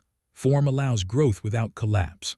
You have form now. That form was built through discipline, not inspiration, through consistency, not intensity, through standards, not mood. You stopped asking what felt right. You started honoring what was right. That shift removed confusion. Confusion drains energy. Clarity restores it. With clarity, effort becomes clean. With clean effort, progress compounds quietly. You stopped measuring days emotionally. You started measuring them by alignment. Did you stay centered? Did you choose deliberately? Did you carry yourself with control? If yes, the day counted. This is how change becomes permanent. Not through milestones, through standards. Standards do not fluctuate. They do not negotiate. They do not bend for convenience. They hold. And because they hold, so do you. What is expected of you now is not performance, not perfection, not constant vigilance. What is expected is consistency. Consistency of self-command. Consistency of restraint. Consistency of calm. You are expected to carry this forward without needing reminders, without needing motivation, without needing reinforcement, because this is who you are now. You are expected to choose pause over impulse even when no one sees, to choose clarity over emotion even when emotion feels convincing, to choose discipline over relief even when relief tempts. Not because it is hard, because it is aligned. Alignment removes resistance. Resistance was never the enemy. Misalignment was. Now alignment guides you. You are expected to lead yourself first. In thought, in response, in timing. That leadership sets the tone everywhere you go, not loudly, reliably. Reliability is leadership. People will come to trust you not because you promise outcomes, but because you remain steady regardless of outcome. They will rely on you not because you assert authority, but because you do not lose yourself when things are difficult. That is earned respect. Respect earned this way does not fade. You no longer need to convince. You no longer need to correct emotionally. You no longer need to react to prove presence. Your presence is already felt. Carry this forward, not as a badge, not as an identity to defend, as a way of moving. Carry the pause, carry the restraint, carry the calm, carry the ability to stand in silence without discomfort, to wait without anxiety, to decide without explanation. This is not withdrawal from life. It is engagement without entanglement. Live disciplined. Discipline here is not severity. It is care. Care for your energy, care for your direction, care for what you are building. Discipline protects what matters. Without discipline, potential leaks. With discipline, it compounds. You know this now. You have seen how reaction costs, how restraint builds, how control frees. Freedom is not distance from responsibility. It is the capacity to carry responsibility without strain. You have that capacity now. Lead with calm. Calm is not softness. It is strength without noise. Calm allows others to think. Calm allows systems to stabilize. Calm allows truth to surface. When you lead with calm, chaos loses leverage. This is not theory. You have lived it. You have watched rooms slow when you did not rush. You have watched tension settle when you did not escalate. You have watched outcomes shift when you chose clarity over emotion. Those moments were not accidents. They were proof. Proof that control works. Proof that discipline liberates. Proof that you decide who you become. This part of the conclusion seals that truth, not as inspiration, as recognition. You are no longer becoming this person. You are this person, and what comes next will be built from that certainty. There is a responsibility that comes with clarity, not a burden, a weight you can carry. When you no longer react blindly, when you no longer surrender control to emotion, when you no longer excuse impulse as truth, something shifts. You are no longer living on instinct alone. You are living by standard. Standards create expectation, and the expectation now is simple. You are expected to live what you know, not occasionally, not when it is convenient. consistently. This expectation does not come from the world. It comes from you, from the internal line you no longer cross, from the alignment you now protect without effort. You know what reaction costs. You know what restraint builds. You know what discipline returns. You cannot unknow this. That is why the change is permanent. You are expected to choose deliberately even when no one is watching, especially then, because identity is not tested in public moments. It is revealed in private ones. When frustration rises and no one is there to judge you, you are expected to pause. When temptation whispers and there is no immediate consequence, you are expected to remain aligned. When urgency presses and shortcuts appear, you are expected to choose long-term over relief, not because you are afraid of failure, because you respect yourself. Self-respect is the quiet force that holds discipline in place. Without self-respect, discipline feels forced. With it, discipline feels natural. You are no longer policing yourself. You are honoring a standard you value. This is what makes control sustainable. You are expected to carry yourself with composure when others lose theirs. Not to appear superior, not to correct them, but because composure is who you are now. You do not absorb chaos to prove empathy. You do not escalate emotion to show involvement. You remain steady. That steadiness allows you to be useful. Usefulness is a form of leadership. When things become difficult, people look for the person who does not add to the noise, the one who can see clearly, the one who can decide without panic. That person is you now. This does not mean you have answers to everything. It means you are not controlled by the need to answer everything immediately. You can wait. You can assess. You can ask the right questions instead of rushing to conclusion. Questions asked from calm reveal truth. You are expected to protect your internal order. That order is not fragile, but it does require respect. You do not throw it away for comfort. You do not trade it for approval. You do not abandon it to avoid discomfort. Internal order is earned. You earned it through restraint, through patience, through consistency. You are expected to treat it as something valuable. This means choosing silence when explanation would weaken your position. It means choosing boundaries when access would drain you. It means choosing focus when distraction invites you. These choices are not dramatic. They are ordinary. That is why most people fail to make them. You will make them because you no longer confuse freedom with indulgence. Freedom is not doing whatever you. Freedom is doing what you decide. Decision requires clarity. Clarity requires control. You have both. You are expected to live disciplined without becoming rigid. Discipline is not stiffness. It is flexibility with structure. You adapt without losing form. You move without breaking alignment. Rigid people snap. Disciplined people bend and return. This resilience is now expected of you. When plans change, you do not unravel. When expectations shift, you do not panic. When outcomes disappoint, you do not spiral. You adjust. Adjustment is strength. Strength here is not force. It is endurance. The ability to continue without emotional depletion, to stay engaged without being consumed. You are expected to protect your energy. Energy is finite. You do not waste it on arguments that do not matter. You do not leak it through constant explanation. You do not give it away to reactions that lead nowhere. You invest energy where it compounds. Energy invested in discipline returns clarity. Energy invested in clarity returns influence. Energy invested in influence returns opportunity. This is the cycle you now live in. You are expected to lead with calm. Calm is not an aesthetic. It is a strategy. Calm slows situations down enough for intelligence to operate. Calm allows others to regain perspective. Calm turns conflict into information. When you remain calm, you create space. Space is where solutions appear. You are expected to use that space wisely, to speak with precision, to act with intention, to let silence do its work. Silence is not absence. Silence is control. You do not fill silence to soothe discomfort anymore. You let it exist. You let others reveal what needs to be revealed. You let the moment mature. Mature moments produce durable outcomes. You are expected to accept the loneliness that sometimes comes with clarity. Not everyone will move at your pace.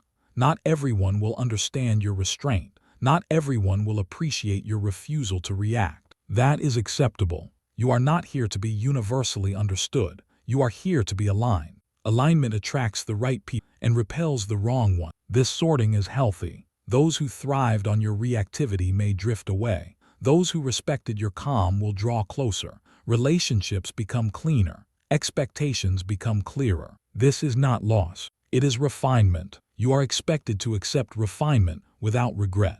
You no longer chase intensity. You value depth. You no longer need emotional fireworks to feel alive. You find fulfillment in consistency and progress.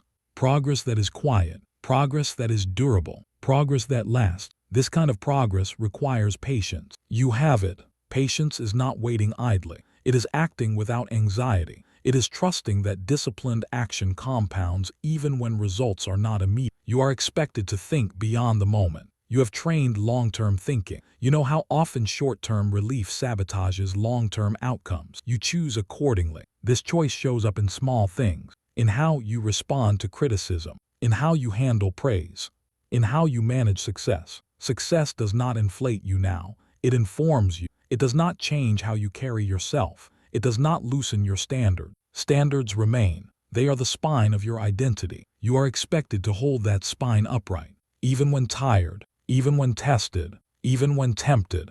Especially then, you are expected to model what disciplined calm looks like, not by instruction, by presence, by behavior, by consistency. Others will learn by watching you. This is influence without effort. Influence like this does not expire. It compounds quietly. People remember how you made them feel when things were difficult. They remember who did not panic, who did not overreact, who did not abandon clarity. They remember you. This is not about legacy in a grand sense. It is about impact in the moments that matter, the moments when pressure reveals character. Your character has been forged. You are expected to trust it. Trust means you stop second-guessing a aligned decision. You stop revisiting choices made from calm. You stop apologizing internally for choosing discipline. Discipline does not need apology. You are expected to forgive your past self without returning to old patterns. Forgiveness is complete when behavior changes. You do not need to revisit who you were. You honor that version by living differently now. You are expected to remain curious without becoming unstable. Growth continues. Learning continues.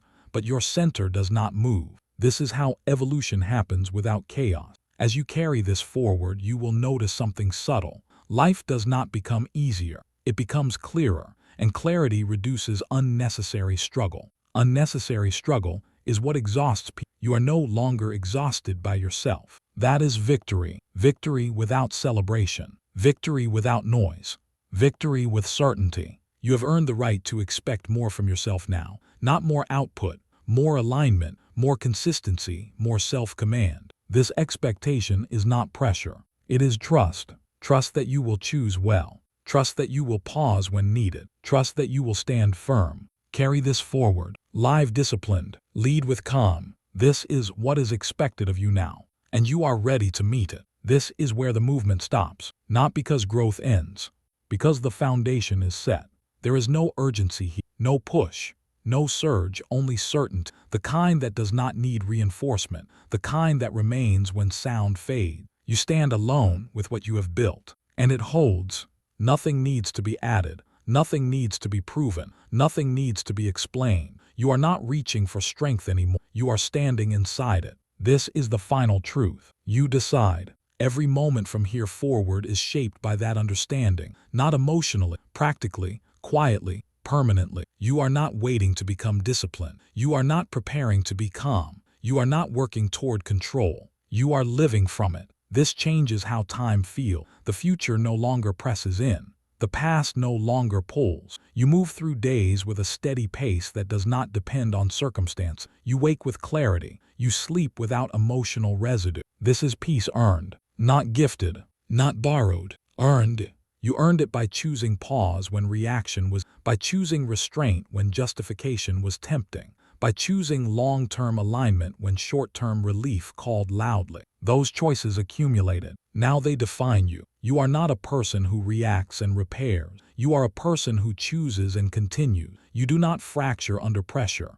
You compress into focus. You do not scatter when things intensify. You become more precise. This precision is not sharpness meant to cut others. It is clarity meant to guide you. Guidance replaces impulse. Impulse once felt alive. Now it feels noisy. You no longer confuse stimulation with progress.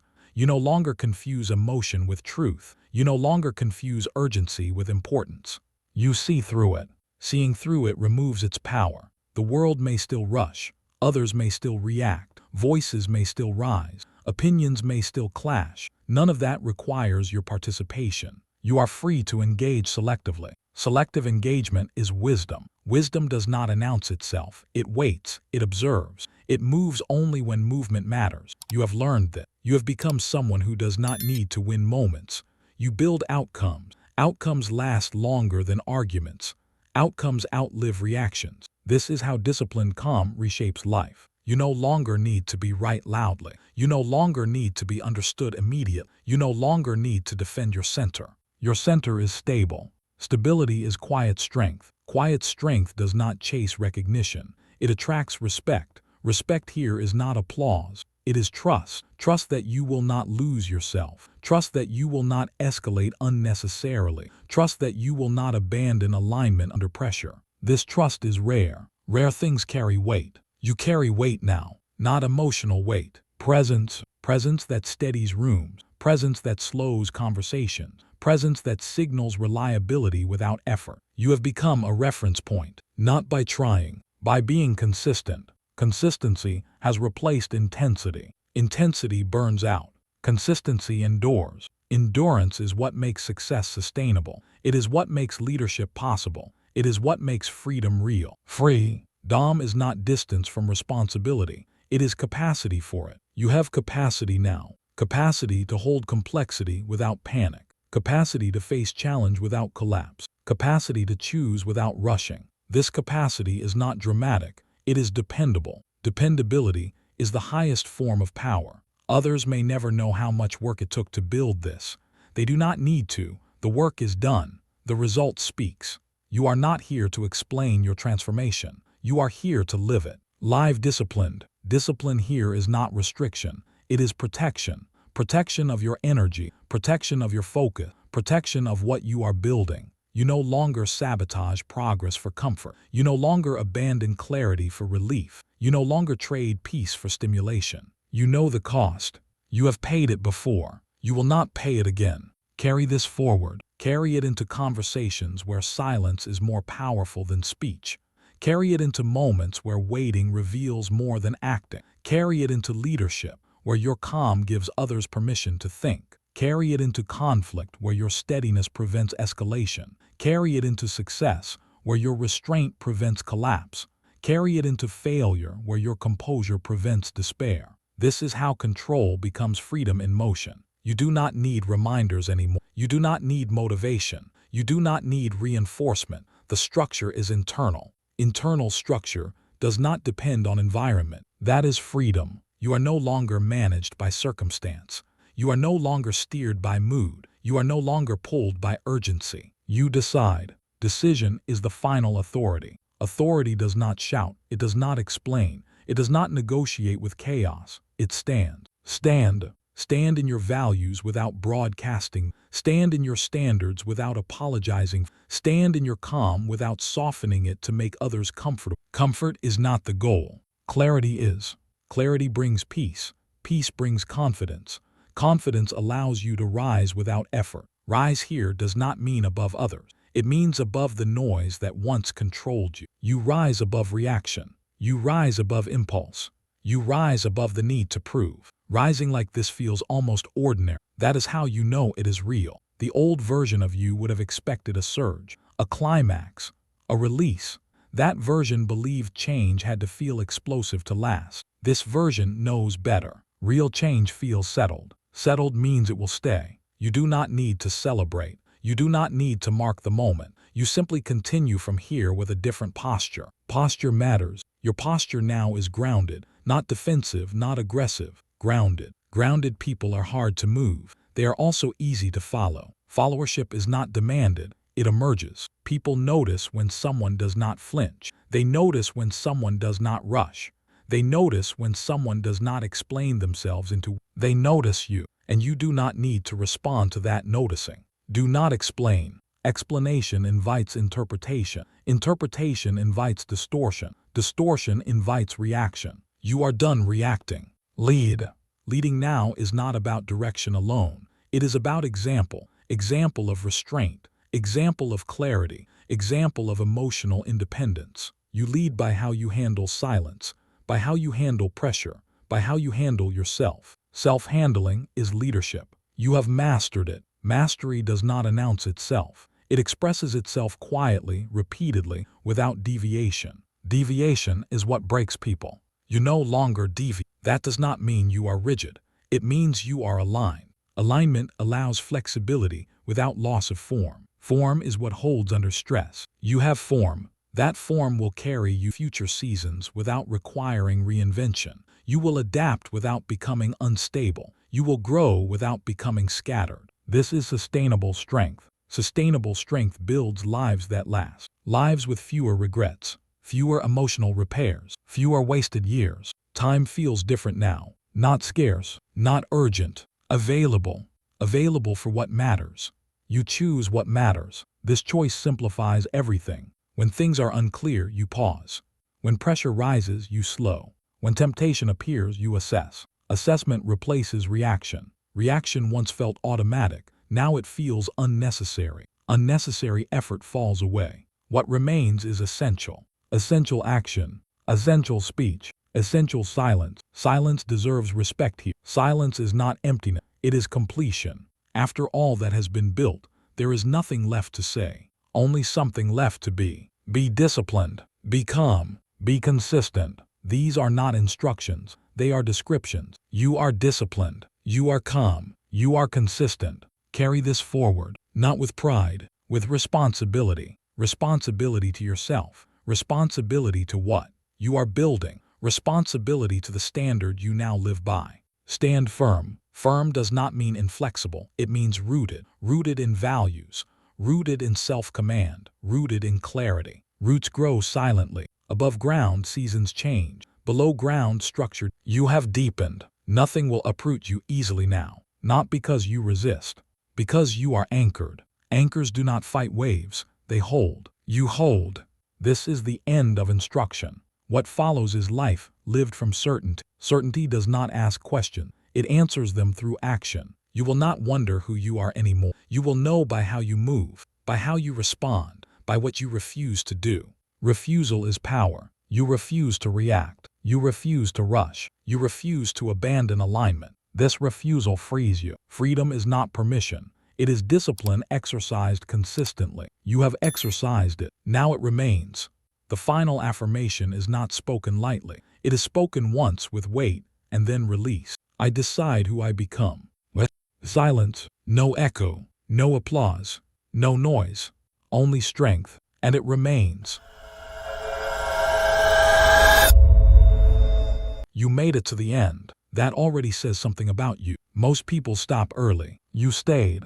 If this audiobook challenged you, if it sharpened your focus, if it reminded you of who you're becoming, then don't let this be a one-time moment. This channel exists for people who choose growth, discipline over comfort, clarity over noise, progress over excuses. If you want more audiobooks like this, more mindset training, more leadership, more inner strength, subscribe, like this video so it reaches the people who need it, and share it with someone who's ready to rise but hasn't found the words yet. Stay consistent, protect your mind, and keep moving forward. This is only the beginning.